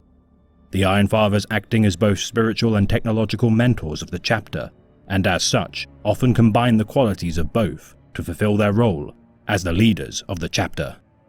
For their duty is the greatest among the Iron Tenth, to guide the future of the sons of Ferrus Manus and Emperor Willing, leading them from their never-ending shame and anger. Our chapter was driven to the very lip of the precipice. We were forced to stare over its edge into the Stygian depths, into the darkness that awaits us, should we ever fall. Yet fall we did not. What saved us from this terrible plunge, brothers? What has proven our redemption? Not logic, not the desperate, dogmatic purge of all things perceived as weak. It were our souls that saved us, and the strength we hold within ourselves. It was these qualities which make us more than just unthinking steel that pulled us back from the brink. Know this, son of Guilliman. The father of our chapter watches over us always. He knows your soul, your strengths, and even your fears. I share your pain at the loss of brother Captain Idaeus, but to dishonor his name with grief is wrong. He gave his life so that his battle brothers would live, and the enemies of the Emperor would be defeated. A warrior can ask for no better death than that. Captain Idaeus was the senior officer, and you were duty-bound to follow his orders when they were given. The chain of command must not be broken, or we are nothing. Discipline and order are everything on the battlefield, and the army that lives by this credo will always triumph. The Legiones Astartes would symbolize the dawn of a new era of humanity. Demigods of warfare, the Emperor's Angels of Death would carve a sway through the galaxy and bring order to the chaos of the void. The pinnacle of the Imperium's might, these ceramide-clad knights would come to epitomize the ideals and strength of the Imperium. Yet among all the founding legions, one above all would be praised as the single greatest legion, which all should aspire to emulate. The warrior kings of the 13th Legion, the Ultramarines. The Master of Mankind would seek to bring the galaxy into the compliance of a united people upon the crucible of humanity, the throne world of Terra. War ran rampant across the planet's surface as techno-barbarian hordes battled for territories and resources across the planet's war-scarred surface. Creating warriors befitting such a savage war, the Emperor would craft a new breed of soldiers, the Thunder Warriors. Rending all opposition to pieces with their savage efficiency, while the task of the Emperor's enforcers would prove to be effective, such warriors would not be befitting the Master of Mankind's vision for a brighter future. From the template of his Thunder Warriors and the newly established gene labs of Terra, the Angels of Death would be created. Nobler, yet less imposing than their forebears, the Alpha intake of the Legiones Astartes would fight alike to wolves and excel in various stratagems and tactics befitting their Terran heritage. The 13th Legion would be drawn from all corners of the globe. Sired from the clans of Panpokro, the Saragon Enclave, Caucasus Wastes, and Mid-Afric Hive oligarchies, the unflinchingly loyal warriors of the 13th would be known as the Warborn. No records exist pertaining to the deployment of the Warborn during the Wars of Unification, for alike to the 7th and 8th Legions, the 13th's first recorded deeds would glean their intervention during the first pacification of Luna and Sedna campaign. Venturing further into the known galaxy, the Legiones Astartes would embark upon expeditionary campaigns to bring worlds into compliance.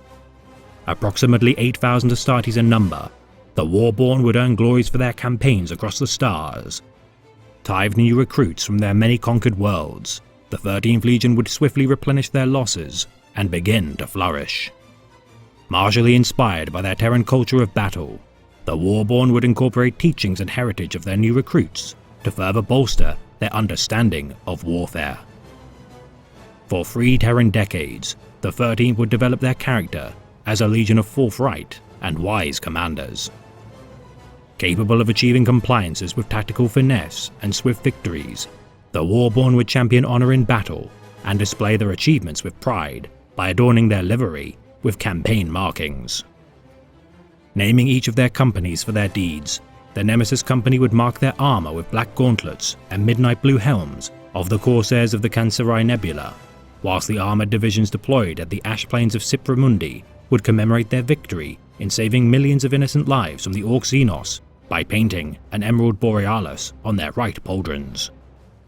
Yet the 13th would soon be tested in a campaign which would push the Legion's resolve close to breaking point.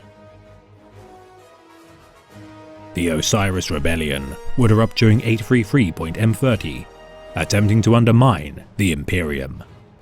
The 13th Legion now numbered to approximately 33,000 Space Marines and had earned a reputation for achieving victory with few to no innocent casualties.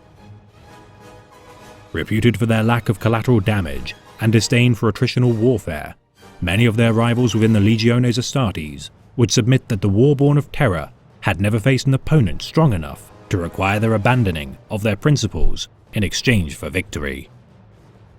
Their gene seed remarkable in its stability, the 13th would suffer few casualties from their surgeries and incur no mutations with successful gene implantation to their recruits. Among the largest legions of the Imperium, unlike their peers of the Iron Hands and Lunar Wolves Legion, the Warborn, despite their glories, would be bereft of the guidance of their lost Primarch. Regardless of their lack of guidance by their Gene Father, the 12th Expeditionary Fleet would explore the dense intergalactic expanse situated near the core of Terra. 11 star systems of the Osiris Cluster would declare secession from the Imperium and incur the wrath of the Emperor. The nearest sizable fleet to the crisis, the 13th Legion would be tasked with ending the rebellion. Striking the city of Cabasset on the halo world of Seps 12, the compliance of the political capital of the Osiris Cluster would prove crucial to the Warborn's victory. Commanded by their First Lord Commander, Gren Vosifo, the tried and true stratagems of the 13th Legion would prove insufficient. Encountering heavier than expected resistance, the Warborn would adapt quickly, yet begin to understand that the rebellion was not what it initially seemed. Committing reinforcements to the battle, Vosofo's forces would fight their way into a trap. Unknown Xenos void ships would ambush the 12th Expeditionary Fleet, forcing Vosifo to order the retreat from the planet's surface.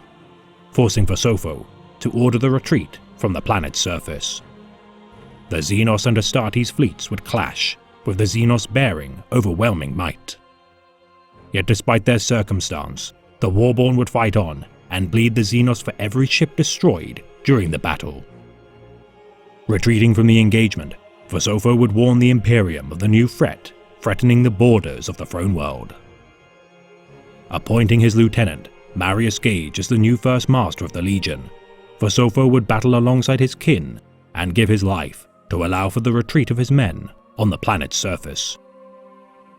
Incurring losses of 6,500 Astartes during the battle, the Warborn would resolve to never again incur such losses. Returning to the system with aid from the Solar Armada and Salamander's Legion, the Imperial forces would find no trace of the Osiris Cybrids. Swearing a blood oath to hunt down the powerful Xenos, the 13th Legion would remember the words of their slain Lord Commander. "I am told that once the numeral 13th was taken as an ill omen by the weak-minded and those enslaved by the lies of superstition. But in the Emperor's service, we shall make it a byword for redemption and glory." Under the stewardship of Marius Gage, the 13th would rebuild once more and redouble their efforts during the Great Crusade. Yet fortunately for the Warborn of Terra, a balm would soon restore their wounded pride. The return of their long-lost Primarch. With the scattering of the Primarchs across the stars, a child of the Emperor would land upon the planet of Macragge within the eastern fringe of the galaxy. A decayed empire once founded during the Dark Age of technology, the nonetheless cohesive society maintained warp-capable means of travel, allowing for their sublight spacecraft to travel and communicate with their neighboring star systems. Discovering the Primarch's gestation pod and recognizing its provenance as a technology of a superior civilization, the young boy within would be brought before the Consul of Macragge, Connor Guilliman. Naming the child Roboute, or Great One, Connor would raise the child as his own and watch his adopted son mature into a man of immense wisdom, intellect and strength.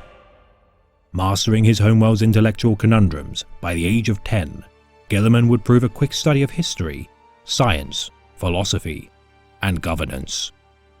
Yet among all the boy's talents, he would prove a genius in the arts of war. Granted command of an expeditionary force tasked with pacifying the lands north of the capital of Magna Macragge Civitas, Roboute would combat the mercenaries of the lands of Illyrium. Earning the respect of the Illyrians, Roboute would broker a peace with his enemies and return to Macragge Civitas. Finding his city engulfed in turmoil, the co-consul of Macragge, Galen, had unleashed a coup d'etat against Connor in a bid to usurp his authority and claim sole rulership of Macragge. Hurrying to his foster father's location, Roboute would arrive too late to prevent his mentor's fatal wounding during his defense of the Senate House. Leading his men for 3 solar days following his injury, Connor had defied death's embrace long enough for his son's return. Dying in Roboute's arms, Connor would detail Galen's betrayal before perishing. Fueled by vengeance for his father's death, Roboute would rally the beleaguered soldiers and citizenry of Macragge and destroy the aristocratic rebels and their armies. Restoring order to the city, Roboute would assume the mantle of Consul of Macragge and see to the execution of Galen and his co-conspirators.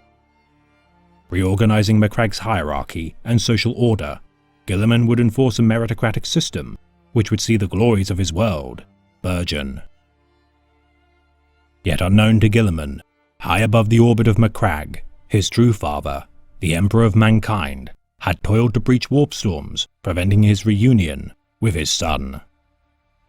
With the subsiding of the warp storms, the Emperor would find Macragge to have undergone a breathtaking transformation of human progress and industry. Now the shining jewel of an empire spanning the now Ultramar system.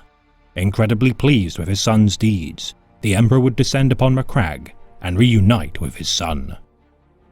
Swearing his allegiance to the Imperium, Roboute Guilliman would be installed as the Master of the 13th Legion, and in his image, renamed the Warborn of Terror as the Ultramarines. Rejoicing at the return of their Gene-Sire to the Legion, the 13th's fortunes would greatly increase. A leader of virtue, intelligence, and master of administration, the Ultramarines Legion would swiftly be transformed into the manifestation of the Imperium's ideals. Remolded as a legion supported by vast manufactorums, efficient supply chains, and innumerable fresh recruits, the 13th Legion would swell to become a challenge to even the might of the vaunted 16th, the Lunar Wolves. Adopting the realm of Ultramar as their new epicenter of mobilization, the 500 worlds would provide unmatched resources to the 13th Legion.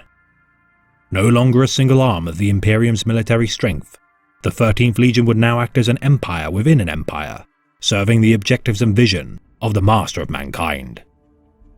Building upon the Legion's Terran character, it is deemed by most that of all the founding legions, none would be so fortunate as to inherit the fortunes and glories of such a vaunted and industrious Primarch. Instilled with personal pride of their lord, the Ultramarines would never shrug from the chance to prove themselves worthy to earn the praise or regard of their valiant Gene-Sire.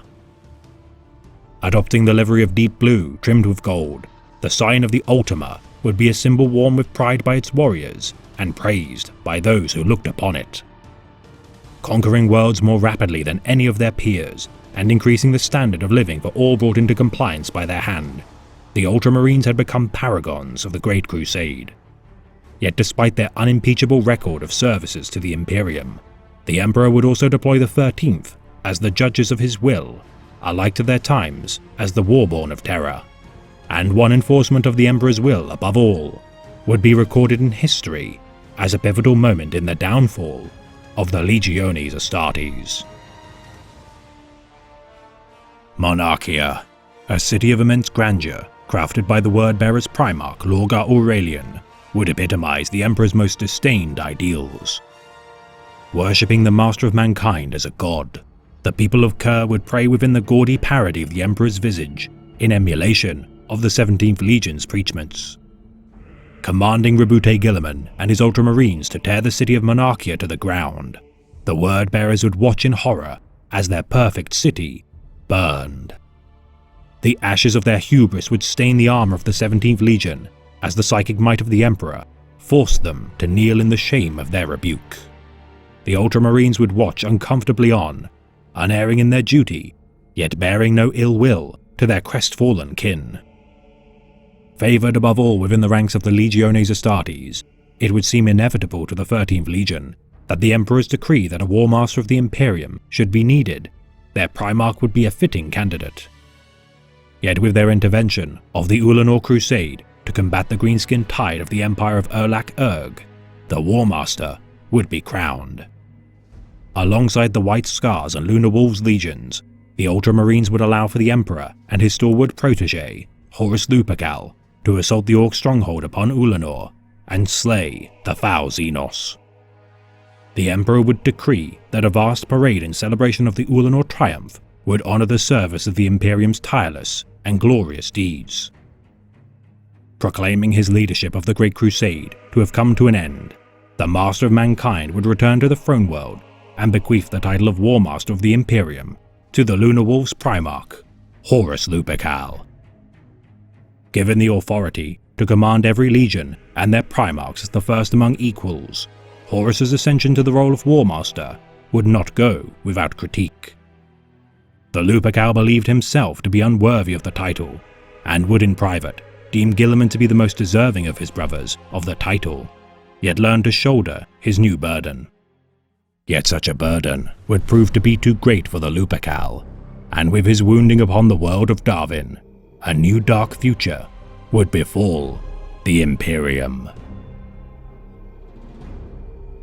Swearing allegiance to the ruinous powers, Horus Lupercal would rescind his loyalty to the Imperium and in secret plot to overthrow his father's empire. Realizing the need to scatter his most deadly foes farthest from his conquest of the stars, the Ultramarines Legion would prove to be the single largest and most deadly foe capable of sundering his campaign. Fueling the resentment of his traitorous brother, Lorgar Aurelian, Horus would command the 17th Legion to trap the Ultramarines within the Calth system. Ordering Guilliman to confront the Orc Xenos within the eastern fringes, far away from Terra, the Ultramarines would be diverted from the theaters of war that would soon erupt. Mustering in orbit of the planet of Calth, the Ultramarines would meet with their cousin legion of the Word-Bearers with open arms. Positioning their men within the ranks of the 13th Legion, the Word-Bearers would stab their vulnerable allies in the back and kill many in their acts of sabotage. Slaying the Ultramarines in droves, the Word-Bearers would begin to summon demonic entities during the ensuing counterattack, and poison the sun of Calth to irradiate the planet below. First Chaplain Erebus would conjure a warp storm so vast that it would enclose the Ultramar system, whilst First Captain Cor Theron would lead the Calth atrocities. Through the actions of brave Ultramarine Astartes, such as Captain Remus Ventanus, Sergeant Aeonid Fiel, and their first master, Marius Gage, the plot to slay Roboute Guilliman and destroy the Ultramarines' fleet would be thwarted. Reeling from their unprovoked attack, the Ultramarines would see to the pursuit of the fleeing Word-Bearers' fleet, purge of the traitorous survivors of Calth, and potential means of breaching the Ruin Storm now enclosed around Ultramar. recording their casualties to be in excess of 119,000 Astartes, with a further 28,000 rendered combat incapable due to injury. Such a brazen attack on the proud 13th Legion would not go unpunished. Several chapters of the Legion would not be present during the Calth betrayal, and be known as the Unmarked, spared the scars of the conflict. Yet the woes of the 13th Legion would not end at Calth, for the traitors of the Word-Bearers and World-Eaters would not relent in their crimes against the innocents of Ultramar. Forming an alliance with the Red Angel during the betrayal of Calth, Lorgar Aurelian would launch a separate surprise campaign upon the Ultramar system. The Shadow Crusade would see to the torment and slaughter of the innocents of Ultramar as the 13th Legion recovered from its deep wounds incurred from Calth. Unwilling to allow the traitor legions to assail his people unopposed, Roboute Guilliman would muster a retribution fleet to confront the 12th and 17th Legions on the 26 worlds with which they enacted their campaign. Managing to push back the traitors, the continual strain incurred to the Primarch of the World Eaters, Angron, would prove too much to prevent the bite of his own affliction. The Butcher's nails, the cortical implants once grafted into the Primarch's brain on his homeworld of Nuceria, had proven close to ending the Lord of Red Sands' life.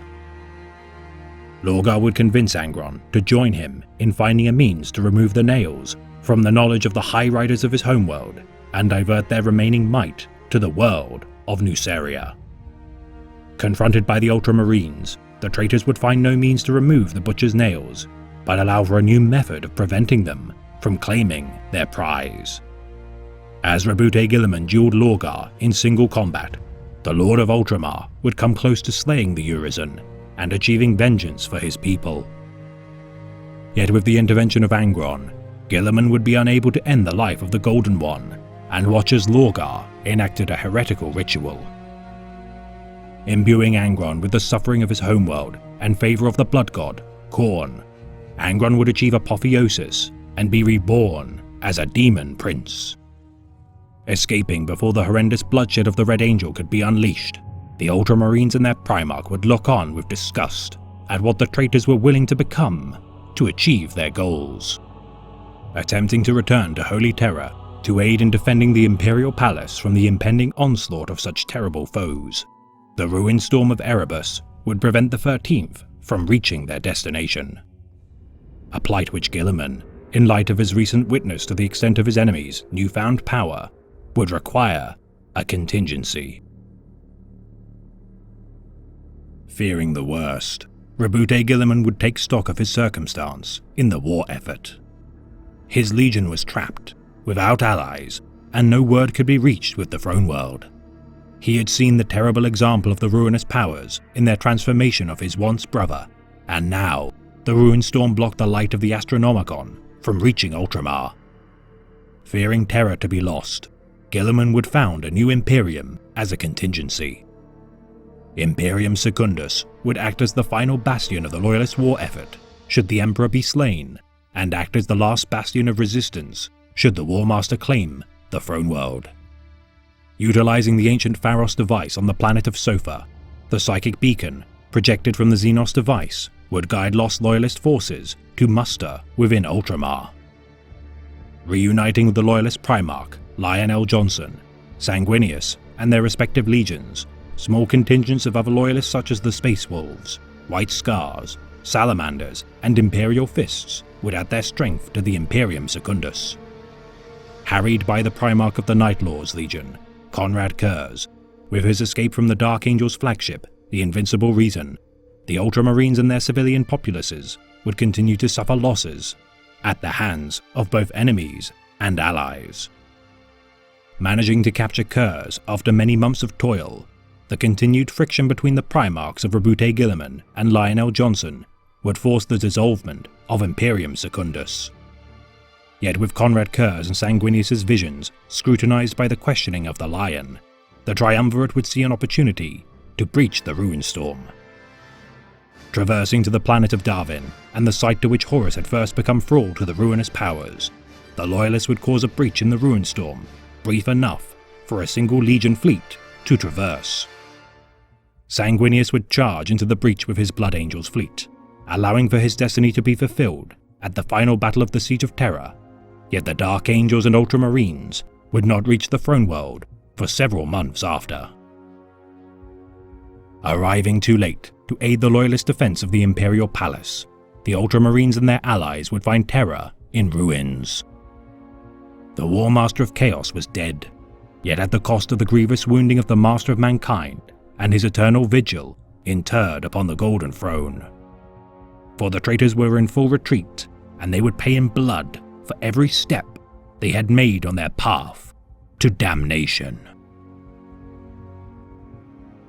Assembling the remaining Loyalist legions, Guilliman would lead the Retribution fleet of the Throne World to pursue the traitors. Reclaiming worlds once under the yoke of chaotic influence, the Imperium would slowly begin to rebuild its war-torn empire. Long isolated from the most devastating battles of the Horus Heresy, the Ultramarines now stood as the single largest Loyalist legion, capable of crushing the traitor remnants under their heel. Dividing the legion into smaller contingents to bring order to the unrest of the galaxy, Guilliman would watch his brother Primarchs seek penance for their failure by hunting down those fleeing their wrath. Driving the traitors into the Eye of Terror, Guilliman would draft a new compendium to prevent another catastrophic event from happening again. Penning the Codex Astartes, the now Lord Commander of the Imperium would command every Loyalist legion to distribute their remaining might into descendant Adeptus Astartes chapters. Preventing any singular individual from amassing a unified army of such immense strength, the first founding chapters would sigh on average fewer than 5 second founding Space Marine chapters due to their vastly depleted numbers. Yet this would not be the case for the Ultramarines. Forming dozens of successor chapters, each distinguished for their acts of valor during the Horus Heresy, no records exist citing how many chapters would be formed, with the closest approximation being 23. Dismantling their arsenals, gene stores, and facilities of their fortress monastery to bolster their new successors, the Ultramarines would install legendary war heroes of the Heresy as the new chapter masters of the so-called primogenitors of their legacy. Leading the vanguard of the scouring of the galaxy for over a century, the Ultramarines would remain at their stalwart Primarch's side as his firstborn destroyed every vestige of heresy within their grasp. The word-bearer's homeworld of Colchis would be sentenced to exterminatus, and with their vengeance for Calph achieved, the Ultramarines would attempt to bring a traitor Primarch to justice, Fulgrim. During 121.M31, the Ultramarines and 6 of their primogenitor chapters would assemble upon the world of Visala. Trapped by the Phoenicians' cunning, the 13th Legion successors would assault the Emperor's Children flagship, the Pride of the Emperor. Within its Heliopolis, Guilliman would confront his traitorous brother. Bested in the ensuing duel, Guilliman's throat would be cut by Fulgrim's poisoned blade. Retreating from the battle aboard the de facto Ultramarine flagship, the Gauntlet of Power, the Ultramarines would shepherd their Genefather to their homeworld of Macragge. Unable to revive their wounded Primarch, the Ultramarines would enshrine his body within the Temple of Correction. Within the stained glass dome of magnificent architectural genius, Guilliman would lay dormant as his progeny fought to defend a wounded galaxy. For 10 millennia, the Ultramarines and their firstborn would stand vigil against the darkness as the single largest contingent of the Loyalist Astartes chapters. Upheld as the pinnacle of virtue among their peers, the Ultramarines would forever be regarded by the populace of the Imperium as the mightiest of all legions during the Horus Heresy, by dint of their loyalty to the Emperor, heroic Primarch, and venerated Empire. Standing against the new terrible threats inflicted upon the galaxy, such as the Tyranid swarms and lost dynasties of the Necron, the Ultramarines would bleed and die in the name of their Genefather. Abaddon the Despoiler's heinous 13th Black Crusade would rend the galaxy in twain, and with his Black Legion's invasion of Ultramar, all hope would seem to be lost. Yet with the intervention of a band of unlikely allies, the waning decay of the Imperium and its legacy would be renewed. Archmagos Belisarius Cawl, the Living Saint Celestine, Ivrain the Daughter of Shaze, and several other warriors would form an alliance known as the Celestinians. Convening with the Ultramarines chapter master, Marneus Calgar, the Celestinians would be allowed access to the Primarch's tomb. As the Black Legion tore through the temple, through the ministrations of Khorl and Yvraine, the avenging son of the Imperium would arise. Clad in the armor of fate, Guilliman would take to the field and annihilate the forces of chaos alongside his Ultramarines. Reinstated as the true leader of the 13th, Guilliman would unleash his strategic genius and facilitate the repelling of the Black Legion's forces within 7 solar months. Journeying to Holy Terra, Guilliman's Terran crusade would be fraught with many trials. Confronted by the Thousand Sons and their chaos-imbued liege, Magnus the Red, despite his overwhelming strength, the Avenging Sun would not be denied. Defeating his foes, Guilliman would meet with the Emperor and be reinstated as the Lord Commander of the Imperium. Wielding the Emperor's sword as his badge of office, Guilliman would organize a new crusade to reclaim the galaxy. The Indomitas Crusade, bolstered by a new breed of Astartes, the Primaris Space Marines, Guilliman would dispatch his new fleet of warships to reclaim the stars once more. The Ultramarines, ever at their spear tip, despite the realm of Ultramar's infestation of the Pale King, Mortarion, the sons of Macragge would not falter in their defiance against chaos. Their empire infected with vast plagues of untold misery and virulence, many resources and lives would be spent to rebuild Ultramar's ever-besieged empire. Yet under the leadership of the Avenging Sun, the Indomitus Crusade would begin to draw to a close. With the chaos-overrun Galactic North cut off from Terra, the expanse of the Tau Empire to the east, and High Fleet Leviathan's resurgence to the west, the Ultramarines are spread thin across the galaxy. Yet their blades and bolters shall not want for targets as they slay the enemies of humanity and fight for every last vestige of their past glories. To be recruited among the ranks of the Ultramarines is one of the highest honors in the Imperium. Drawn from the many worlds of the Ultramar system within the galactic eastern fringe, aspirants inducted into the chapter must overcome one of 2 trials. Through the exposure trial, each aspirant must endure the harsh environments of one of the most hazardous worlds of the Imperium, with no aid and few supplies. With drowned in constant downpours of stinging rain, choked within irradiated smogs of industrial worlds, the chill of sub-zero ice wastes, or evading the claws and teeth of predatory beasts within vast jungles, the exposure trial weeds the weak from the ranks of the aspirants. Their fortitude and survival instinct proven, aspirants who survive the trial of exposure shall be installed as neophytes of the chapter and treated for their inevitable wounds, dehydration, and ailments by the chapter's apothecaries. Even newborn infants are not beyond the test of the trials, for it has been recorded that the warrior elite of Ultramar, alike to the ancient Terran Spartans, would cast their newborn infants into the wilderness to test their resilience. The alternative method of recruitment, the challenge trial, pits an aspirant of the chapter against one of its proven Astartes. Measured not for his success, for it is nigh impossible for a mortal man to best an Astartes, aspirants undergoing the challenge trial are scrutinized for their degree of failure. Though for those few who manage to best an Astartes in the duel, they shall go on to become legendary figures among the ranks of their kin. Aspirants are armed with armaments, whereas the Astartes shall battle with their bare fists without the aid of power armor. Yet despite their disparate armaments, most challenge trials end in the bludgeoning of the aspirant to death by their battle-proven opponent. Other bespoke versions of the challenge trial exist, involving tests of strength, stamina, or mental acuity, yet most are determined through martial prowess. Though drawing predominantly from noble houses of Ultramar, no aspirant is elevated above another through their familial name nor status. Only the worthy survive the trials and are implanted with the chapter's immensely stable gene seed.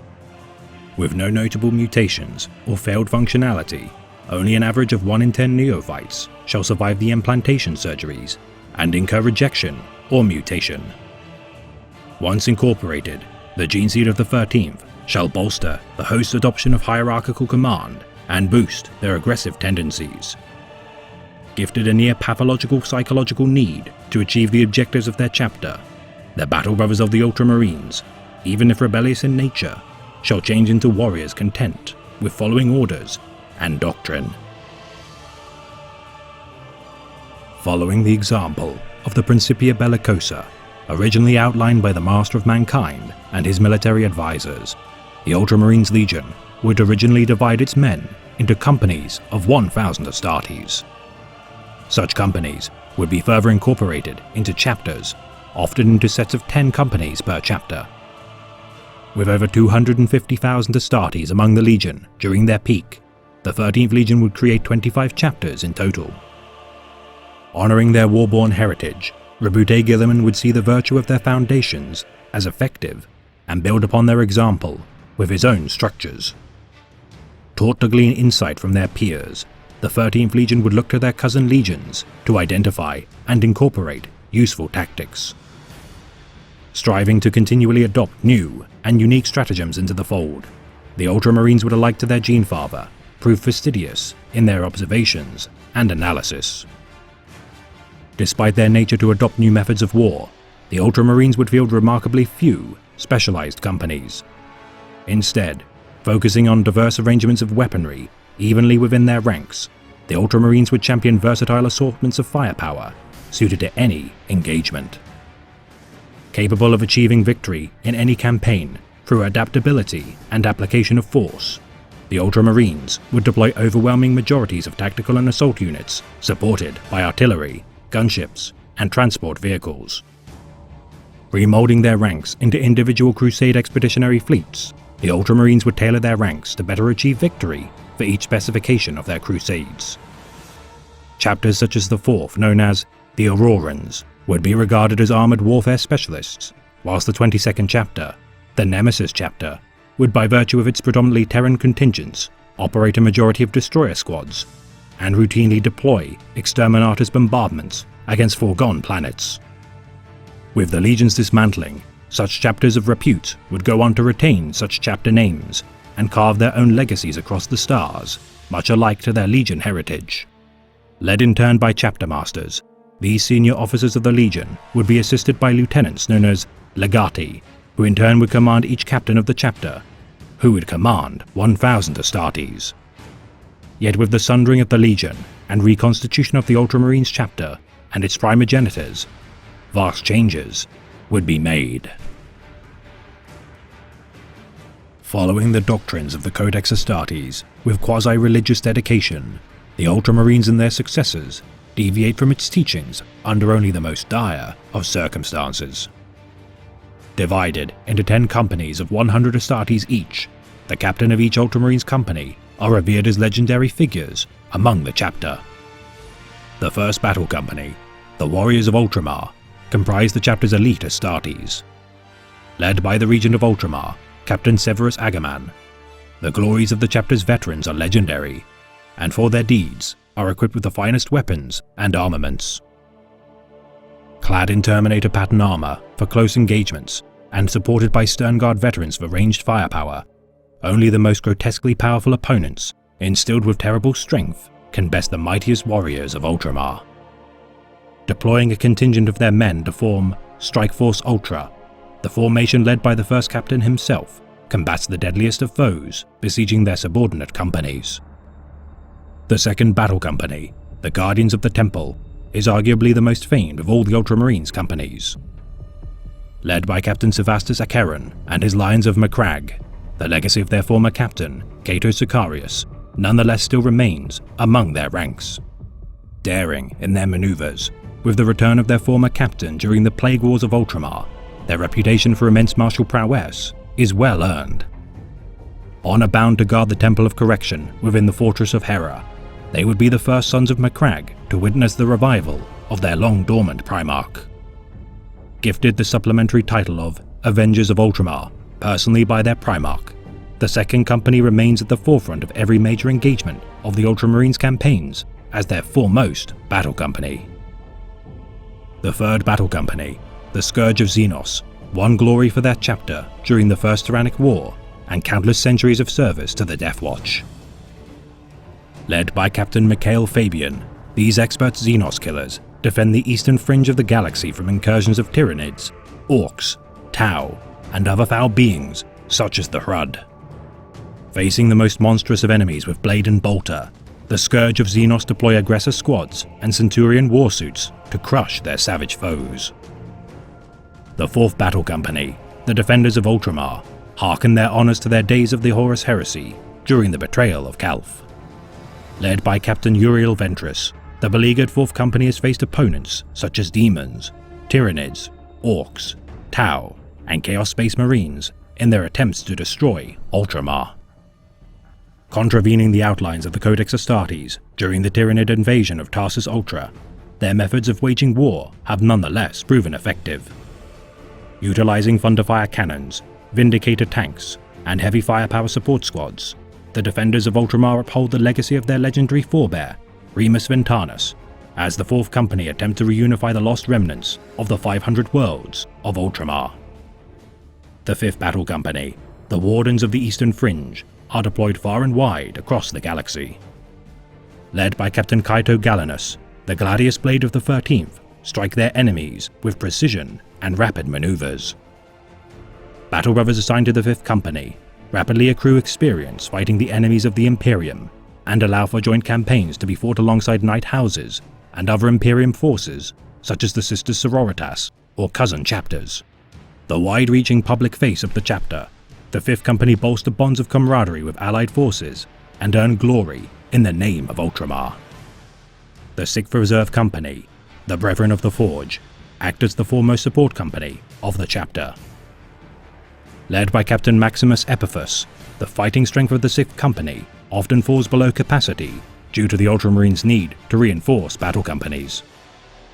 Trained extensively in armored warfare tactics, the Brethren of the Forge employ the Spear of Macragge formation to deadly effect in their purging of the enemies of humanity.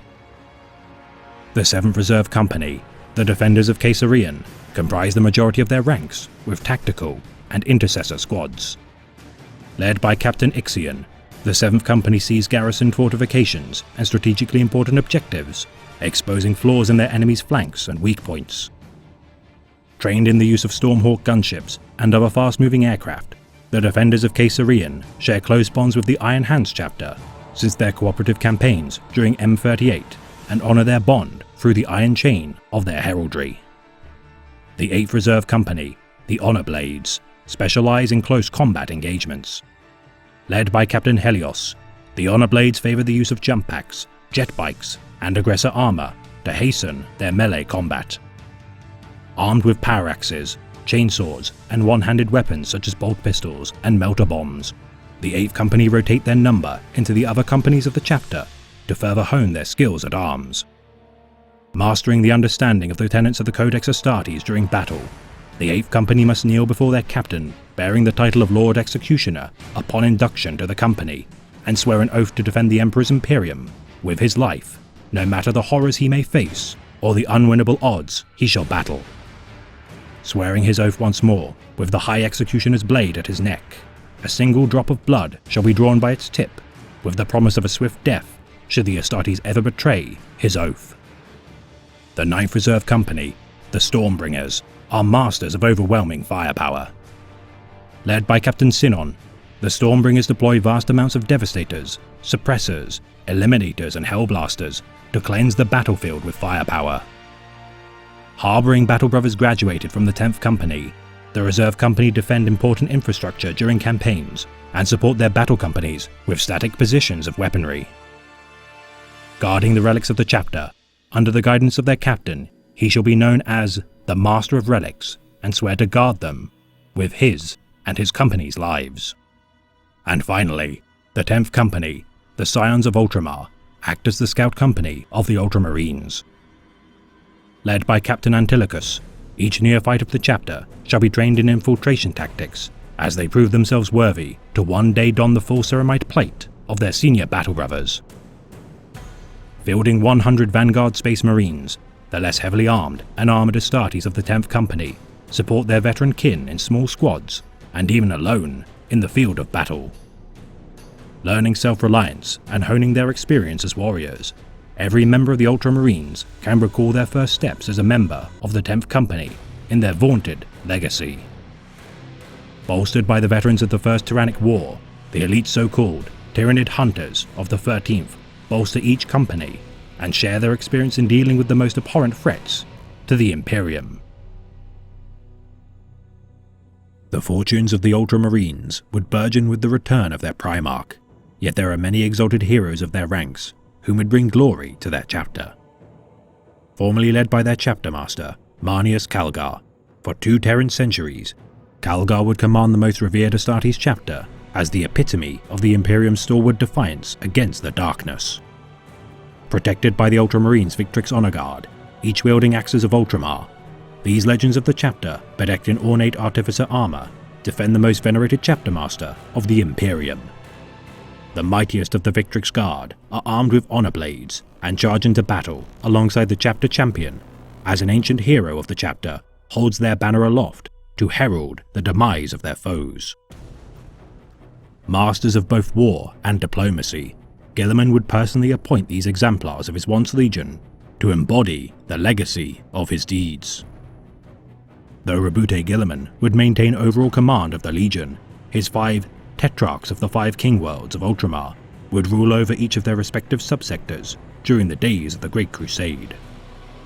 Sundered with the dormancy of their liege, the old Tetrarch Council would be replaced with the legates such as Orfeo Cassandar, Valentus Dolor, and Drekus Gorod.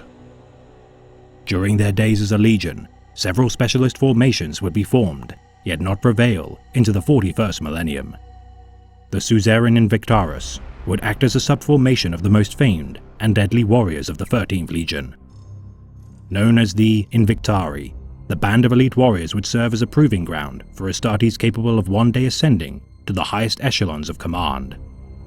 Forming the retinues of each of the 5 Tetrarchs of the Legion, each contingent of the Invictari would act as honor guards, enforcers, and military battalions for each Tetrarch. Ranging from several thousand to as few as 100 Astartes in number, each Suzerain Invictaris force would be hand-tailored by their Triarch to meet their needs. The full Mintaris Terminator strike squads would be crafted by Roboute Guilliman, following his observations of the Iron Warrior's Tyrant Siege Terminators in battle.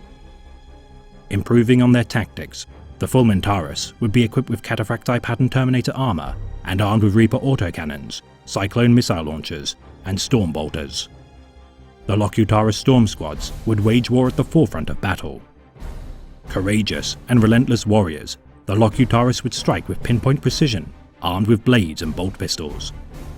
Capitalizing on weaknesses in enemy formations, the Locutaris would be the final incision strike to collapse their enemies' positions.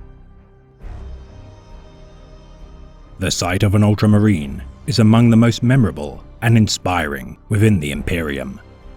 Clad in brilliant blue armor, trimmed with gold ornamentation, the proud warriors of Ultramar wear the symbol of the Emperor's Aquila on their chest and the Ultima of their empire with pride on their left pauldron.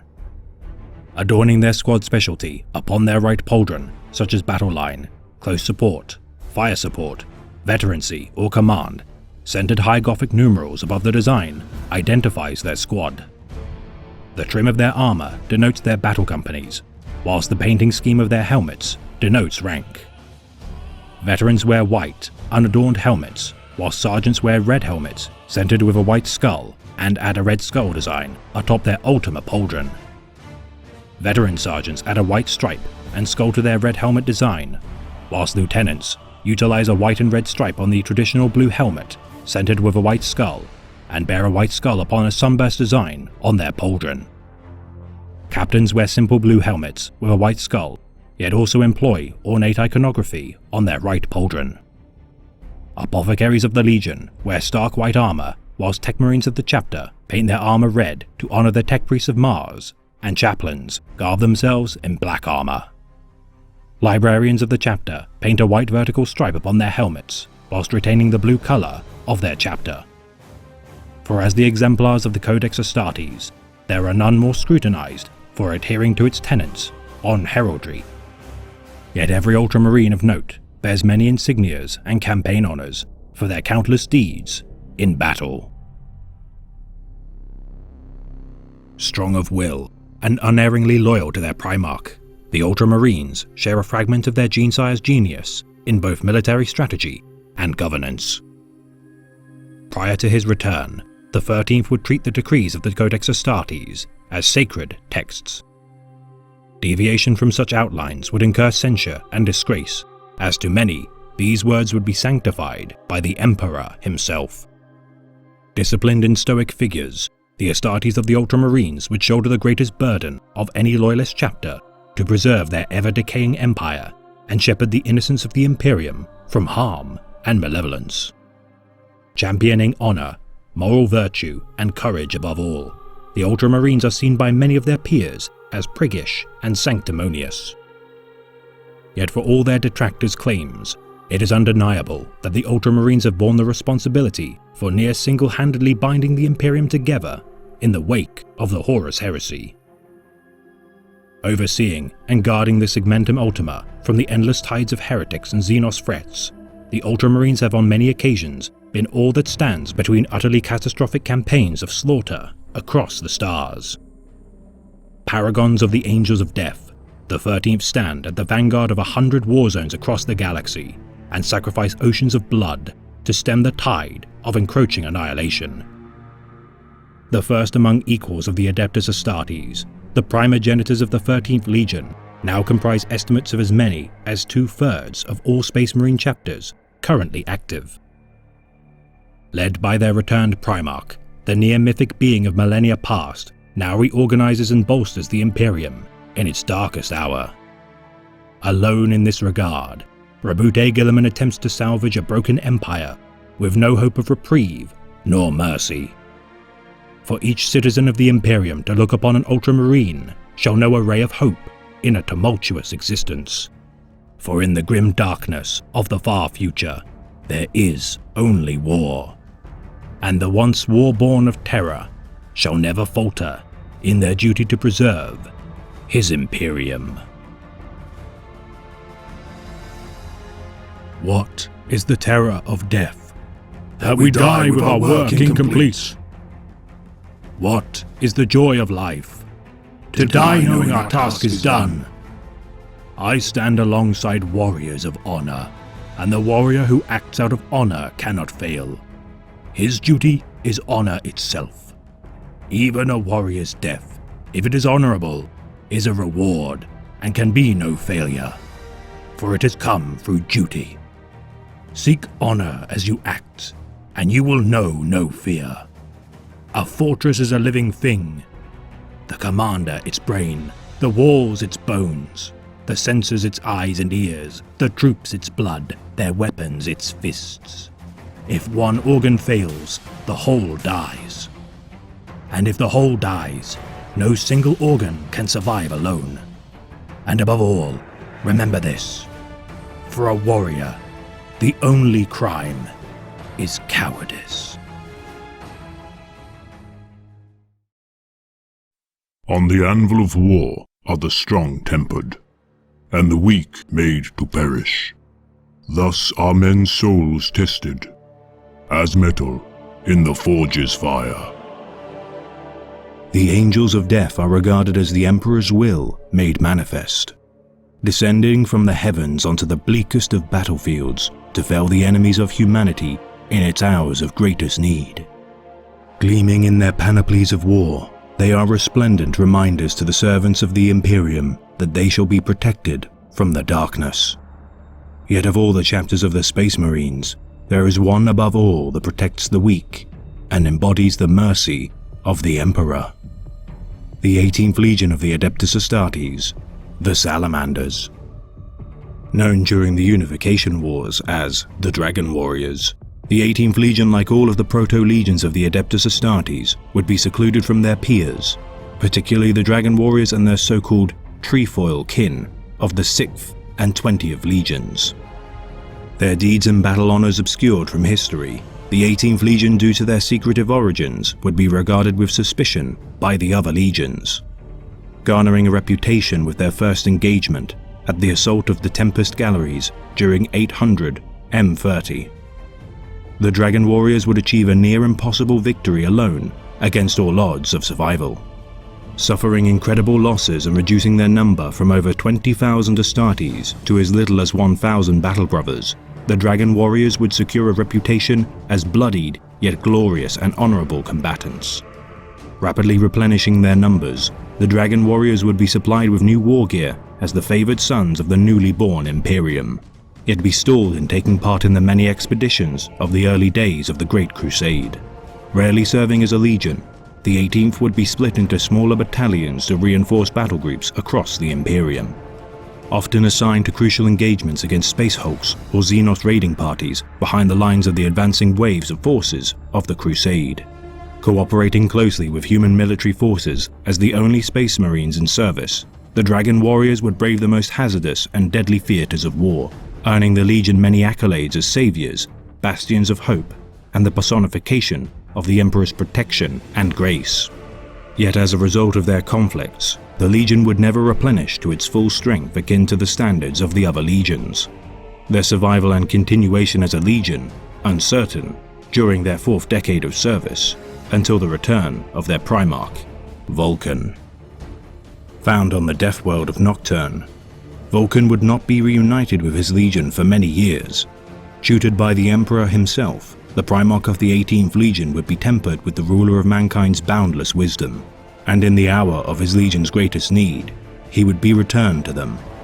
On the cluster of planets near the Taurus division, the 18th Legion of 19,000 Astartes would be besieged by a horde of millions of the Orc Xenos. Facing overwhelming odds, the Dragon Warriors would be under the command of their chapter master, Cassian Vaughn. Evacuating the civilian populations of the system, the 18th Legion would suffer terrible losses for their compassion. Refusing to stand idle whilst his sons perished, Vulcan would aid his legion alongside 3,000 initiates from his homeworld of Nocturne. Spurring the Dragon Warriors' survivors, Vulcan would lead the counterattack and purge the Xenos from the system. The two halves of the Legion would unite in the aftermath of the battle, with Vulcan revealing himself to his long-lost sons. The Dragon Warriors would kneel before their Genefather, yet be bid to stand by Vulcan, declaring that all of his sons were equals, for Vulcan would not be regarded as some petty king demanding obedience. Instead, Vulcan would kneel before his legion to honor the lives that had been lost as payment to protect the innocents that had fled the system. Henceforth, the legion would be remade under the tutelage of their Primarch. These were Dragon Warriors no longer. The 18th would now bear a different name, a name derived from their Primarch's homeworld of Nocturne, the Salamanders. Divided into 7 great companies led by a Lord Commander or Protector, born from each of Nocturne's settlements, the Salamanders would field 34 companies during the Great Crusade. Always acknowledged as the smallest in number amongst all of the legions of Adeptus Astartes, the Salamanders would compensate for their scale by implementing new battle doctrines and strategies.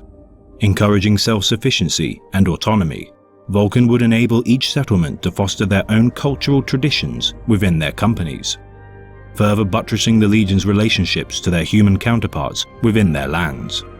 Yet with the dawn of a new age for the Salamanders, a new darker future would begin with the embers of betrayal and heresy. Called to face the traitor War Master, Horus Lupercal, the Salamanders would accompany the Iron Hands and Raven Guard legions to prevent the rebellion of the traitor Astartes and their Primarchs from growing in number.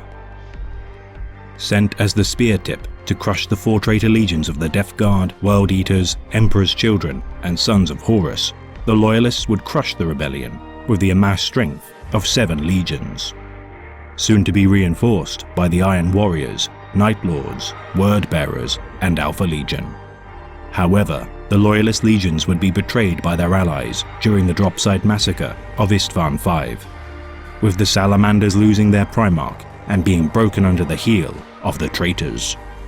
Shattered into fragments of their newly rebuilt glory, the 18th Legion and its fellow fractured legionaries would retreat from the massacre, with first captain of the Salamanders, Artellus Numion, leading the scattered forces of his legion to safety.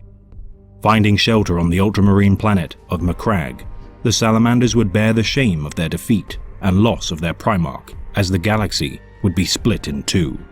Imperium Secundus would be formed by Rabute Guilliman, Primarch of the Ultramarines, with Ultramar as the newly formed contingent empire should the Imperium fall to the wrath of the traitors. Yet in their darkest hour, the Salamanders would find a sliver of hope with the return of their Primarch, Vulcan. Vulcan's return to his legion would be as much a gift as an omen.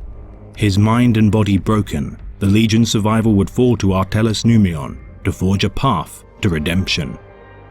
Venturing to their homeworld of Nocturne, Numion would sacrifice his own life to reawaken his Primarch and renew the fire within his legion. Primarch Vulcan would journey to Holy Terror to aid in its defense, leaving his salamanders to independently face their duty in defending the Imperium. Allying themselves with their battle-forged brothers of the Iron Hands and Raven Guard, the salamanders would conduct guerrilla war strikes against the traitor forces until the end of the Horus Heresy, reforging their legion in the subsequent millennia to face the darkness alone until their Primarch should return to them. Too few in number to be divided into successor chapters, the salamanders would rebuild, their numbers able to bear new chapters at the dawn of the 42nd millennium with the introduction of the Primaris Space Marines into their ranks. Though some mysterious chapters bear the heraldry of the 18th Legion, their origins likely born from stockpiles of the Salamander's gene seed. Regardless of their lackluster numbers, the Salamanders have grown synonymous with the Legion's reputations as true bulwarks against the ruinous powers. Their compassion for humanity and unbreakable duty to preserve the will of the Emperor, known across the Imperium. For it is believed by the Salamanders chapter that one day their Primarch shall return to them, once all the artifacts of Vulcan have been found, and with their return to their chapter, their retribution shall be at hand. The Salamander's gene seed bears a unique trait unlike many of those of the founding legions. Similar to the gene seed of the Alpha Legion and Space Wolves, the gene seed of the Salamanders was constructed by the Emperor for a unique purpose. The exact purpose has been lost to history, with only the Emperor likely aware of its design, but with the efforts of the Magos Biologists, a theoretical has been achieved. The determination from such study shows that the Salamander's gene seed is uncorrupted and stable in nature. Oddly, the Salamander's reaction time seem to be slower than other Astartes as a direct defect from their gene seed, though some within the Biologists regard this as a result of the chapter's homeworld's high gravity or psycho-conditioning, though this trait is mitigated once an 18th Legion Astartes is equipped with power armor. The radiation of Nocturne has also caused the Legion's characteristic jet-black skin and bright red, burning eyes. A superficial characteristic, it nonetheless has proven useful during deployments to rebellious worlds in intimidating the populace and allowing for compliance without the use of force. Yet the Salamanders do bear positive traits as a result of their unique gene crafting, such as Firesight, the ability for the Sons of Vulcan to see infrared emissions of specific heat signatures without the aid of helmet visors, allowing for the Salamanders to implement thermic materials into their armor and vehicles to enable the chapter to conduct midnight raids and skirmishes while still being able to clearly identify allied combatants and vehicles. Also allowing the chapter to use such materials to create tactical markings and communications that can otherwise not be seen by the naked eye. Alike to some of its contemporary legions, such as the Space Wolves and Blood Angels, recruitment amongst the 18th Legion is an arduous process, yielding few new members. Each company recruits solely from the citizenry of their clan. As such, each company comprises solely of fellow clan members, bolstering their bonds of kinship, of unrivaled loyalty and respect. From the ages of 6 to 8, prospective Nocturne recruits work within the forge of a Salamander's Space Marine. Monitored for signs of talent, the initiates will work for years under the tutelage of the Astartes, and should they show promise, be cross-examined by the chapter's apothecaries and chaplains. The chosen few undergo the first stages of organ implantation, receiving further procedures as they endure and accomplish the trials set before them. Molded in the image of their Primarch, the neophytes will be set tasks replicating the feats of their Genefather's youth, culminating in the trial of hunting a salamander, honoring the original contest between Vulcan and the Emperor of mankind. As a Codex Astartes compliant chapter, the Salamanders adhere to the doctrine of 10 companies, numbering 1,000 Space Marines. Equipped with armor and weaponry often crafted by their own hand, The Astartes of the Salamanders chapter are revered for their skill at the forge. Their war gear regularly adorned with symbols of scales, anvils, flames, and the iconic Salamander's Drakes of Nocturne. Their armor a bright green hue, often marked with a golden aquila on the chestplate. Their right pauldrons displaying their tactical designation, whether it be battle line, close support, fire support, veteran, or command staff. The battle and reserve companies adding a low Gothic numeral of their designated role to assign their squad. Their company is shown on the left shoulder plate, each company represented with the head of a large salamander with contrasting colors to identify their company as outlined by the Codex Astartes. Yet the 18th Legion retains its custom of dividing their number amongst 7 warrior houses akin to their original Legion structure. Each company inhabits one of the great settlements of Nocturne and comprises of 12 battle squads as standard, with the chapter master of the Salamanders directly overseeing and eschewing the need for a company captain by commanding the first company, the Fire Drakes. Comprised entirely of veteran warriors of the Legion and paragons of their values, the Fire Drakes are armed with Terminator armor, Stern Guard veterans, and venerable dreadnoughts. Fielding no barracks, the first company reside within the chapter's fortress monastery on Nocturne's moon of Prometheus, directing training cadres, coordinating security protocols, and maintaining the honor guard of the chapter. The senior lieutenants of the chapter master undertake much of the chapter's leadership duties. The second company, the Defenders of Nocturne, aid the most vulnerable subjects of the Imperium, often protecting Imperial citizenry such as factory workers. The second company is often ready to aid allied Imperial forces such as the Astra Militarum or Night Houses, boosting the morale of Imperium forces and undertaking leadership roles during deployment. The third company, the Pyroclasts, are synonymous with flame weaponry, rooting out entrenched enemy positions and purging heretics and Xenos alike with holy fire. The third company also bear the burden of cleansing populaces of corrupted sympathizers of Xenos, forever balanced on the knife edge of adhering to the Promethean creed and teachings of Vulcan. The fourth company, the Branded, serve the chapter as their bastion of faith. Closely tied to the chapter's reclusiasm, the members of the fourth company compulsively and ritualistically brand their flesh as a show of faith to their beliefs. Specializing in close quarters combat, the fourth company's large composition of chaplains fill the company's spirits with unmatched zealous fury. The fifth company, the Drake Hunters, are renowned for their ability to fell gargantuan Xenos and enemy fortifications. Respected hunters of Nocturne salamander drakes, the reserve company rarely fight as a consolidated company, rather supplying their members to bolster the 4 battle companies during protracted campaigns. Favoring mobile weapon platforms and static defenses, the 5th Company squad employs a large number of dreadnoughts and an extensive variety of gunships and attack crafts. The 6th Company, the Flamehammers, are composed of fast-moving transports armed with heavy firepower. The 1st Company to comprise Space Marines who have fulfilled their duty as Scout Marines. The Flamehammers enable the deployment and evacuation of squadrons within the thick of battle. And finally, the 7th Company, the Sons of Nocturne, consist of Vanguard and Scout Marines. Complying to the exacting standards of the Codex Astartes neophyte training regimes, the Sons of Nocturne spill their blood and prove their mettle in the name of their Primarch, so that one day they shall don the full plate armor and heraldry of their battle brothers, their reformation relatively new to the chapter, since its abandonment prior to the second founding of the Adeptus Astartes. Each Salamander Astartes rank is denoted by their helmet coloring, with sergeants painting a white skull, veteran sergeants a white skull with a crown of fire, lieutenants' helms show a white skull with a centered stripe, and captains bear more ornate helmets centered with the white skull. Their right pauldrons additionally denoting their rank.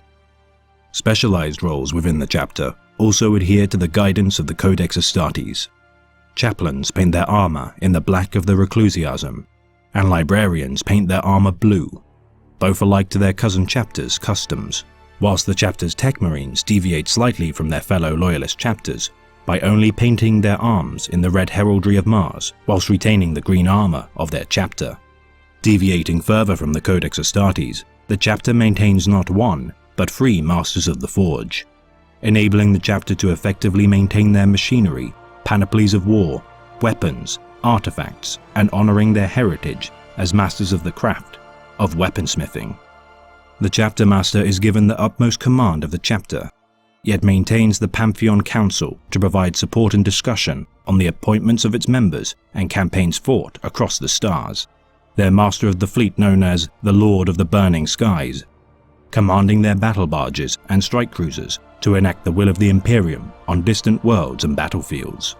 For the sons of Nocturne shall cleanse a path through the filth of the galaxy, their embers of their homeworld revivifying their morale and courageous charges into the dark corners of far-flung worlds.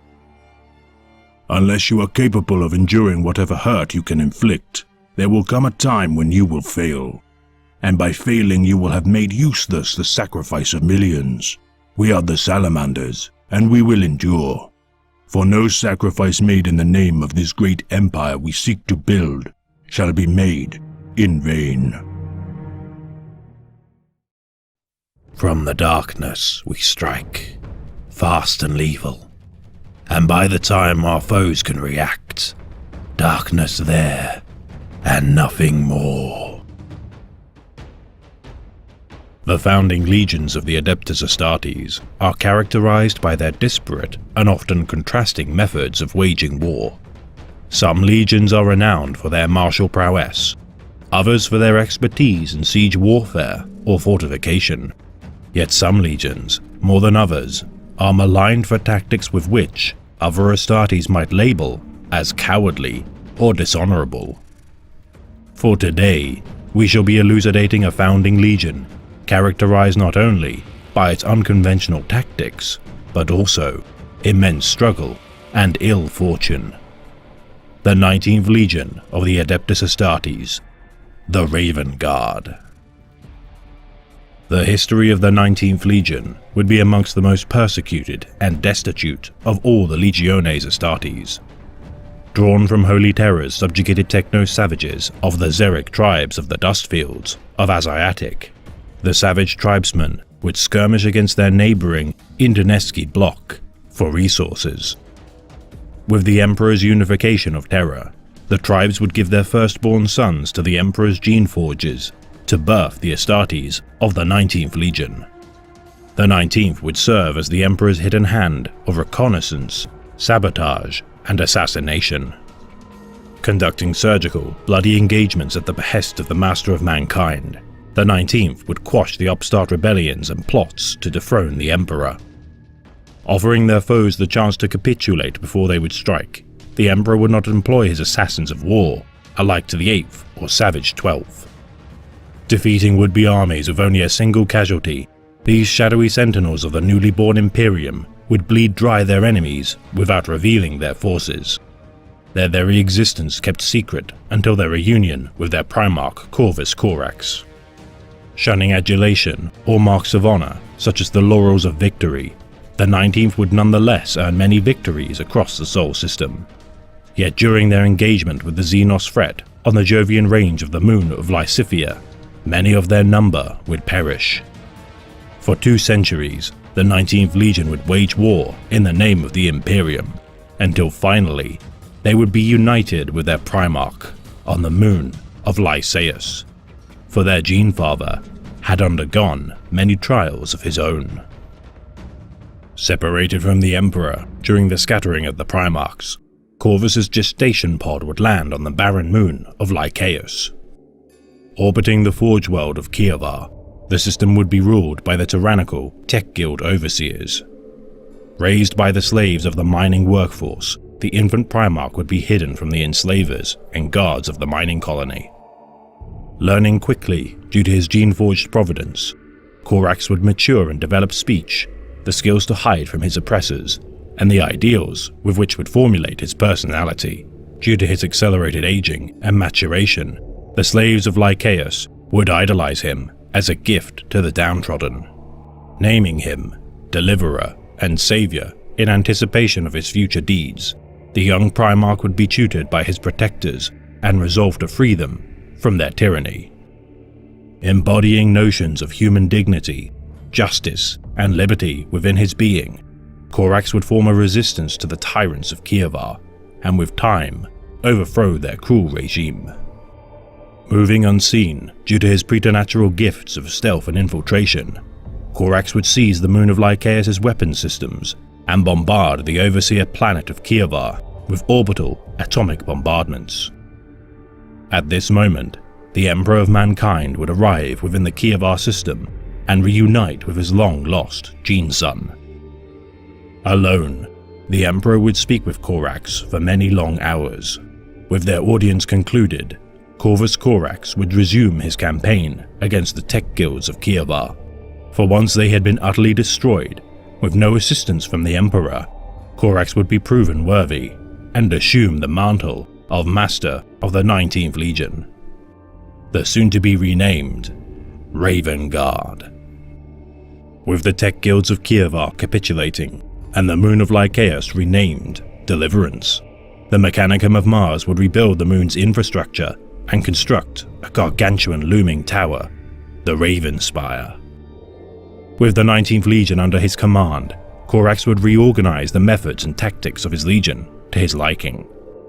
Purging the old customs of the Terran Xeric tribes from the Legion's ranks, Corax would revile the Legion's history of oppression and occupation. Displacing the Terran senior officers with his new Lycaean Astartes, Corax would refine and perfect his Legion's expertise of stealth and unconventional strategies. So effective were his innovations that during a Strategio Simulacra to test his Legion, Corax would defeat his brother Primarch, Rabute Guilliman, during the simulation. Though after 2 subsequent victories, Corax would never again defeat the Master of Ultramar, as he adjusted and refined his counters to his strategies. Further advancing and modifying the armaments and weapons of the Adeptus Mechanicus, the ingenuity of Corax would be shown with the introduction of the Shadowhawk gunship and Whispercutter flyer. The Kievaran guilds now serving the Raven Guard, lending their ingenuity to construct unique and tailor-made adaptations specifically to favor the 19th Legion's tactics. Kievar now aided the Imperial war effort, if not by output, but as a stalwart forge world specializing in many peculiar contraptions. Their ties to the Legio Gryphonicus further bolstering the Raven Guard with the aid of a Titan Legion loyal to the Primarch of the 19th. Bringing worlds into compliance during the Great Crusade, it would be the Raven Guard and Corax whom would be tasked with bringing into compliance a singularly important world which would bear great significance to the future of humanity: the world of Istvan Free. Destroying Istvan Free's military unprovoked with various precision strikes, the Raven Guard would succeed in bringing the world into compliance. Despite some resistance, a delegation of Istvanians surrendered to the Raven Lord. Swearing to accept the teachings and ideals of the Imperium, the Istvanians would begin their integration with the civilian populace left to integrate them into the fold. Dismantling the planet's religious traditions and assigning the planetary governor, Vardus Pral, to rule the world, the Raven Guard would be ignorant to the planet's destiny as the staging ground for humanity's greatest betrayal. Further aiding the newly appointed War Master, Horus Lupercal, during the compliance of the Battle of Gate 42 within the Orcam Sophis cluster. Brought to compliance originally by the Lunar Wolves, the people of the cluster had fallen to a mass psychosis of Xenos origin. The Xenos parasites would mature within the eye sockets of their victims and gain rudimentary control of their hosts with maturation.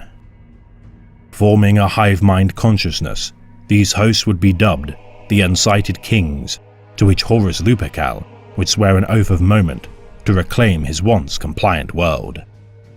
Seeking to prove himself worthy of his new title, the War Master would call to his aid the Space Wolves, Iron Warriors, and Raven Guard in their campaign against the Unsighted Kings. As Horus assigned the Raven Guard to assault the forces of Gate 42, Corax would denounce the strategy as a waste of lives and resources and propose to lead his men to carry out a series of feints to draw out their enemy. The Primarch of the Iron Warriors, Perturabo, would scoff at the plan, almost causing the two brothers to clash. Yet it would be Leman Russ, Primarch of the Space Wolves, whom would prevent blood being spilled. Counseling the Raven Lord, Russ would beseech Corax to heed the words of Horus, for after all, he had been chosen by the Emperor to preside above all of his brothers as War Master. Mustering his forces, Corax would assault Gate 42, assigning most of his vanguard to comprise of the Terran-born Astartes in order to sacrifice his less favoured sons. Regarded as the Raven Guard's bleakest battle in history up to this point, the 19th Legion's assault companies would be decimated. The cost of taking the gate, the lives of thousands of Raven Guard Astartes. Horus would slay the unsighted kings, dispelling their hold over the populace. Yet with so many lost, the Raven Guard now stood as the smallest in number of the legions at 80,000 Astartes. Removing himself from the command of the War Master, Corax would swear never to fight alongside Horus Lupercal again.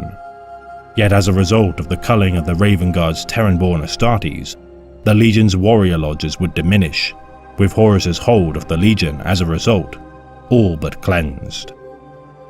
As the Great Crusade waged on, the Raven Guard would be honoured with trialling a new pattern of Astartes armour, one which would not only become synonymous with the 19th Legion, but also the subsequent civil war for humanity. Due to their depleted numbers, the Raven Guard would be the obvious choice to outfit with this new armour specification. Despite the misgivings of Primarch Perturabo, the Mark 6 pattern of power armour would be a resounding success. Improving upon the design, the Raven Guard would see to the mass production and approval of the Mark 6 design. For their service, the design would be dubbed the Corvus pattern and be distributed amongst every Astartes Legion. Yet in many regards, this honour would be overshadowed with the armour's most significant legacy being its widespread use during the cursed Horus Heresy. Upon the world of Istvan III, Horus Lupercal would launch his scheme to overthrow the Imperium. Laying waste to his own legion's loyalist elements and those of other traitor legions, the Emperor, upon receiving the news of the betrayal, would send forth a fleet to destroy the fledgling usurper. At the spear tip, 3 loyalist legions would lead the charge: the Iron Hands, Salamanders, and Raven Guard. Unleashing righteous fury in the name of the Emperor, the initial assault of 3 legions would be further bolstered by the Iron Warriors, Night Lords, Word Bearers, and Alpha Legion. As 7 legions would descend upon the traitorous and self-depleted forces of the War Master, victory would be assured. Yet as the second wave of reinforcements would make planetfall, the loyalists of the 10th, 18th and 19th Legions would be betrayed. Caught in the crossfire of 8 traitor legions, the loyalists would be massacred. Ferrus Manus, Primarch of the Iron Hands, would be slain, with Vulcan, Primarch of the Salamanders, being captured. Their legions would be left in disarray, with only Corax remaining in command of his legion. It would not be enough to counterattack the traitors. Despite fragments of the now shattered legions escaping the Istvan system, with Corax amongst their number, all 3 legions would be utterly crippled. From 80,000 Astartes, the Raven Guard now stood at barely 3,000, beaten, jaded, and demoralized survivors. Corax would be injured during the massacre, yet salvage what Astartes he could from the bloodshed. Attempting to rapidly rebuild his legion, Corax would travel to the Sol system and commune with the Emperor, and be given knowledge of the existence of chaos and the intent of Horus's rebellion. Aiding Corax with the revelation that the genetic materials of the Primarchs resided within a secret facility within Terra's Himalayan mountains. Retrieving the genetic materials, Corax would attempt to mass recruit new initiates into the Legion with the use of the so-called Magna Mater of the Primarchs. Initially successful in developing 500 Astartes into the fold of the 19th Legion, the efforts of Corax and his apothecary, Vicente Six, would tragically be foiled with the intervention of the cunning Alpha Legion. Tampering with the materials using a demonic virus, the 2,000 aspirants transformed from such stock would become horribly mutated with horns, talons, and other maladies. Further escalating Corax's problems, the Alpha Legion had now infiltrated the Raven Guard, causing mistrust and screening to further delay his legion's renewal. With his attempts to rebuild his legion in ruins, Corax would realize his plans to replenish the Raven Guard had been a mistake. And so, After screening the Alpha Legion's infiltrators from their ranks, Corax would accept that the Legion would continue as they always had, with their slow, painstaking methods of recruitment. Yet with such resolve, Corax knew that to face the traitors, he would need to devise a new plan of action. Lacking enough firepower to face the traitors en masse, the Raven Guard would attack the supply convoys, weapons deliveries, logistical headquarters, shipping yards, and worker camps of the traitors, denying the War Master useful if not crucial supplies intended for his final assault of the Siege of Terra. The Raven Guard would continue to sabotage the traitor war effort as best they could until its resolution during the final battle between the Emperor and Horus.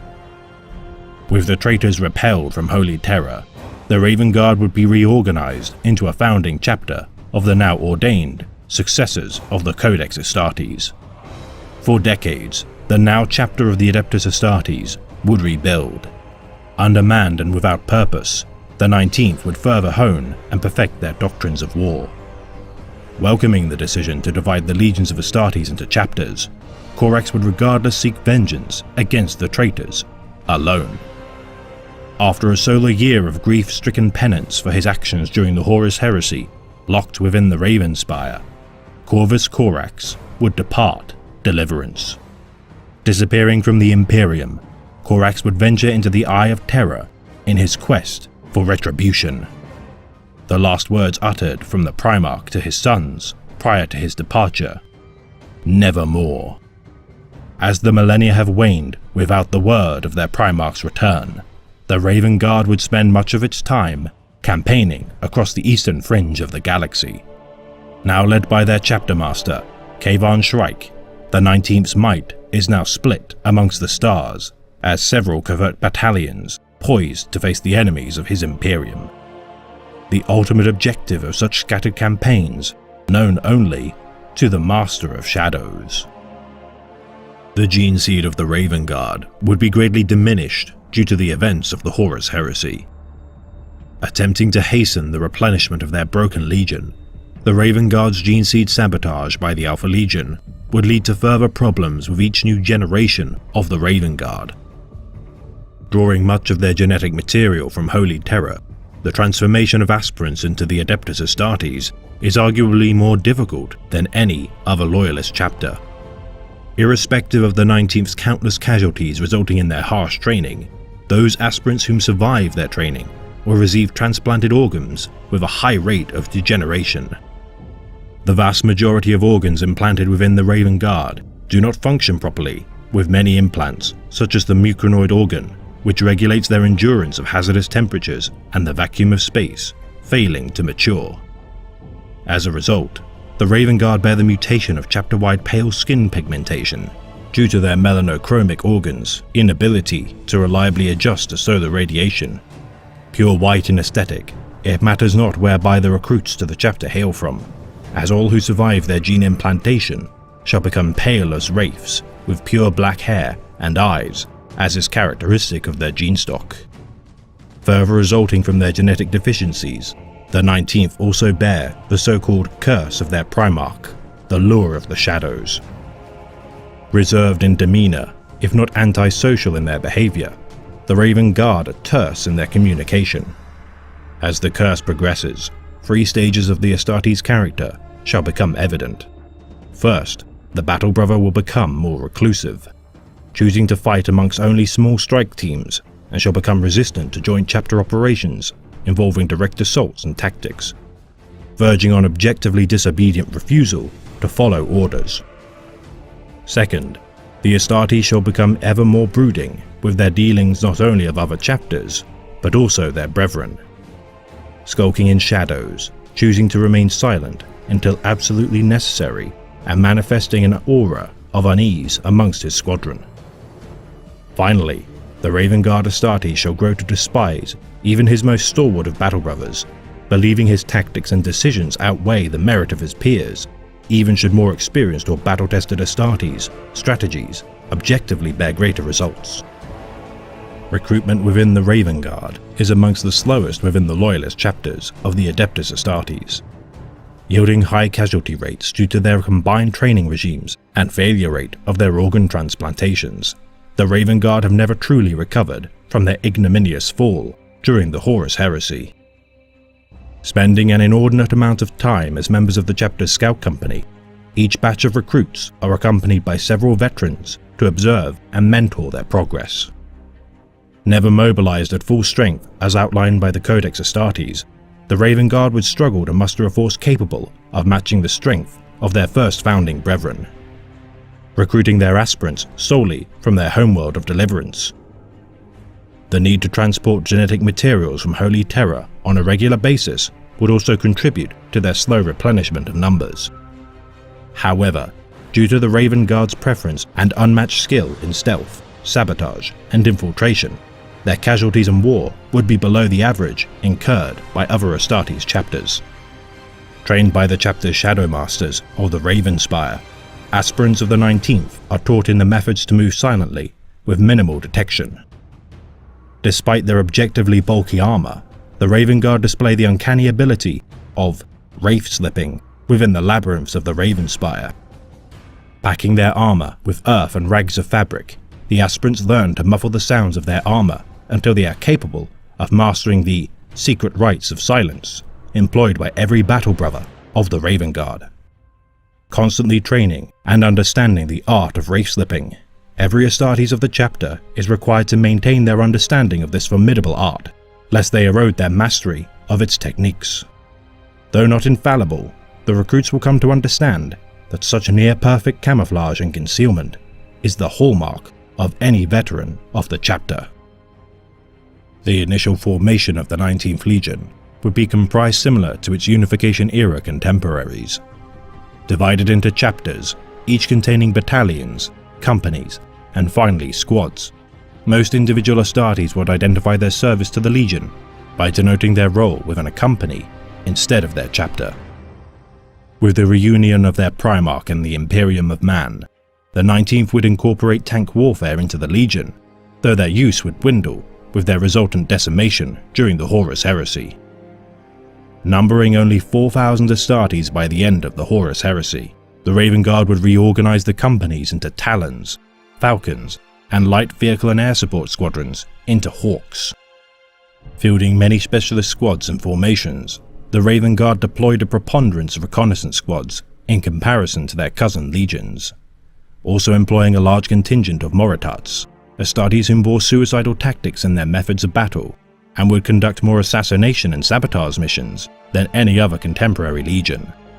Though employing librarians during the Great Crusade with the Edict of Nicaea, Corvus Corax would agree to disband his legion's librarius. Reassigned as frontline troops, the librarians of the Legion would never fully recover due to the events of the Istvan V Dropside Massacre, culling the majority of their number. Commanded solely by senior officers originating from Deliverance by the time of the Horus Heresy, Corax would loosely overrule his lieutenants due to his nature of valuing candid and honest counsel. Not willing to be treated alike to his brother Primarchs, Corax would expect his men not to serve him as a serf would to a tyrant. Protected by his loyal Shadow Wardens, the Honor Guard of the Legion, Corax would devise further specialist ranks to be employed within the Legion. Amongst the first company, the Mordaefan would serve as the elite reconnaissance and scouts of the 19th. Nicknamed the Shadow Masters, these members of the Raven Guard will, alike to their Primarch, be able to shadow walk, the ability employed by their Primarch to walk amongst mortals seemingly unnoticed. Wielding chainswords, bolt pistols, sniper rifles, and on rare occasions Volkite armaments, the Mordaefan would communicate using strange whispers known as Stalk Argot. Said battle cant of sighs and whispers would be to the untrained ear alike to gusts of wind or environmental sounds. With few surviving past the Istvan V Dropsite Massacre, the Mordaefan would seemingly disappear as their numbers dwindled. The Deliverers would comprise the Legion's dreadnought contingent. Due to their inability to conduct the subtle arts of war employed by the Raven Guard, these dreadnoughts would be deployed only when all attempts at sabotage and stealth would fail. Often sent to distant Crusade fleets and engagements, these units would bear little favor from their Primarch. The Shadow Killers would result from veterans of the Legion succumbing to the intense stress of the battlefield. Afflicted by the so-called sable brand of their eyes becoming pure black in color, these unfortunate Astartes would seek relief only in causing as many casualties by their hand as possible. Frenzied and lacking all sense of self-preservation, the Shadow Killers would on occasion recover, but more reliably further descend into suicidal rampages. Such units would be seen in other legions of the Astartes, whom would be labelled by Roboute Guilliman as Moritats. Dark Fury assault squads would conduct brutal assassination strikes against their enemies. By no means subtle in their application of violence, the Fury assault squads would attack high-value targets, whilst the wider Legion waged war. Armed with lightning claws, they would tear their enemies to shreds and deploy Darkwing pattern Storm Eagles and Whisper Cutters to close the distance to their targets.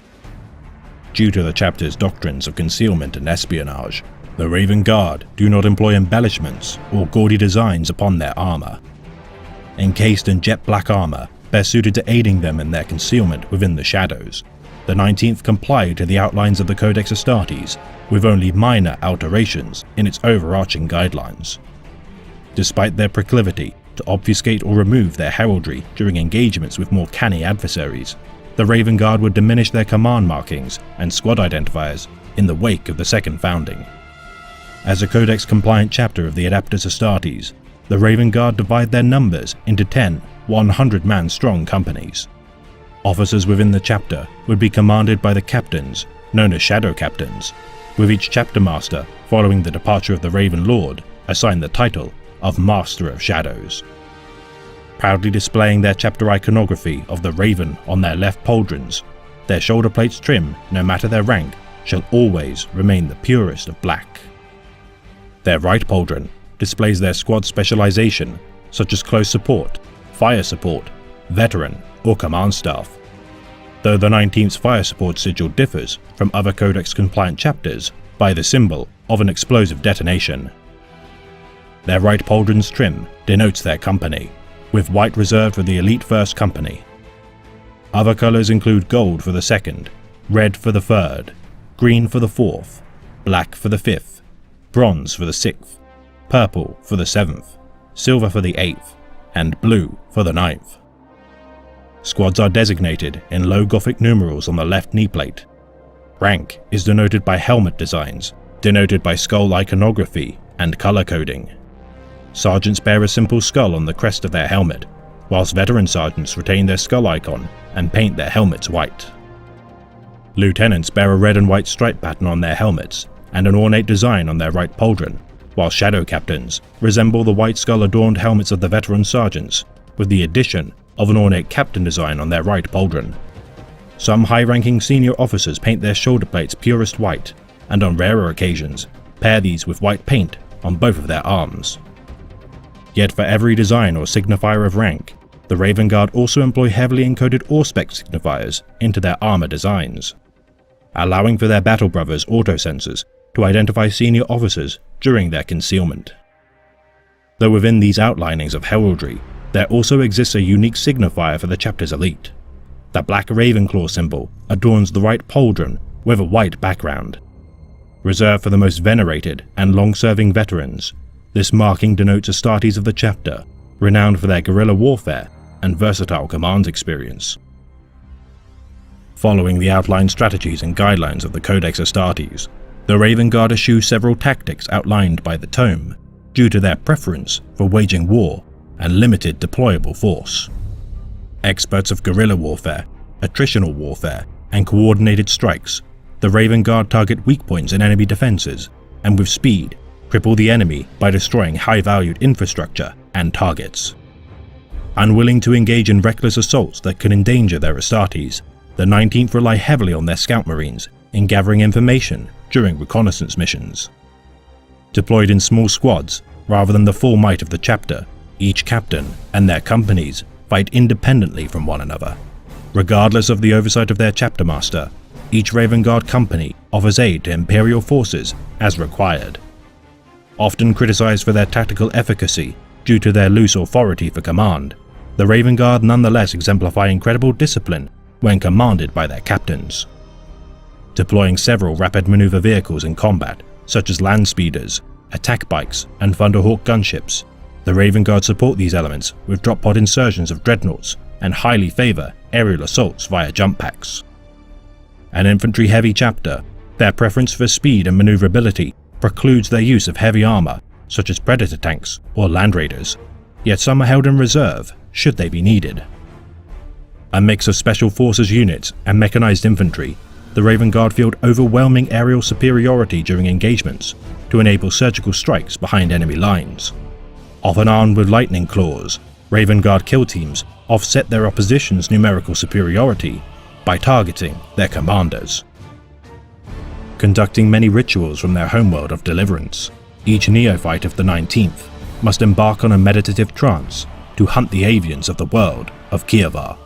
Utilizing wraith slipping, the neophytes must hunt the ravens of Kievar unnoticed before snatching one up and snapping its neck. The skulls of their prey are then worn as totems hung from small chains around their necks or right pauldrons. These Raven Calvaria represent the Astartes warrior's honor, and should they fall in battle, are collected, similar to the ancient Terran dog tags. Those whom recover these totems shall carry them into battle for their fallen brothers until they shall return to Kievar and bury the skull in the soil of their chapter's homeworld. Fallen Raven Guard Astartes are stripped of their armor, weapons, and gene seed to continue their service to the Legion. The bodies of the fallen 19th left for the carrion of battle, a feast for their venerated namesakes. Despite their reverence to their Primarch Corvus Corax, the Raven Guard do not show the same fervor to the Emperor of Mankind, unlike most of their contemporaries. The 19th follow in their Primarch's footsteps, learning from every battle the lessons to be employed to continue the survival of their chapter. Abhorring the tactics of needless shedding of blood akin to the 9th Legion, or the principled yet boisterous blunt force of the 7th, the Raven Guard see the tactics and doctrines of their peers to be unrefined and callous. Their glory would be earned not in the wholesale slaughter of their foes, the rivers of blood slicking from their blades, or the compliance of worlds under their heavy armoured boots. Instead, their glory would be in the honour of preserving their brethren, whilst efficiently culling their enemies in methodical and swift engagements. Bearing rivalries, grudges, and even outright contempt for many of their cousin chapters, the Raven Guard set themselves apart as the brooding yet stoic warriors of the Primarch's example. For a blade in the dark is best stayed until the perfect moment to strike presents itself, and should that moment not manifest, all that is required is to retreat, re-strategize, and lie in wait for the next chance to strike. We go where we wilt. We slay who we wilt. Let the Emperor judge the righteousness of our deeds. This has been a tale of the Great Imperium of Man, read by the Remembrancer. The Loyalist legions, though sundered, now live on as the chapters of the Adeptus Astartes. Continuing their holy quest to purge the wicked of the galaxy, the inheritors of the Emperor's Great Crusade shall never relent in their task of confronting the rot of the galaxy. For in the grim darkness of the far future, there is only war, and the loyal sons of the Imperium shall forever shoulder the burden of waging war in his name until their duty is done.